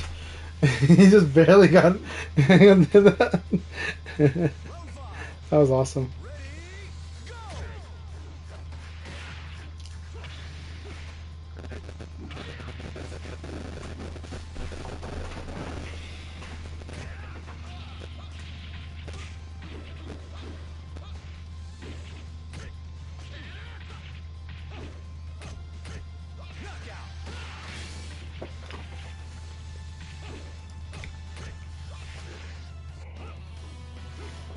Alright, this is gonna be hard. Let me see if I can do certain things against John. This is gonna be hard. This is gonna be a really good way to test this idea.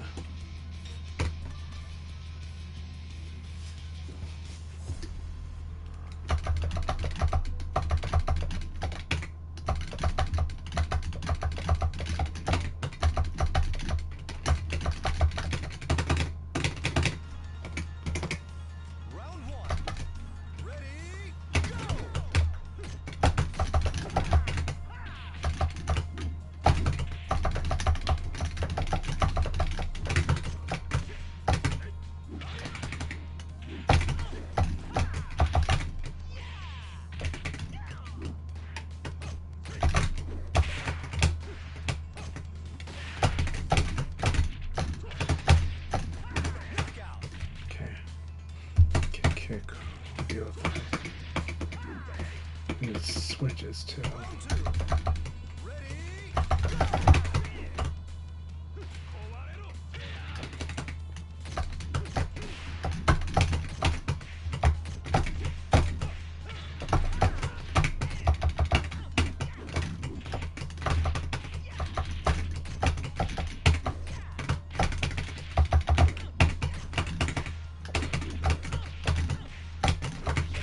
That was beautiful. A beautiful low punch counter here.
Right, good game.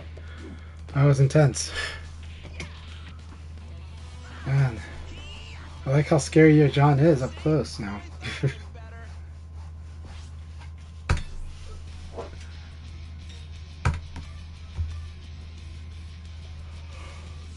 Things that John does have.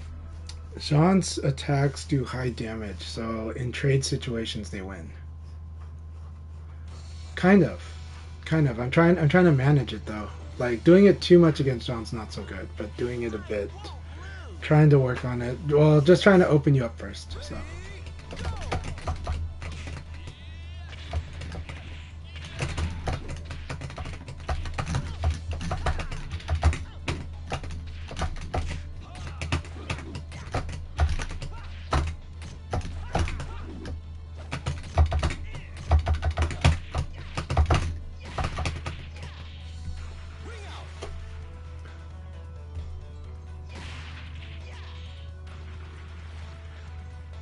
It's a hard one if they do it well. And Pi is really frustrating because her keep away game is very scary.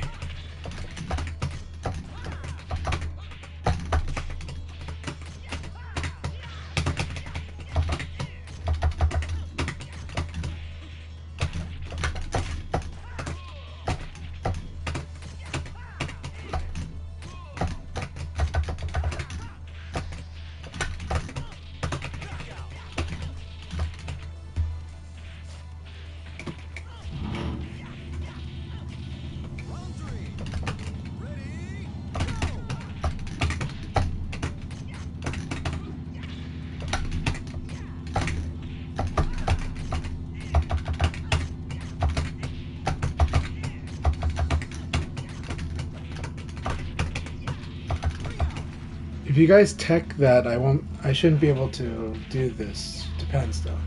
Well, 8K it's hard to know. Right.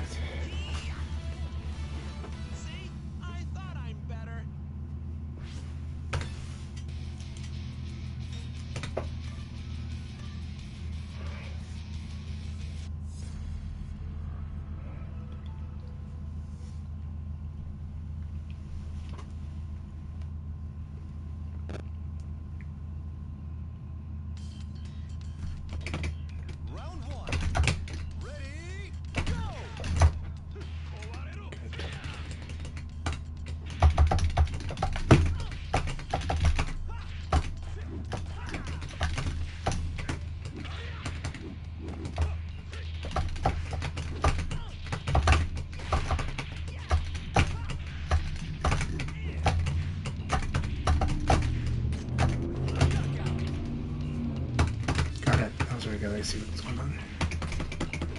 It's either spam or that. Got it.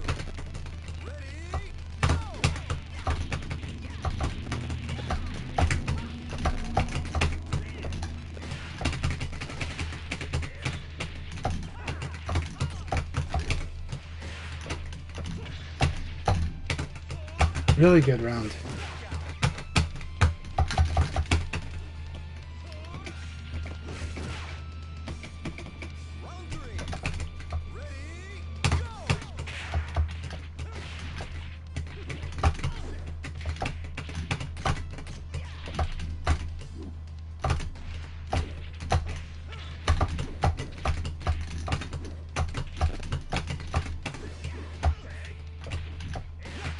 That was a perfect game. Good game, man. Excellent, well played game.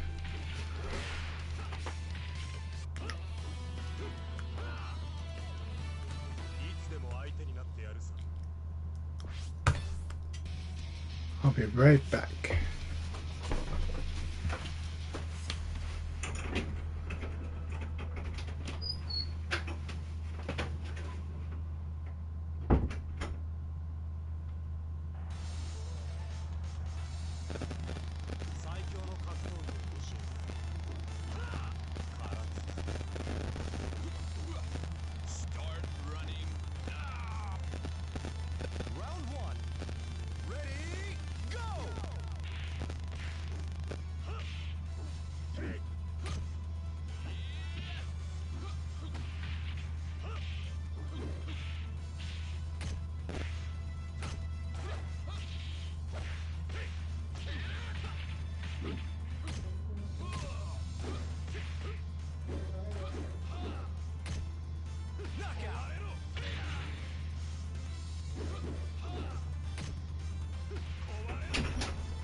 Really good.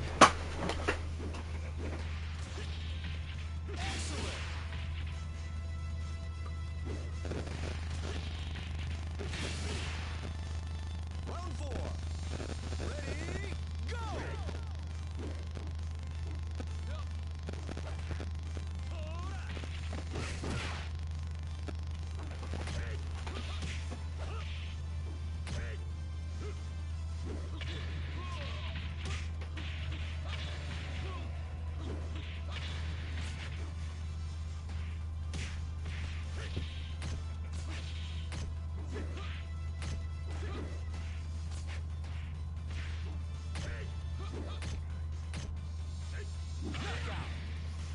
That was a good game.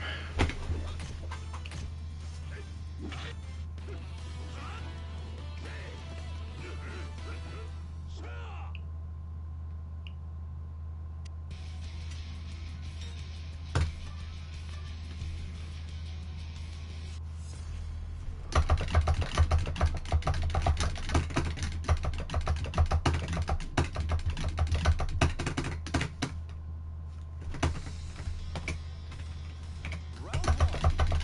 Ready, go!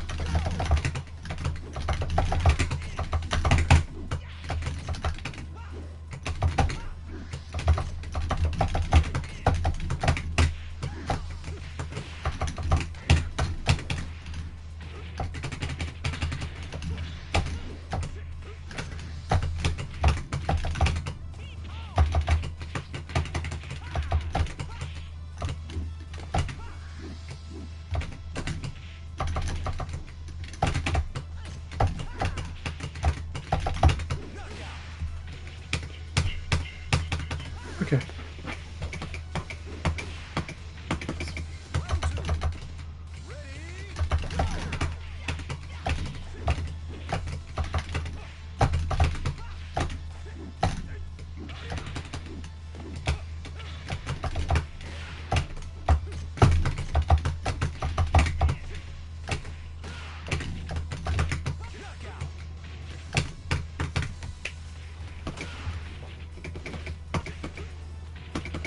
Round 2. Ready, go! Round 3. Ready, go!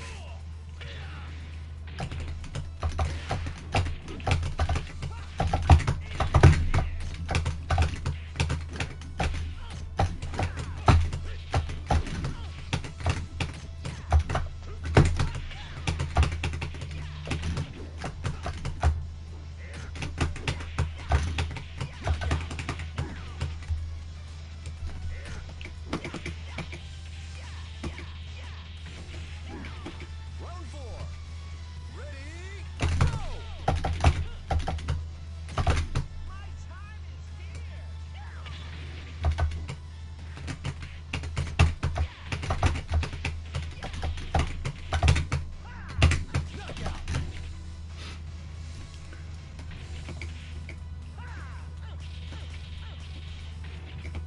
Round 5. Ready, go!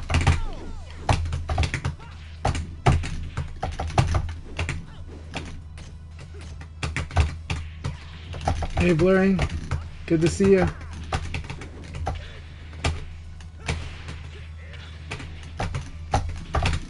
time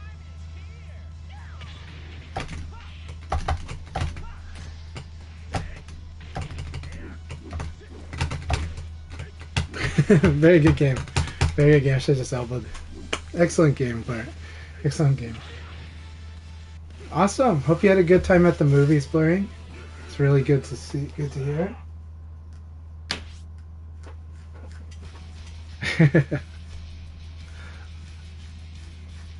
Man, keep it up, Punker. It's really good sharpness on your part. This is fantastic. But we'll keep it up. We'll keep sharpening you.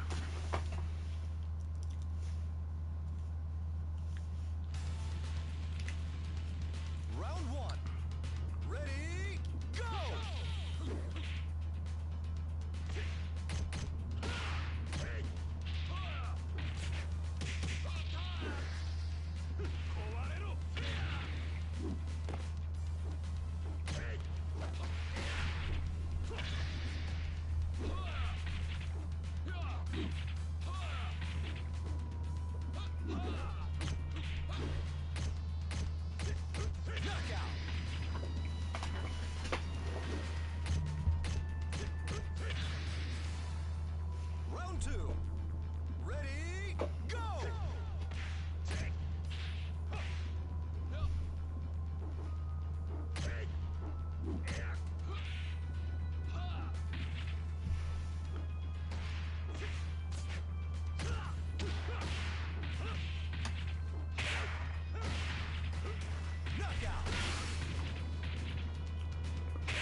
つでも相手になってやるさ。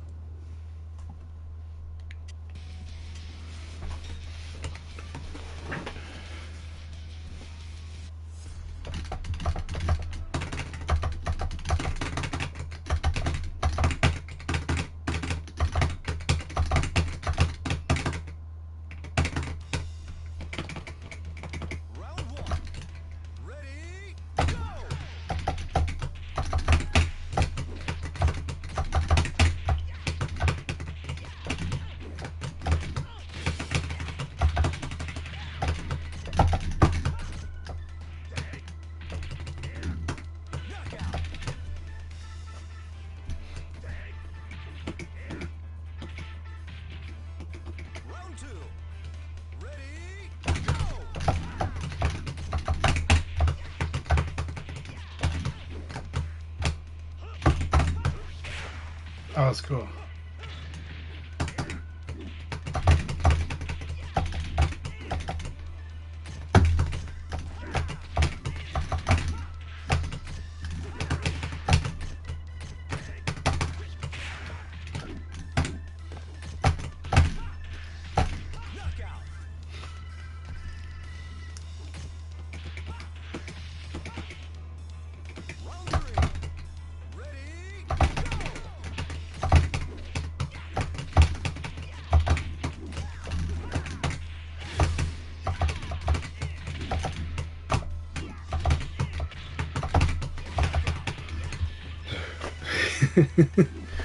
I tried a couple things. So,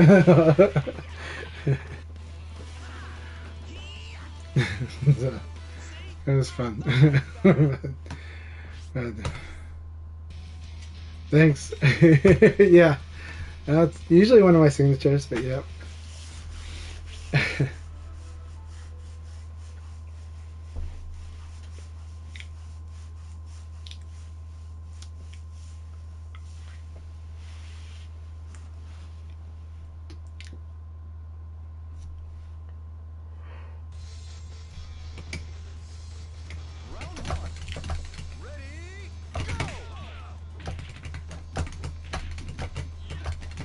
That was so good.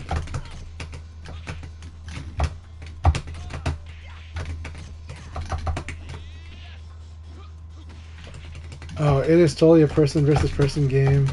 Right now it is against me and Datig even.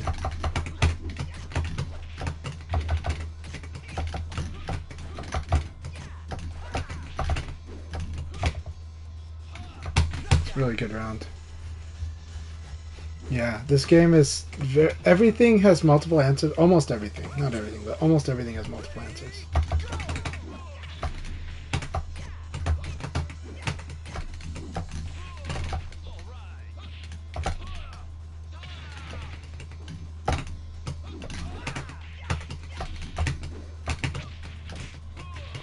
And his fuzzy guarding is getting better and better. He knows where it's gonna be on me in the neutral. It's really good. That was like brilliant round there too. He fuzzied under throw attempts so quite like a lot this game.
Good game.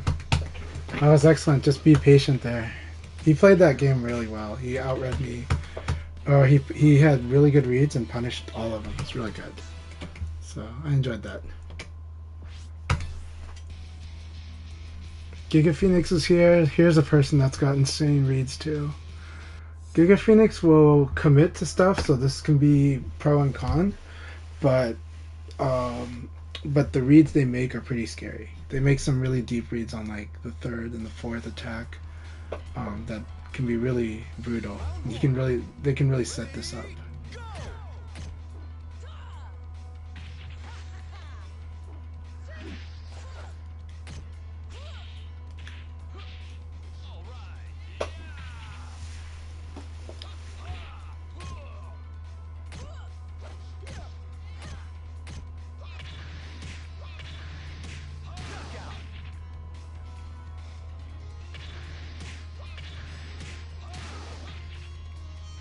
Oh, it's a pretty cool sequence there. That forced back turn is nuts. The forced back turn in this game is not the best. It's weird that side turn's better, but I guess that was their counterbalance because they made side turn really good. So in this game, back turn is more like, do I have a guaranteed throw or not? And that's kind of it. Do you have a guaranteed back throw or no? And if you have a guaranteed back throw, there's a lot. There's a few guaranteed attacks, but it's not that common. It's pretty specific.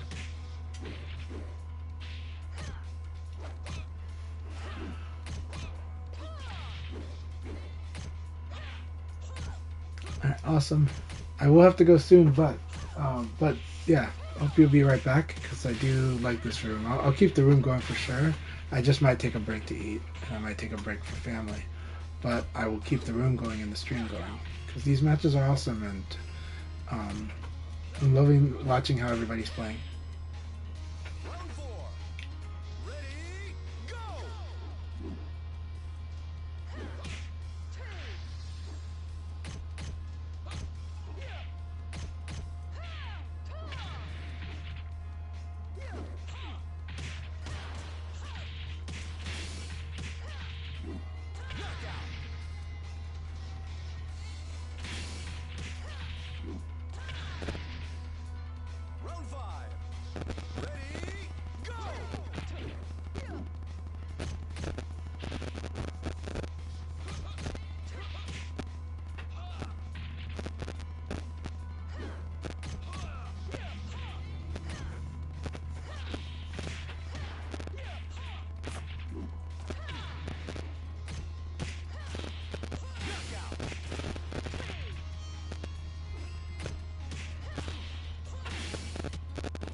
Exciting game.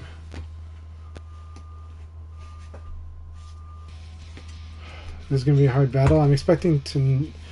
I think it takes a while for me to kind of get one, to be able to fight Giga Phoenix. Their way of playing is very disruptive. But I'm going to do what I can.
Excellent.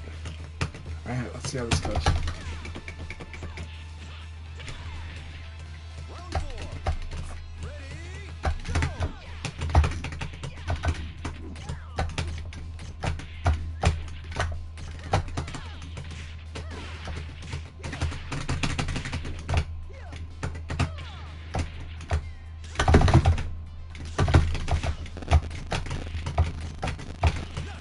Very good.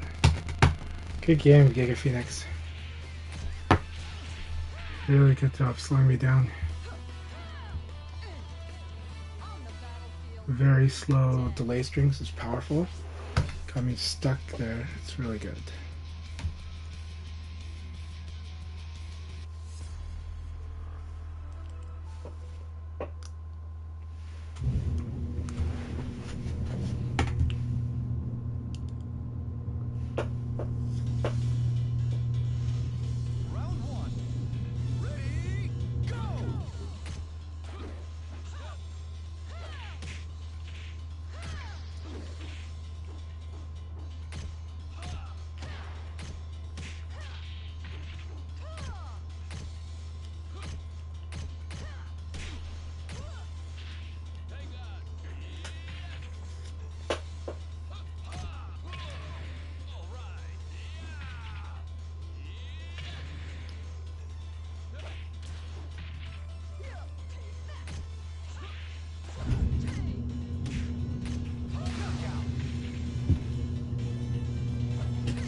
Really good round.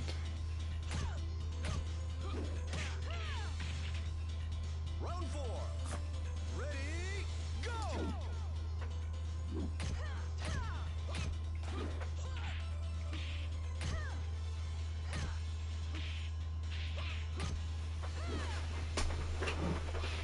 Excellent fuzzy as always.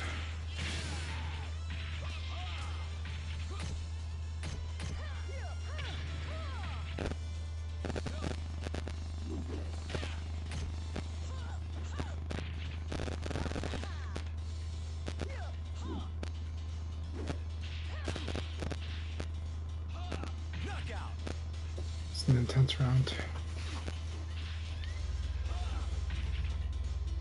Round 5. Ready, go!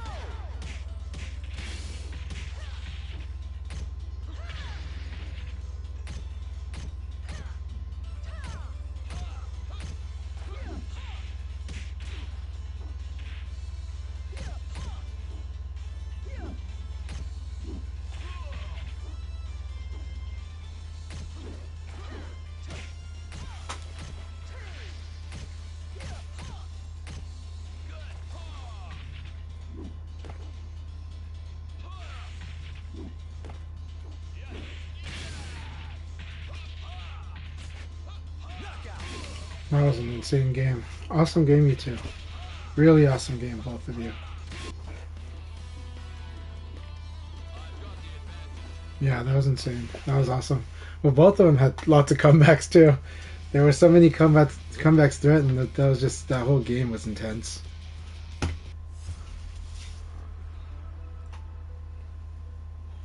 Tiggy is very close to whiff punishing everybody.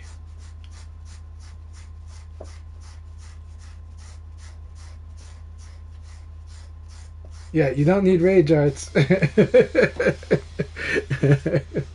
You just need a system that's open towards aggressiveness, right? But also counter offense and defense.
That was really good offensive pressure there. Very scary accuracy too. いつでも相手になってやるさ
Good game. I got away with this high.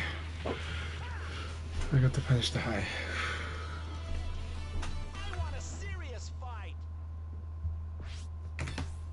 Very good game. It's very your John is very scary when it's got the reads. It's very terrifying. It's also like it's like a nice fast offense too. So gonna work on that. This is intense. I'm loving it.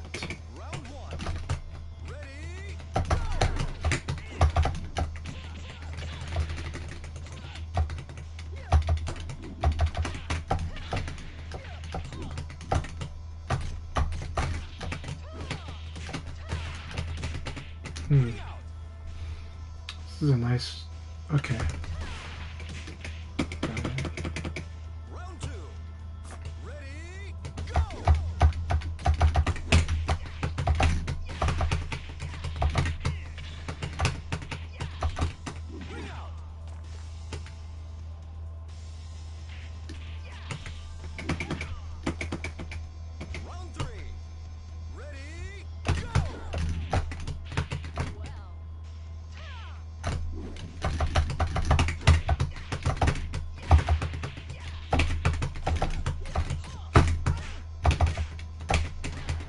see.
Good game, Giga Phoenix.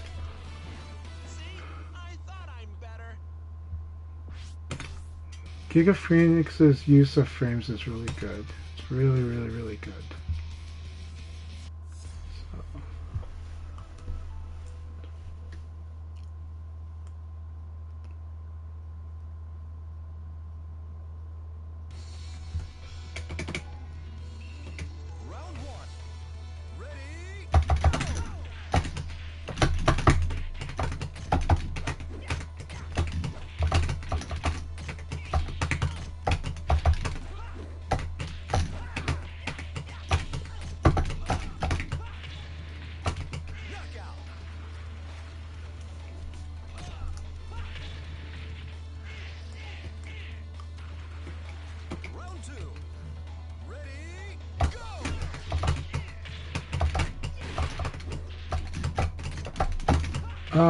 The scariest options are the mids, so I would rather eat the 2K. So you can do 2KK into Okizeme if I'm taking it. So you should pun it. You should make sure that you should make me afraid of the 2K option, and to do that 2KK is kind of important.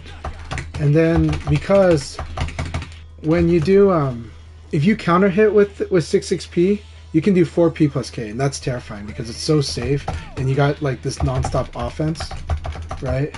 And then but then of course when you normal hit with it, you still have really good mid options, right? Even 6p is annoying. So yeah, they do. A lot of people do different things. John has a lot of options. 6xp is a really cool move in terms of game design. Good games, Atiggy. Why it's a good move in game? Why it's a pretty interesting move for game design is it takes away evade. Your opponent, and it takes away attacking. It takes away a Bare, and it takes away, so there's no counter hits, but he's already a normal hit character. And then now suddenly, so then the moves that like if you counter hit with it, you can do moves that are like, 28 frames or faster, and so that means like he can do his linear attacks, and they're just safe, like on block, right? So it just means that he can just keep pressing his offense. It's really annoying.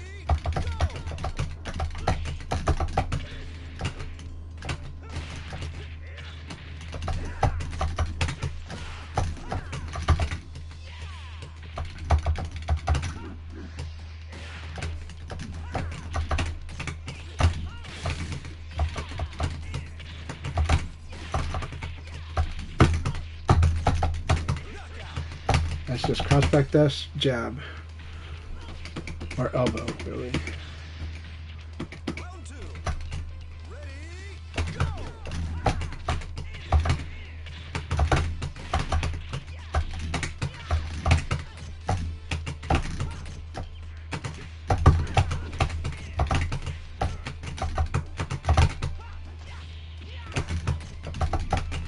Really good stagger break. That's an awesome stagger break. It's really hard to break this one. So that was a really, really excellent stagger break right there. I love that.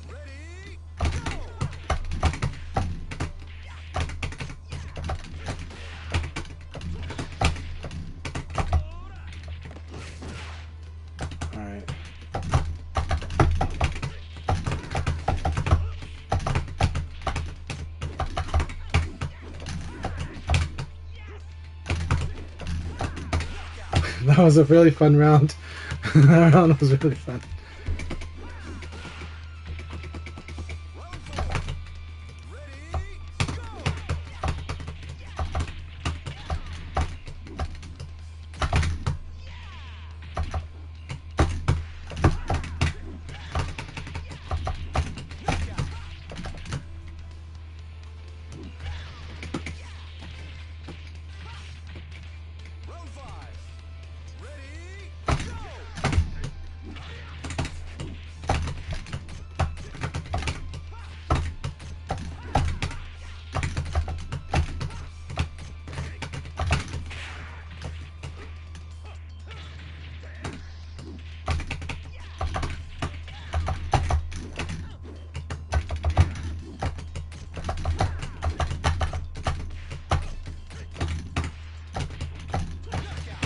Good game. That was a really fun game, Punker. Really fun game.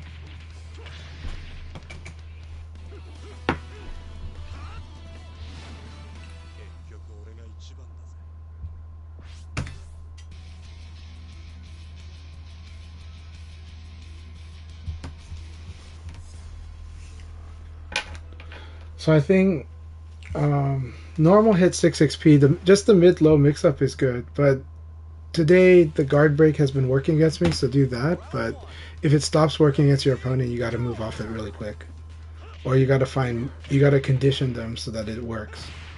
But today it's working on me, so by all means you do that.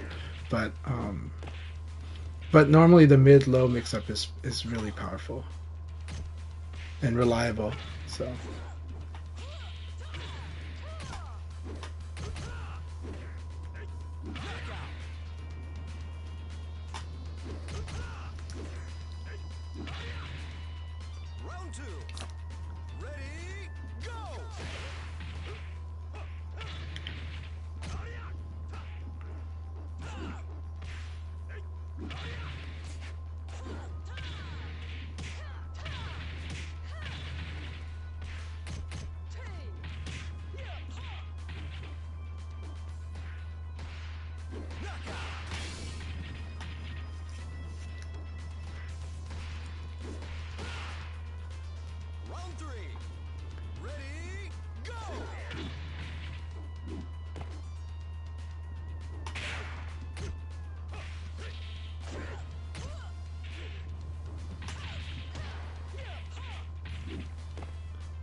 I like how well you're moving in and out, back and forward. Your mix-up backdash is really important. It is. I mean, it's something Jean is so good at, and so you're using it really, really well, without doing it way too much. So it's been giving me hell today.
And I will say, whenever John hits me with 6 XP, anytime I get hit by that mid, it's like insanely regrettable. It's like real deeply regrettable. It sucks.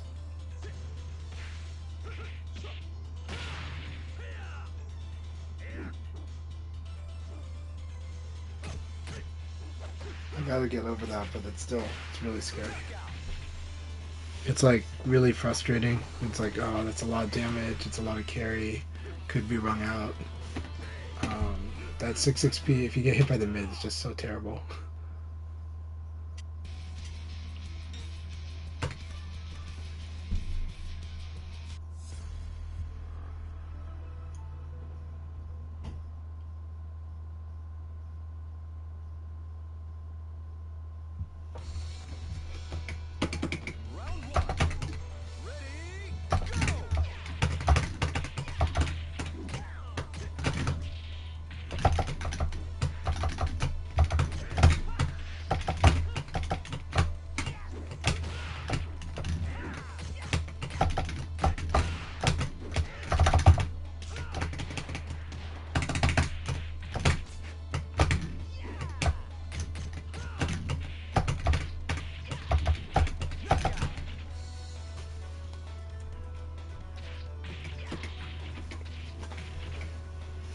Hey, Gamito Latko, good to see you.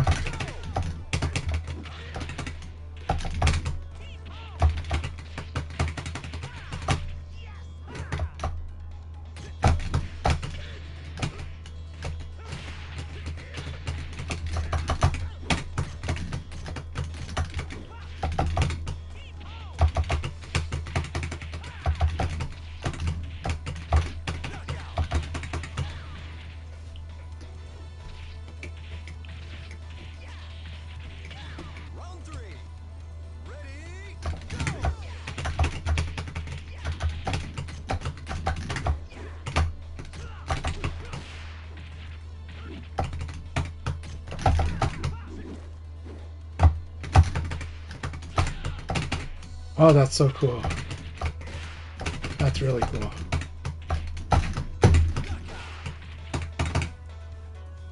Most confusing situation here. Okay, that's what's happening here.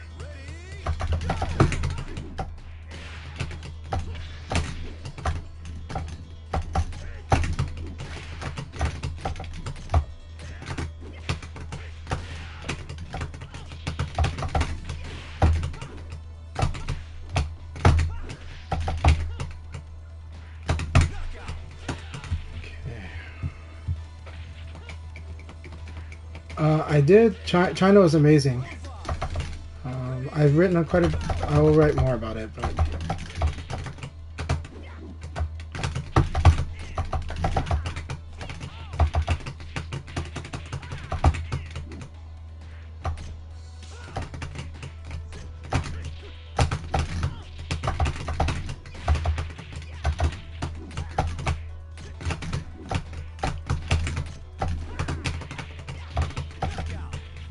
good game. Hey, the GoPone.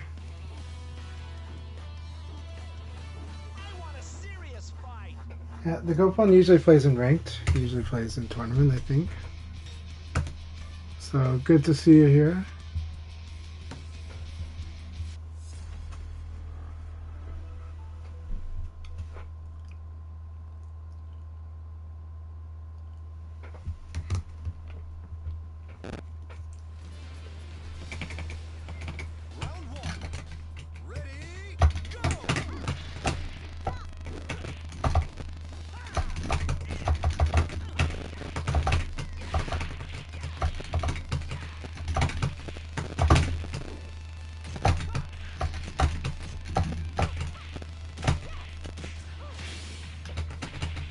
Interesting.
Good game.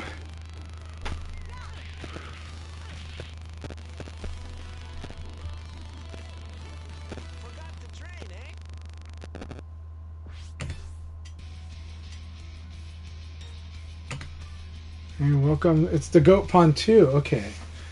The one who we don't know who the real account is, but okay, cool. So.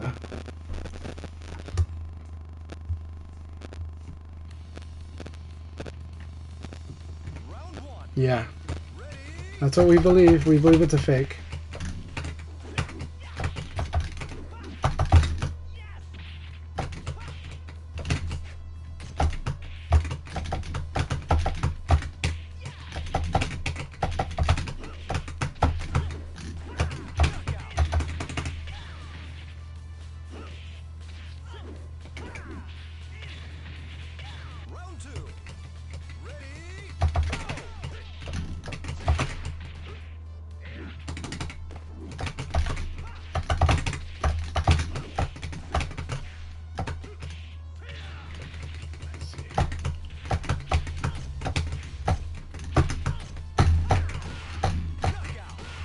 Okay. I'm starting to see how Punker's play works. A little more. Let's see. Very good. That's so beautiful.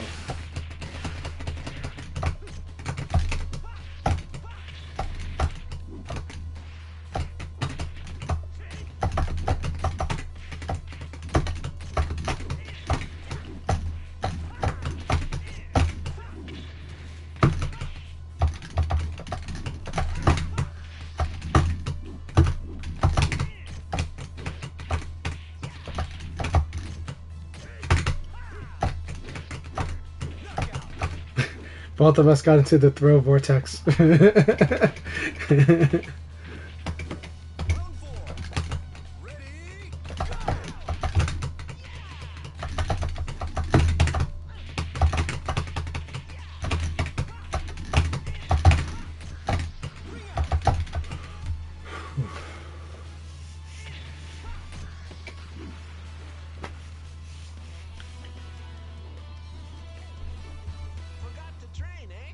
Whew, I'm glad that worked. Good game, Punker.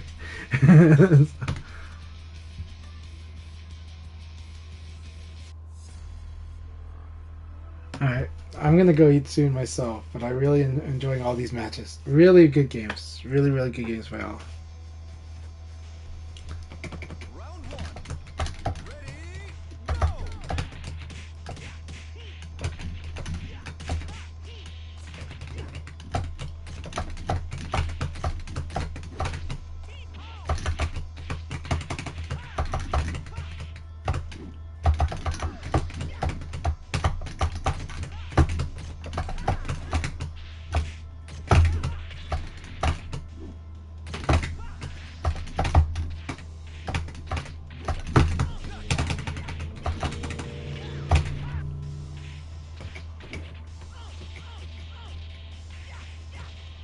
Oh, you're playing awesome, dude. You're a really good player, too. Like, I'm really enjoying the match so much today, the matches. So, I do want to spar more with you.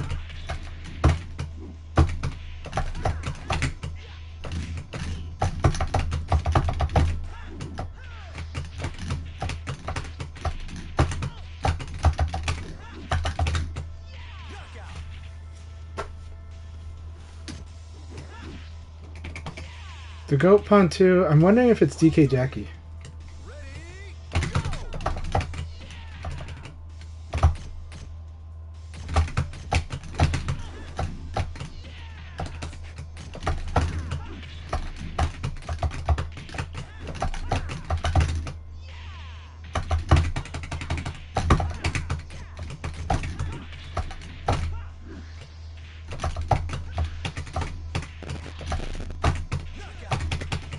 Good game to go Poncho. Really wonder if it's DK Jackie. Even though he doesn't play exactly like DK Jackie, but it's a lot of fun.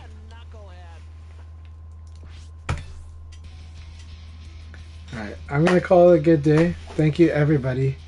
let's have a good one and take care. And I'm gonna finally eat my dinner. So I appreciate it. Thank you all so much.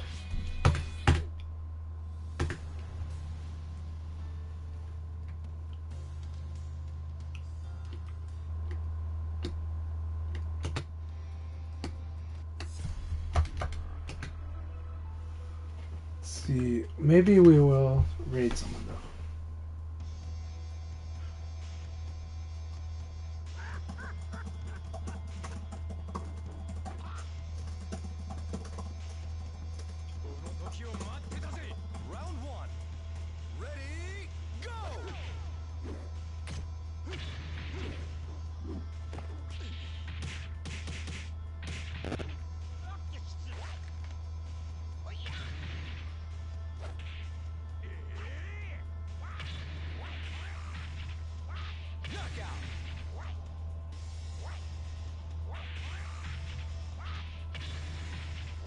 Round 2. Ready, go!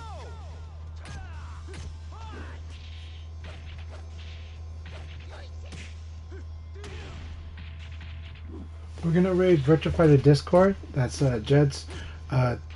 Jed runs that, and it's awesome. They're playing Final Showdown right now, so enjoy.